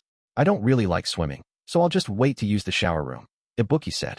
Well, I will, too. Sakura, following Ibuki's lead, refused to go swimming. Probably she didn't want the boys to see her in her swimsuit. Undoubtedly, taking a shower with warm water was best, but since it was quite cloudy outside, it was also fairly hot and humid. Horikita probably wasn't confident that she could continue waiting in her poor health. Yamauchi, who'd been beaten black and blue, headed with me toward the tent. I'm going to rest for a bit. The parts where I got punched really hurt. Yamauchi wept a bit as he hobbled inside. Although he'd been a suitable person for the job, it was a horrible task. As for Horikita, I couldn't see her, so I guessed that she'd already started changing into her swimsuit. Meanwhile, the number of people waiting to use the shower had gradually increased. Behind Karuizawa's group was Sakura, and behind her was Ibuki. Then another girl lined up behind them. Quite a few students were swimming in the river, and it looked as though they were having fun. A few minutes later, Horikita and Kushida appeared in their swimsuits. I went to the boys' luggage pile, then wandered around looking for privacy. When I returned about 5 minutes later, I saw Horikita washing herself while standing in the river. The cold river water must have felt horrible on Horikita's sick body, but she must have been happy the mud was gone. Whoa, looks like it's moving now. I nodded at Ibuki, who was waiting at the tail end of the shower line. 6.6 I'd been waiting for about 15 minutes in front of the boys' tent before Horikita appeared. She kept her eyes downcast, as if something was wrong. Then she slowly looked up and scanned the area. When her eyes met mine, her pupils trembled, like she was frightened. She approached me with heavy, plodding steps. Despite her seeming frailty, I couldn't think of her as simply weak. Ayanokouji-kun, could you please come here for a moment?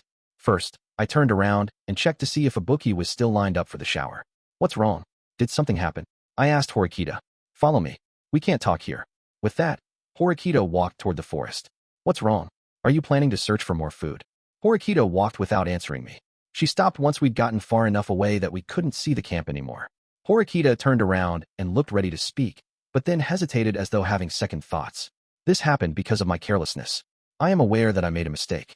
Okay, a mistake. It was stolen. Wait, your underwear was stolen too? No, this is much, much worse. The keycard. A complete blunder on my part. Horikita looked completely disgusted with herself, a look I had never seen her make before. I wanted to talk to you because I trust you. I absolutely couldn't consult with someone who might be the culprit. This is so humiliating. I want to die. I felt honored that she trusted me, but I couldn't exactly rejoice in front of someone so depressed. Such a huge failure. No, the one who stole it is to blame. Right. Even so, this is an issue of responsibility. It has nothing to do with me being sick or covered in mud. Horikita hung her head. If this got out, it could cause us massive damage. I wasn't supposed to let go of the card for a single second. But don't blame yourself. I doubt this will be any consolation, but I think you did your absolute best. I didn't know if she heard me. She merely bit her lower lip, as if overwhelmed with regret. It's probably better if we don't make this information public. We should get to the truth first. Yes, I think so too. Everyone would panic if they knew. I wanted to avoid that at least. I suspect two people. Either Karuizawa-san or Ibuki-san. The former might have done it simply out of hatred. Karuizawa could have stolen it because she wanted to see Horikita panic after losing the card. Unfortunately, the chances of that are low. Karuizawa was in front of the shower the whole time. You're sure about that? Yeah. Same goes for her flunkies, too. If that's the case, it's highly likely Ibuki-san is the culprit. It's possible she came to know about the card this morning, and the timing is just far too good. But wouldn't stealing it be an extremely dangerous gamble? Since the leader's name is engraved on the card itself, just looking at it would be enough.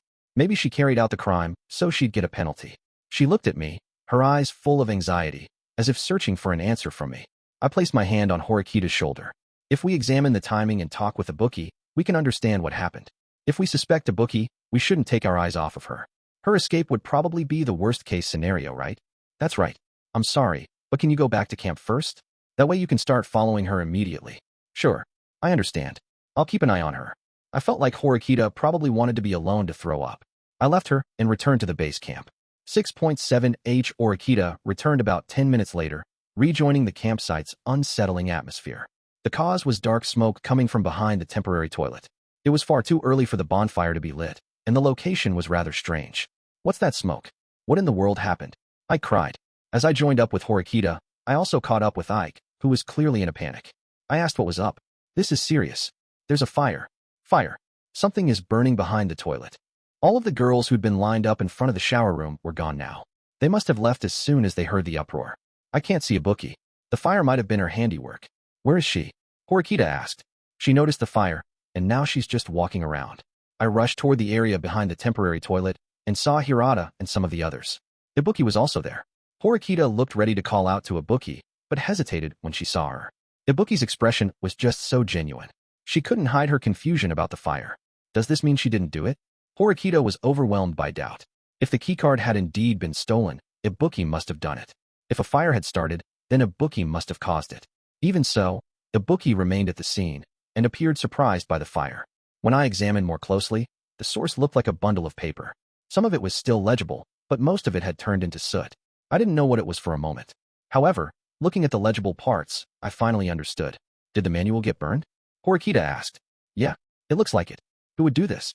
It's just one thing after another, Horikita muttered in a low voice, lowering her eyes. I'm responsible for this. The manual was in my bag.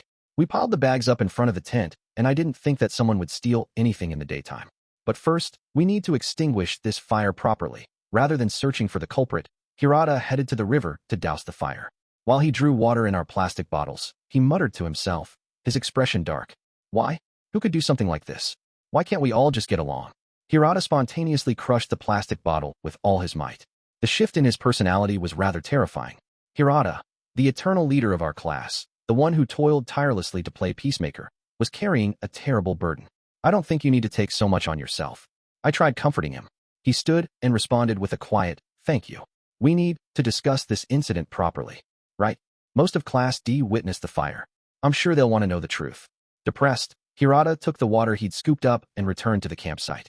Hey, who did this? Is there a traitor in our class? Karuizawa asked. When we returned, we found her leading the confrontation between the guys and girls, who glared at one another. Why do you suspect us? Isn't this a completely separate issue from the underwear incident? I don't know about that. Isn't it possible you burned something to mislead us? Stop jerking us around, as if we'd do something like this. Wait a minute, everyone. Please, calm down. Let's talk about this, Hirata cried. He gave me the water, and I took his place, extinguishing the remnants of the fire. Hirata immediately went to the center of the circle and tried to play mediator. This might have been residual stress from yesterday's underwear theft incident, but both sides were heated up and showed no signs of settling down. It seemed like quite a few people in Class D wanted to start hunting the culprit right here. At any rate, we don't have to worry about the fire spreading. I shook the empty plastic bottles twice, then 3 times. A few water droplets plopped onto the smoldering remains of the fire. I looked up. Rain, huh? Raindrops dripped onto my cheeks. The clouds were even darker than they'd been before, proof that heavy rain was about to start. Once, we'd have all come together as one to make it through this last pinch. Now, the guys and girls were locked in a tense confrontation. They stood, glaring at each other. This is pointless. Seriously, this is the worst. We have underwear thieves and now arsonists in our class. This really is the worst. We keep telling you it wasn't us. How long are you going to keep suspecting us? The fight would never be resolved. It would just keep going on forever. Hirata should have stepped in and stopped this, but for some reason, he just stood there in a daze. Was he wondering who the culprit could have been? Hey Kanji, I can't see a bookie anywhere. Yamauchi had noticed a bookie was gone. I noticed that one of the bags was also gone. Perhaps the person who started the fire. It's rather suspicious. If a fire broke out then, that would mean the guys directed their suspicions at a bookie, and even the girls began to voice their doubts. However, before we could reach a resolution, the rain started to fall, and fall hard. Oh no, this isn't good. Let's discuss this later. It'll be awful if we all get soaked. Ike and the others, panicking, began shoving food and luggage inside the tents. Hirata, tell us what to do. I called for Hirata, but he just stood in the same place. Hirata continued staring off into nothingness and didn't budge an inch. Meanwhile, the sound of rain kept growing louder and louder. I was a little worried about the situation. I approached Hirata, but there wasn't any sign that he noticed me. Why is this happening? It's just like back then, he muttered something in a low voice. I couldn't understand what it meant, but it certainly wasn't trivial. This wasn't like the calm and composed Hirata at all. 6.8 I forced my heavy, sluggish body to chase after a bookie-san while the hard rain fell. The sky was covered with rain clouds that blocked out the sun, so visibility was poor. Even though I couldn't see a bookie-san, she'd left footprints in the muddy ground. If I just followed them, they'd lead me right to her. She'd walked about 100 meters from the base camp, sometimes veering off to the right or left. Rather unexpectedly, I found her waiting, as if expecting me. I instinctively hid myself, though there probably wasn't any point. What are you doing, Horikita? Ibuki spoke without even turning around. Her calm voice cut right through the sounds of the falling rain. I noticed you following me. Why don't you just come on out? When did you notice me? I asked. Right from the start. Her short answer felt ominous. My impression of her as being quiet and taciturn didn't change, but something was different. Why were you following me? Do you really not know? No, I don't know. It was almost like I was the villain here. You clearly know why I was following you, don't you? I really have no idea what you're talking about. Ibuki-sen faced me, looking me straight in the eye. I saw no deception in her eyes whatsoever. It almost made me want to apologize. After all, I had no proof. I only had my intuition. Why should I lie? She pressed further, as if she noticed my hesitation. I'd at least like to hear why you followed me, from your own lips. The underwear theft and the fire. Misfortune continues to befall Class D. So what? Do you realize that some people suspect you? I suppose since I'm an outsider, there's not much I can do about that. That's what I'm talking about. You're saying I'm the culprit? Do you have any proof? Unfortunately, I don't have a single shred of evidence related to the underwear theft, but I think it was you. That's a pretty terrible thing to say. You don't have any evidence, yet you suspect me? I had to admit, I was impressed by how she was handling this. She'd laid low until day 5, and she'd kept her distance from Class D. Contrary to normal expectations, she wasn't suspected. I suspect you because of today. You don't need me to explain that, do you? I wanted to hear it from Ibuki-san herself. If I explained all of the reasons for my doubts, that would almost be the same as admitting my identity as the leader. Even if I was 99% confident, so long as there was a 1% chance of her being innocent, I needed to avoid being direct. Let me cut to the chase. I want you to return something you took from me, I said to Ibuki-san, while I stood and stared her in the eye. I don't know what you're talking about. After giving that short answer, she walked away quickly. I followed, matching her speed. Ibuki-san changed course and headed toward the center of the forest. Where are you going? I asked. Who knows? It was difficult to walk straight. I'd realized this over the past several days. That was even truer in this weather, which impaired visibility. However, Ibuki-san didn't seem to care. I couldn't pull back, though, not after coming this far to find the truth. Since I'd made the mistake, I had to take responsibility and solve the problem. I have to make up for my mistake. I have to make up for my mistake. I repeated those same words over and over again in my head. I couldn't fail here. Besides, I also needed to take responsibility for my mistakes with Karuizawa-san, with whom I had been really aggressive. My heart beat fast. I was breathless. Little by little, I closed the distance between Ibuki-san and myself. Depending on the situation, I might need to retrieve the keycard by force. Considering my considerable skills, I could handle it well. I can handle it well. I can do it. I can do it. I understood all too well that I wasn't calm, but I had to do something. I didn't have anyone else to rely on. I'd handled things on my own up until this point, and I could continue just the same. The rain and winds were a bit easier to deal with in the middle of the forest than on an open road, but the visibility had become that much worse, and the footing even more terrible. Also, as I went right and then left, I lost my sense of direction. But my biggest problem was my physical condition. With every second that passed, I grew worse. Up until now, I'd only had a slight fever, but as the rain came down, I reached my limits. My sickness grew steadily worse. Ibuki-san stopped, and then unexpectedly looked up at a tree. She gazed at a single handkerchief, wet from the rain and tied to the tree. How long are you going to follow me? Don't you think enough is enough? Once you return what you stole from me, why don't you calm down and try thinking? If I stole the keycard, would I have held on to it? If someone saw me with it, that would mean immediate disqualification. I'd only end up losing points myself, right? I had only asked she return what she stole. I never once said anything about a keycard. Ibuki-san had just confessed. As I was about to press her on that point, Ibuki-san gave a thin smile that showed her white teeth. You thought I confessed to something, didn't you? You're wrong. What do you mean? I'm tired of talking with you. Ibuki-san crouched and started digging in the ground using both hands. Racked by intense dizziness and nausea, I leaned my back against a nearby tree. Your condition has gotten a lot worse, hasn't it? Ibuki-san turned to look at me. However, she quickly returned to work. Ugh. Although I was trying to manage my breathing, I couldn't anymore. My jersey, soaked from the downpour, leached my body heat away. I tried to resist wanting to lie down and rest, but I could no longer hold my head up. As I thought about my physical strength, I had no choice but to fight. Ibuki-san, I'm going to investigate you with everything I've got. You don't mind. Ibuki-san stopped digging, stood up, and approached me. With everything you've got? Could you be a bit more specific? You mean you're going to resort to violence? This is your last warning. Return it. I'd wanted to avoid coercive methods, but there was no other way. I didn't want to show this side of myself to anyone. I remembered the incident before, with Sudo-kun, where he'd punched some students from Class C. It had led to a trial, with the school getting involved. Back then I'd condemned Sudo, who had dealt with many unexpected difficulties. I'd abandoned him then, and was getting my just desserts now. That I would consider solving things with violence was ridiculously funny. My last warning, huh? Oh, I get it. Why don't you get your wish? She dropped the bag to the ground and raised her arms in the air, posing as if surrendering. She was obedient, but I saw no resignation in her face. Still, I couldn't let this opportunity pass. I reached to check the bag. Instantly, Ibuki-san's slender leg went right toward my face. What little alertness I had left saved me. I flew backwards, avoiding her kick. Mud splashed me, and I struck a defensive posture with both arms raised. Oh, you're good, she said. An act of violence means immediate disqualification. Someone might see us here, you mean? Weren't you willing to use violence, too? While I wondered why she had such a sly grin on her face, she suddenly grabbed my shoulders and threw me down. I wasn't able to react in the face of such an unexpected action and collapsed onto the muddy ground. "Would you like a moment to rest?" she asked. As I was on the ground, already wounded, she sneered at me from above. Her face looked all blurry. Ibuki-san grabbed my collar and yanked me up. If she hit me, I would definitely lose consciousness. I slipped out of her grip and rolled, escaping from her. I desperately tried to raise myself out of the mud. That was the first time I was really thankful that I practiced martial arts. "Oh, you can really move, surprisingly. You practice or something?"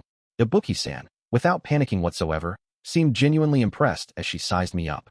She'd perceived my knowledge of martial arts, and probably wasn't an average practitioner herself. How could I respond without telling her that I was in the worst condition? I've been nothing but a complete and utter failure in this test. I hadn't contributed a single thing to Class D. If anything, I was probably a hindrance. The rest of them, all trying their hardest, were held back because of my poor physical condition. I wished I'd told them from the start. I could have requested that another person become the leader since I wasn't feeling well. It would have been fine had I just refused. But my pride got the better of me, which was unforgivable. I mocked people.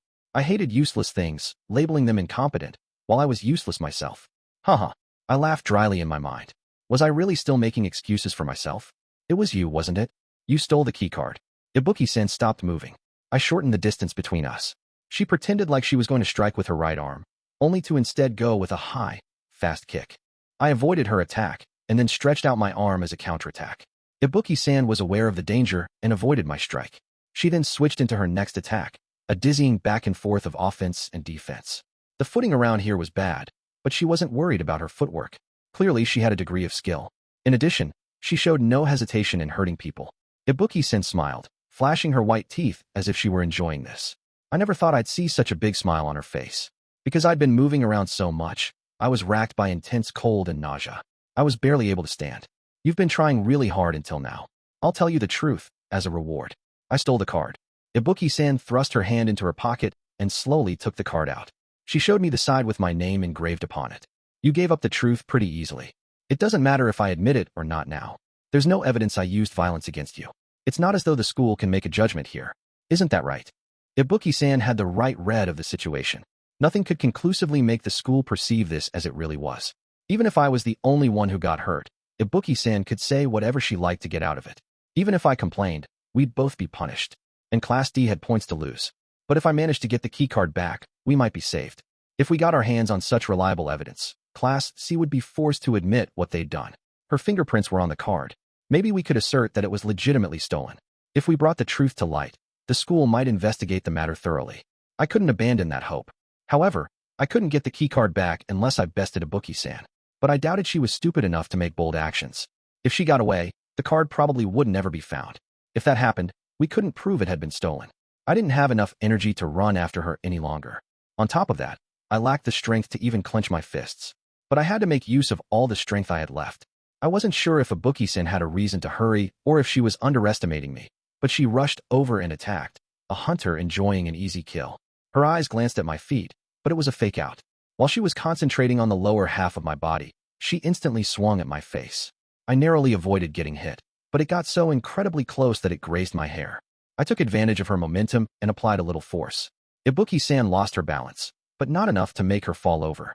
I tried to grab onto her arm, but she understood what was going on and slipped through my grasp. She probably realized I was trying to use her power and speed against her. I mustered up the last of my strength and drove my left fist into her solar plexus. Ibuki-san couldn't breathe and fell to her knees in apparent agony. At the same time, my physical strength had reached its limits, and my field of vision grew distorted. I couldn't chase after her, so I kept her pinned down. This is the worst. I'm already at my limit. My condition was bad before, but pushing myself so intensely had made things hopeless. But I couldn't collapse here. My attack was superficial, not enough to knock her down. I don't understand. I thought you were involved. Ibuki-san stood, wiping mud off her face. Involved? In what? I asked. Ibuki-san seemed to hesitate, but then muttered, I didn't burn the manual. You intend to keep lying even now? What would I gain by burning it? It was inevitable that people would begin searching for the criminal after the uproar. Besides, people would suspect me rather strongly. There was nothing to gain and a lot to lose. I certainly agreed with what Ibuki-san said. She'd stolen the keycard before the fire broke out. There wasn't enough time for her to deliberately burn the manual and fan the flames. But then who did? What did burning the manual mean? I talked to you in a roundabout way to confirm something. You seem different. But I suppose this is probably really hard for you to swallow. Do you think he's in Class D? There's a guy who figured me out before you did. Ibuki-san sighed, as if exasperated. So, you can't mean, right after I conjured the image of that person, I noticed that Ibuki-san had disappeared. In the next instant, a blunt instrument slammed me in the head, knocking me down hard. This conversation is over. I had to get up, so I started to push myself. Ibuki-san lightly swept my hand with her right foot, causing me to fall back down. Ibuki-san grabbed my bangs and yanked me up. Let me go, sorry. I've got a lot to do. She lightly slapped my cheek with her right hand. My mind and body were at their limit, my movements clumsy, and it was impossible for me to stop her. I shook off the hand grasping my bangs. I tried to stand and close the distance between us.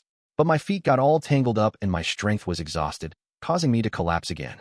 Do you think they'll permit such coercive methods? I muttered. Come on now. I don't feel like answering that. When I drew nearer, she raised her leg high and kicked me in the face. How many times would I repeat this same sentence? I made a huge mistake. By attempting to fix that mistake myself, I ended up turning it into a situation that couldn't be fixed. 6.9 I let out a deep breath while I stood over Horikita, who was unconscious. It had been a long since I'd gone up against such a tough opponent. Had she been in better health, the match could have gone either way. She really was that strong. I resumed my work, and soon I dug up a flashlight and a wireless transceiver wrapped in vinyl. I would have rather gotten by without using them if I could, though. What? Right after I took those two items out of the hole, I was overcome by some mysterious sensation. I didn't know the cause of it. Somehow, the items seemed slightly different from when I had buried them. Is it because of the rain? I decided that I was probably just overthinking things, and used the transceiver. I reported my current location to the man who'd been waiting to hear about my whereabouts, and sat down to rest. About half an hour or so passed before I saw the gleam of a flashlight. It blinked twice, then 3 times. It was just like Morse code. I responded with the same signal, using the flashlight that had been near my feet. The guiding light had gotten stronger, as if both lights were resonating with each other. Then I saw an irritating face that I didn't want to see. Ryuen appeared. Yo. Excellent work, Ibuki.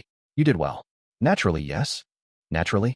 If you hadn't made any mistakes until now, I wouldn't have had to risk coming over here. That couldn't be helped. I hadn't planned for the digital camera to break. If only the digital camera hadn't broken, I would have taken a picture of the keycard, and that would have been the end of it. I would have had my definitive proof. I wouldn't have even needed to call Ryuen using the transceiver. But instead, I'd had to take a huge risk and hold onto the card, which led to Horikita discovering me. So, where's the card? It's here. I took it from my pocket and handed it over. Ryuen shined his flashlight on the card and confirmed that the name, Horikita Suzune, was clearly engraved upon it.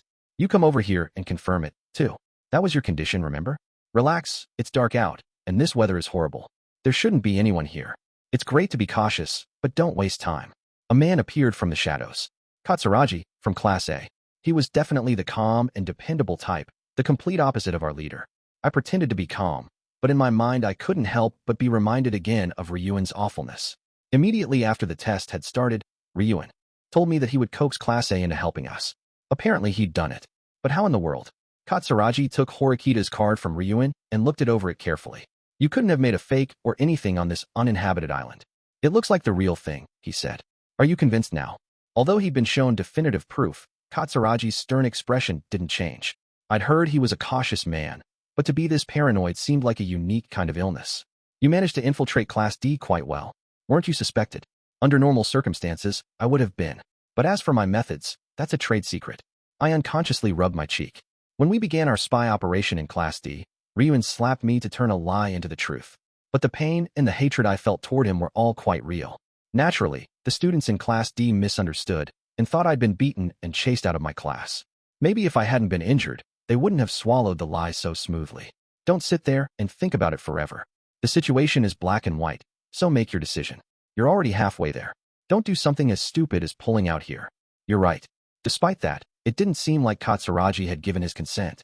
Ryuen noticed this, but rather than get annoyed, he smiled. As if he were getting ready to attack his prey, he whispered, if this wasn't an honorable deed, then what are you going to do? Did you know that Sakayanagi's faction has dominated ever since rumors spread that you failed to get on the student council despite your best efforts? This might be your chance, right? You bastard. Why are you telling me this? Class A maintains its position by forming alliances. If you can form those, even those who have double-crossed you will return under your wing, won't they? Or you could make me your enemy, I suppose. If you do, I wonder what would happen. Katsuragi hadn't signed a contract with the devil, but this was much more than a simple negotiation. Well, perhaps that line of thinking was naive. Once you discussed terms with the devil, you ended up making a contract one way or another. Psychology is absent. It's impossible for someone indecisive to rule Class A. We've established negotiations, as promised. I accept your proposal. With that, Katsuragi stretched out his hand to Ryuen, who smiled audaciously. That's good. You've exercised sound judgment. Wait, what negotiation? Would you explain? I asked. They were free to do whatever they wanted, but I had a right to know the details. When I aimed for Class A, I had to decide if being close to Ryuen was the right thing to do. To form an alliance. With Class A, I'll be heading back now. I don't want to risk things by lingering for too long. Katsuragi returned the card to me and disappeared into the darkness. What about the negotiation? What was discussed? What are we getting in return? A flash of white lightning crackled through the air. Thunder came crashing down immediately afterward, a roaring sound coming from the sea. Ryuen didn't even twitch an eyebrow. He told me the details of the contract with a creepy smile on his face. The details weren't really complex, but they weren't simple, either. Even with our problems piling up one after the other, making it really difficult to achieve anything, there was the promise of a huge return. Everything was going according to Ryuen's plan, including the fact that most of our students had retired. None of us had imagined this situation before the test had begun, when we were enjoying our holiday on the boat. I hated him so much that I wanted to die, but I supposed he was probably the man with abilities closest to those of Class A, after all. I had to acknowledge it. But, is there any guarantee Katsuragi will keep his promise? He might renege. I have that covered, of course. He will have no choice but to honor his promise. I walked toward Horikita and, after carefully wiping my fingerprints from the keycard, stuck it back in her hand. There was nothing this girl could have done. All she could do now was endure and keep silent until the end of the test, all while knowing that Class C had discovered she was the leader. This girl didn't trust anyone. Even after she knew the keycard had been stolen, she hadn't reported it to her classmates. Even though she'd opened up her heart to Ayanokouji alone, he was a loner, too. If we factored in her current incompetence, she wasn't any threat. Besides, if she had the keycard, then her mistake might not have been leaked to Class D yet. I understood her nature, to a certain extent. She was patient and stubborn, the type of person who didn't listen to other people's opinions. In other words, no matter how painful something was, she would endure it silently. Use your smarts to protect yourself. Then we disappeared quietly into the dark woods. 6.10 I kicked off from the wet ground and chased a bookie. The weather was a bothersome problem. If it got much worse, I might get stuck or have an accident. Also, the fact that the sun was going down earlier than I'd anticipated made it difficult to push forward without a flashlight. The passing showers grew even stronger, and the wind started to howl more violently. The weather was just negative all around, no favorable points at all. I could only see a few meters ahead because of the pouring rain. Also, if I wandered onto any of the side roads, I'd probably get lost. Thankfully, 2 pairs of footprints remained in the muddy ground and made it easy for me to follow after them. The footprints just suddenly stopped, though. No, on second glance, they didn't stop. They continued deeper into the forest. The fact that the footprints suddenly took a sharp turn meant they hadn't gotten lost, but rather that they'd intentionally ventured deeper into the forest. When I pointed my flashlight toward the depths of the forest, I saw the 2 pairs of footprints going deeper and deeper. There was no reason for them to intentionally enter such a dangerous place. Just to be sure, I tried shining the flashlight on the route that led to the beach, but there weren't any footprints. The ground was clear. I wiped away the rain dripping from my bangs and followed the footprints deeper into the forest. Naturally, my visibility got even worse. It was like night had already fallen. The atmosphere was creepy and dark, but I pushed forward, relying only on the footprints. I continued forward for about 30 meters. Suddenly, a bright light entered my field of vision. I immediately turned the flashlight off and held my breath. Looking in the direction of the light, I saw it shine once, then twice more. A flashlight. It was almost as if someone were sending a signal. Was it Ibuki and Horikita? No, that wasn't it. Neither Ibuki nor Horikita should have had a light source on them. I quietly turned in the direction of the light and drew closer to the source. I heard people's voices, muffled by the rain, and hid myself. Their conversation sounded trivial. So as long as they didn't find me, getting a grasp on the situation was secondary. Soon, the light moved further away. It was over, apparently. Just to be sure, I approached cautiously. Near a large tree lay a muddy Horikita. She'd collapsed, unconscious. A single keycard lay on the ground near her hand. On her injured body were traces of excavated soil. After examining the situation, I confirmed that more people than Ibuki had discovered Horikita's position as leader. After picking up the keycard, I lifted Horikita into my arms.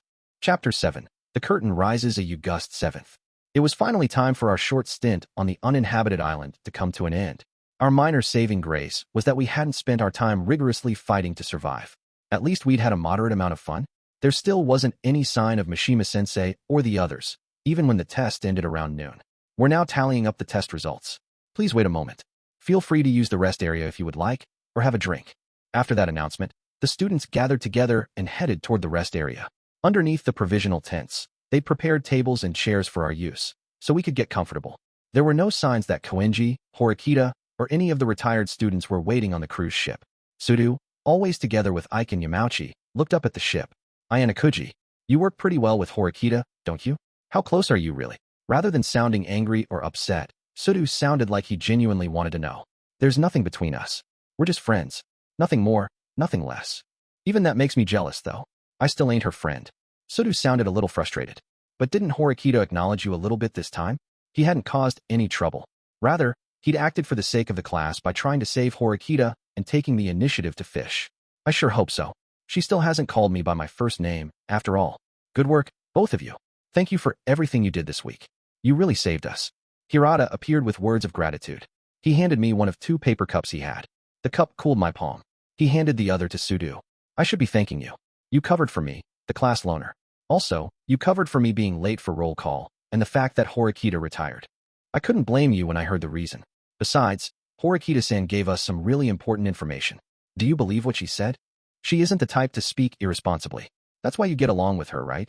This guy would protect an ally even if it meant risking his pure reputation. I'd be lying if I said there wasn't any risk, but I had to help Horikita-san. Hirata softly added, that's a friend. It seemed like there was a faint trace of the smile I saw yesterday. Sudu tilted in his head in confusion, as if unable to understand what we were talking about. Wait, what did you say? What are you talking about? I think you'll understand pretty soon. Anyway, Class C is really strange. They're on another level. Because most of the Class C students had retired on the second day of the test, there wasn't anyone here. I saw no sign of a bookie anywhere on the sandy beach, as if she'd retired as well. I saw a rather bizarre sight.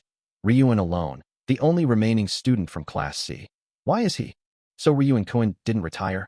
While Hirata and I tried to figure out the situation, Ryuen turned toward us, as if he noticed our stares. He slowly drew nearer, as if thinking of something. The tension started to rise. Oh, hey there, sycophants. What happened to Suzune? Said Ryuen as he drew closer, a paper cup in hand, completely ignoring Hirata's presence. After Sudu heard the name, Suzune, cross Ryuen's lips, the veins in his head bulged, and he shot Ryuen a glare. I know you've been chasing Suzune's ass. We were together before, you know. Ryuen, having drained the contents of his paper cup, lightly crushed it and threw it at my feet. Throw that away for me. Sudu trampled on and kicked the paper cup as hard as he could. What a stupid thing to say. Huh. Pick up your own trash, jerk. But picking up garbage seems like the perfect task for garbage. Ryuen didn't show any signs that he cared, in contrast to Sudu, who looked ready to blow his stack. Calm down, Sudu-kun. Here, I'll throw it away. While Hirata hurriedly picked up the cup, Sudu clicked his tongue and kicked at the sand. Ryuen looked away, as if we were boring. His torso had gotten dirty, and his trousers and jersey were covered in filth. It was an unimaginable state for him, since he had groaned about how much he loathed hard work. I thought you retired, Ryuen-kun. Who are you? More importantly, where's Suzune? I've dreamed of squeezing her bottom. That was the second time he'd said Suzune. Coupled with his coarse language, it was too much. Sudu approached Ryuen, grabbing him by the collar. What are you doing? Ryuen showed no signs of agitation. He met Sudu's intense glare with ease. The next time you say something stupid, I'll kill you, Sudu growled. Huh? What's with you? Getting all excited by yourself, huh? Fists were about to fly, so Hirata jumped in and pulled Sudu away from Ryuen. Horikita-san retired yesterday. She's not here. Retired? Suzune. She doesn't seem like that kind of girl. That's 3/4. Just then, we heard the click of a megaphone being turned on. Mishima-sensei appeared on the beach. The first-year students hurriedly tried to form a line, but Mishima-sensei waved his hands at them to stop. It's fine. We don't mind if you want to keep relaxing. The test has already concluded. Now we've entered the summer vacation part of the trip, so it's all right if you loosen up. Even though he'd said that, tensions were naturally running high for the students. They all stopped their chatter in an instant. Over this past week, we, your teachers, have closely watched your efforts in this special test. There were some students who took on the challenge honestly, head-on. There were some who devised schemes to tackle the test. Many things have happened, but overall, the test results were splendid. Good work. The students appeared relieved to receive such straightforward praise from Mishima-sensei. It seemed like everyone was finally starting to believe the one-week test was really over. Well then, to get straight to the point, I would like to announce the results of the special test. There probably wasn't a single person, not even our own homeroom teacher, who had seen these test results. We will not accept any questions regarding the results, no exceptions. We would like you to accept the results you have been given, analyze them, and use them to help you for the next test. It is what it is. Don't wet yourselves over these results. You must accept reality, you know? That's what we should be saying to you Class C people. You used up all of your points, right? Don't make us laugh. Sudo poked fun at Class C's reckless behavior. We have 125 points remaining. I think we'll be quite fine, Hirata said. He said so proudly, probably irritated by Ryuen's provocation. Ryuen responded by making a gesture that looked like he was vomiting. Huh. I'm jealous of the nerve of you small fry. How you can be satisfied with that amount of points? It doesn't really matter whatever you say. Class C is still going to stay at 0 points. Ha ha ha. Don't be hasty. It's certainly true we used up 300 points. However, have you forgotten the additional rules of this test? So you're going to expose a class leader? That's right. I wrote it on the paper, didn't I? The name of Class D's leader. Hirata and I tried to not show any emotion, but Suda looked shocked. Also, those guys in A and B wrote the same thing too. Do you know what this means? Ryuen said. Hold on a minute. What are you talking about, huh? If you're telling the truth, then Class D would be hit with penalties, and we would lose 100 points. Mishima-sensei's voice sounded through the megaphone. Now, we will announce the rankings. The lowest class is 3/4 Class C, with 0 points. Wahahaha. Hey, check it out. You guys have 0 points after all. When Sudo heard the results, he clutched his stomach in mocking laughter. 0. Ryuen didn't seem to understand the situation. Mishima-sensei continued the announcements matter-of-factly. In third place is Class A, with 120 points. Coming in second place is Class B, with 140 points. A commotion broke out. No one had expected the rankings or the point totals. And then, Class D. For an instant, Mishima-sensei's movement stiffened. However, he soon resumed speaking. Has come in first with 225 points. This concludes the announcement.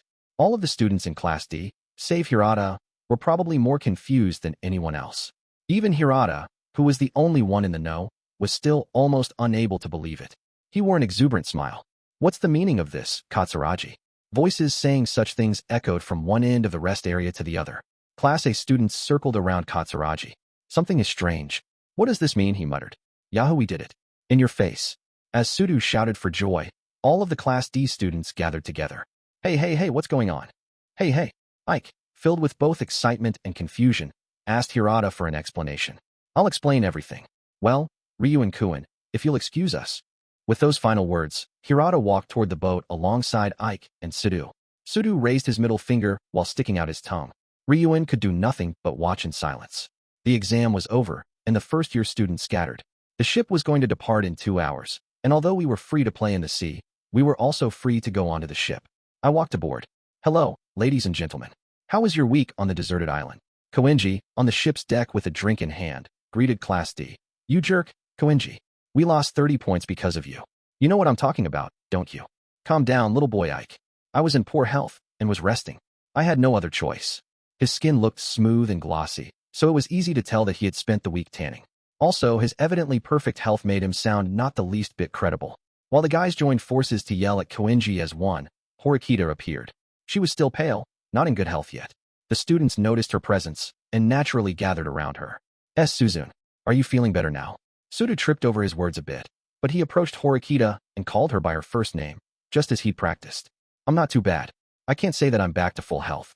More than anything else, retiring was a big mistake on my part. Don't worry about it. Horikita had accepted being called by her first name rather naturally. That was unexpected. By the way, Suda-kun, don't just go around calling me by my first name without permission. Understand? Why yeah? Or not? Suda couldn't offer resistance. All he could do was nod. But what happened? Why was Class D ranked first? Our leader's identity had been exposed, so I'd made Horikita retire. Calculating. I suppose that would have gotten us incredibly close to 0 points. That's right. What happened, Hirata? I don't get it at all. Karuizawa asked. Before Hirata could answer, something needed to be resolved. Well, Karuizawa-san, I think you should talk to Horikita-san first, don't you agree? Karuizawa drew closer to Horikita. Horikita-san, do you have a minute? He asked. Yes. There's something that we're supposed to talk about. Right. Horikita, seeing Karuizawa nod, closed her eyes. She was thinking of the underwear theft and how she'd accused Karuizawa of spending points selfishly while her own identity as the leader had been discovered and she'd retired. She had no choice but to eat some humble pie now. I'm sorry. Karuizawa said it somewhat bluntly, but with sincerity. Ibuki-san stole my underwear. Ayanokouji-kun told us everything. Huh. Horikita had prepared herself for abuse, so she was puzzled when she received an apology. Horikita-san, when you noticed that Ibuki-san was the culprit, she tried to run because you questioned her, right? That's why you ended up collapsing and getting sick. Horikita suddenly turned toward me, shocked by Karuizawa's words. I felt kind of awkward for some reason and averted my eyes. I heard about it from Hirata-kun first. He said that you found out the leaders of Class A and C. That's why we had so many points. So, I'm sorry for everything I said. Karuizawa immediately returned to the other girls. Wait a minute. You said I found out the leaders' identities? But I retired 3/4 inch. There's no need for you to be humble, Horikita-san. We won because your answers were absolutely correct. Doubts seemed to swirl in Horikita's head. It seemed like the mysterious test results made sense to everyone except her. Wait, Ayanokouji-kun, what did you 3/4 inch Horikita called to me in the midst of all the joy and confusion? However, being the key player in our victory, she was now surrounded by a great number of classmates. Horikita-san, you were so incredibly awesome. You're seriously a genius, you know that? When I heard that you'd retired, I wondered what was going to happen, but everything turned out okay. Wait a second. She was bombarded with questions from boys and girls alike. I clasped my hands and prayed for her safety while I made my retreat. Phew, I was sure glad how things ended up. Our class took first place and Horikita gained in popularity. Considering her natural poise, she'd probably get through it just fine. I wanted to avoid getting caught up in the rejoicing, so I went to my room to rest. As I walked away, I was confronted by a goddess of death yet again. May I have a word with you? I don't really feel sociable.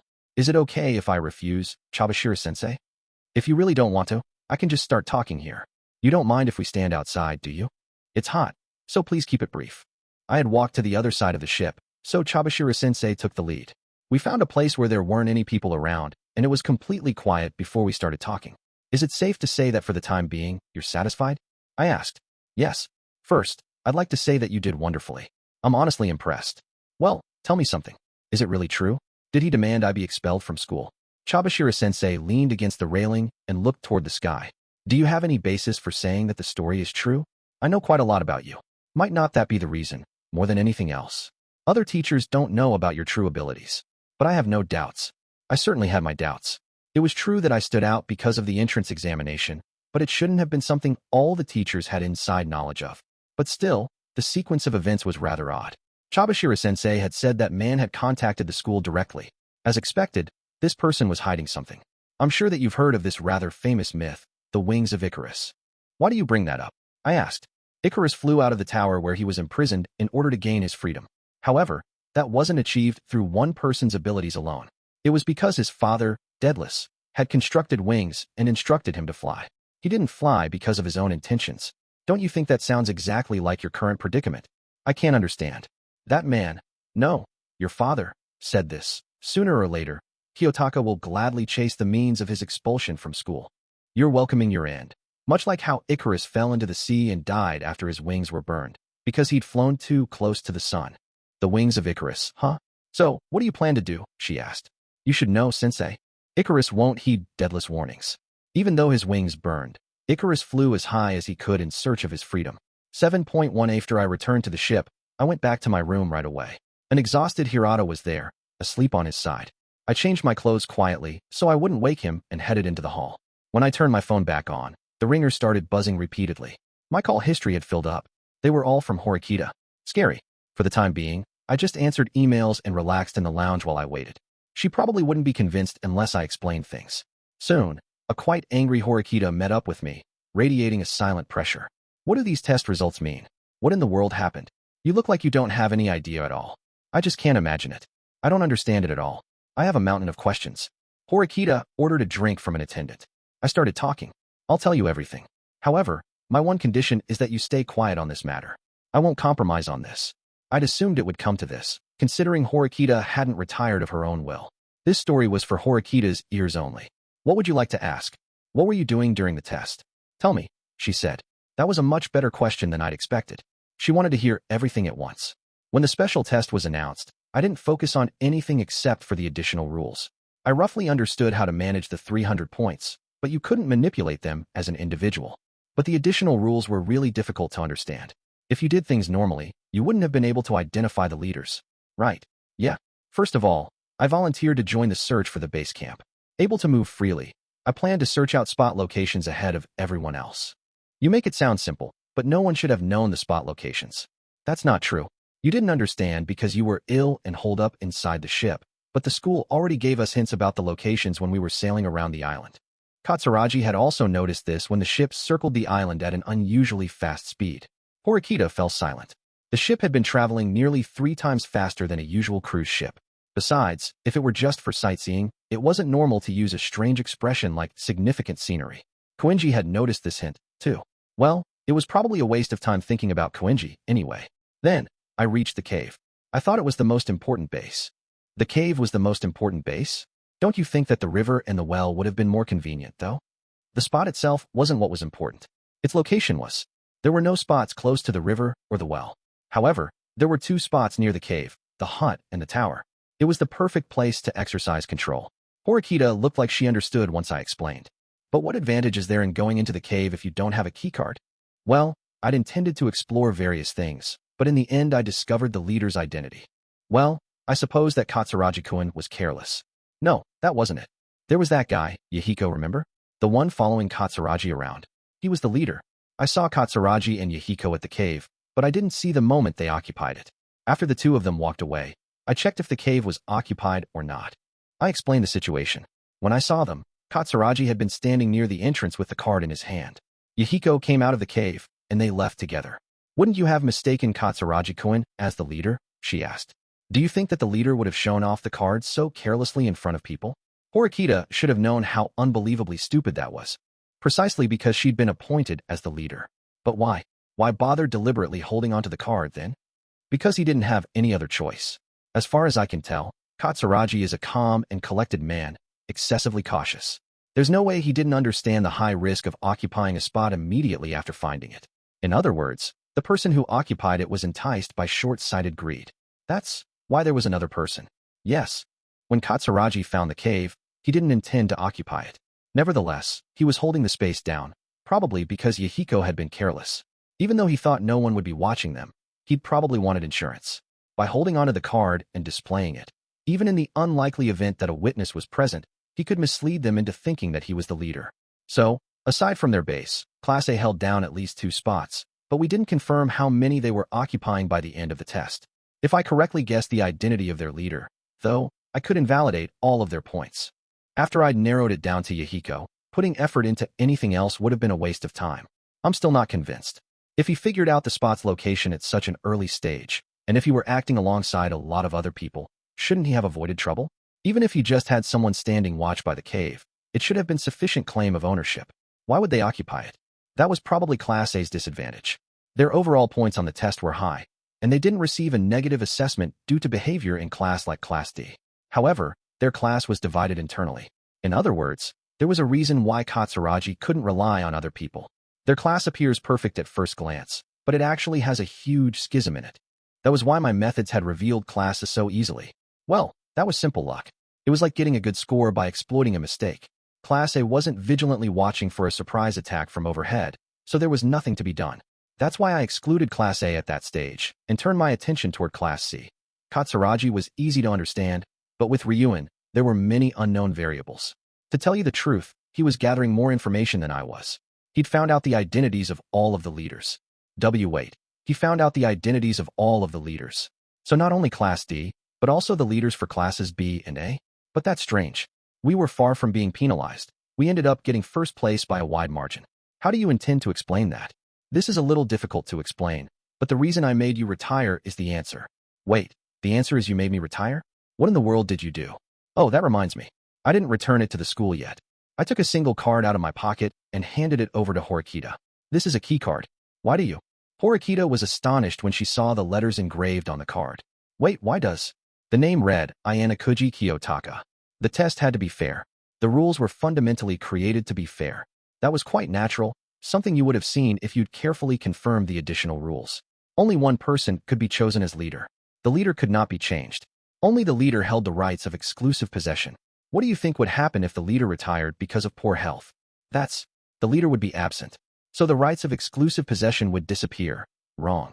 In the manual, it says, it is impossible to change the leader without suitable justification. Don't you think that retirement is suitable enough justification?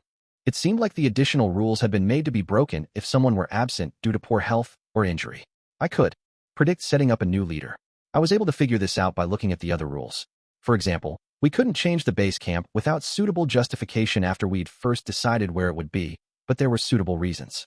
We'd occupied the riverside area, but if we were careless and it was taken by another class, then that would have counted as suitable justification. You couldn't stay in the base itself, so if there wasn't a system where you could search for a new base camp, everything would collapse. So then, you made me. Horikita Suzune had retired, and I was appointed in her place.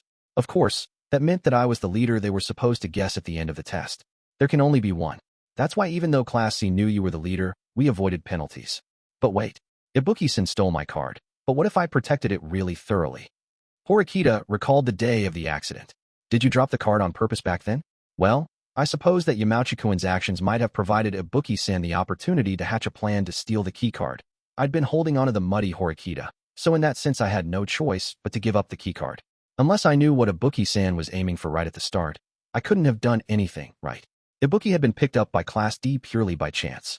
I'd been almost convinced until I heard about the guy named Kaneda in Class B. He'd been sent as a spy by Ryuen. I wasn't so good-natured as to believe that two people just happened to be saved by two separate classes completely by chance. Besides, Ibuki has a habit of looking people in the eye when she's lying. You could say that the bigger the lie, the more obvious the habit. Wait, when she lied she would look the person in the eye. Isn't it usually the opposite? Generally speaking, you avoid eye contact if you have a guilty conscience. However, it was the opposite for her. I think that she made eye contact to make the person think that the lie was the truth. She probably didn't even notice it herself. Even when we were talking about the underwear theft, she looked me straight in the eye. Her goal was probably to find the keycard, but she might have intended to disrupt Class D at the same time. What had happened to Kurosawa and the underwear in Ike's bag might have otherwise been seen as mere coincidence. But I have to wonder why Ibuki-san specifically stole my keycard. All she needed was to check my name. That was likely Ibuki's intention from the start. However, she ran into unexpected trouble. That was the catalyst that led to verifying the leader of Class C. Ibuki had a digital camera in her bag to take a picture of the keycard. To take a picture with the camera? Why would she go so far? If she had a picture, then the leader's identity would have been clear for anyone to see, right? If she had convincing evidence, she would have profited. I don't quite understand. Did Ryuen-kun not trust Ibuki-san? That wasn't it. If the discussion only stayed within Class C, then there shouldn't have been any need for her to take a picture with the camera or steal the card. In other words, that meant there had been people involved who didn't trust Ibuki's words alone. They'd wanted reliable evidence. From here on out, I don't have any evidence of what I'm saying. Think of it as my intuition, which I derived from the test results. At the end of the test, Class A had 270 points. In other words, they hadn't used a single point during the test. Classes A and C were connected, working together behind the scenes. Class C sacrificed their own points and bought whatever Class A needed.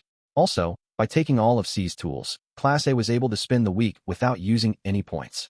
Ibuki had obtained evidence and given it to someone in a class. By the way, I became aware of Class C's leader after half of the students retired. It was certain that the leader would have remained on the island, right? Even so, we weren't supposed to know who was left. No, I was almost 100% sure that Ryuen was still on the island. I figured it out when I saw Ibuki hiding a wireless transceiver in the ground.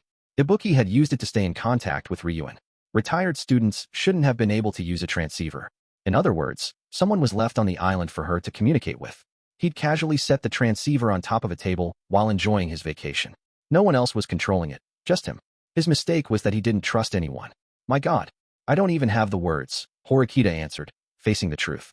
If I were to summarize this test, I'd say that Class A's first mistake carried through to the end. They didn't function well due to an internal rift. Class B went through the test with a thoroughly defense-oriented strategy, which did neither harm nor good. Their only mistake was that, because there were so many good-natured people in Class B, they permitted Kaneda to stay, and they believed him. I don't know how Kaneda got the evidence, but he'd obtained something, and probably told Ryuen. If you looked at the fact that Class A didn't get any points, you might think it was because they hadn't obtained any physical evidence. Then there was Class C. We were able to avoid damage because I'd been appointed as the leader. In addition to sending people off as spies to find out the identities of the other leaders, Class C had profited from some kind of negotiations with Class A. Ryuen might be our #1 enemy. I don't like this. You completely used me, like a pawn. Yeah, I can't deny that. I wouldn't be surprised if you never want to speak to me ever again. I was aware of what I'd done. Well, I'll be heading back to my room now. I'm really tired, I said. Wait, we're not done talking. What? I just want to relax in my room, if possible, after you explain everything. There are still some things we need to talk about, right? Well, like what? The reason why you participated in this special test. Was it to fight alone? I don't care that you used me this time. I want to know why you put in the effort when you dislike trouble. I wonder. Perhaps the explanation I had given so far had been less important to Horikita. I don't have any room for doubt. I understand your talents now. If you help me, aiming for Class A seems a realistic enough goal. But what are your principles? Why did you do this? Of course, I didn't want to talk to Horikita about my personal problems. I'd only participated because of a commitment I made to Chabashira-sensei. Because I was touched that you tried to fight all alone when you were ill. You wouldn't normally say that kind of thing. It's easy to spot the lie. Well, what I mean is I don't feel like explaining it. I stood up and stretched out my hand. I don't mind helping you get up to Class A. However, I have one condition. Do not investigate me. If you promise not to touch on this subject ever again, I will help you. Horikita took my hand without hesitation. If you don't want to talk, there's nothing I can really do about that. If you'll help, I have no reason to refuse you. I'm not interested in digging things up that are better left buried. After all, you dislike trouble. Horikita's handshake was firm. I work for me. You do things for yourself. The battle to raise our class up from the very bottom was about to begin.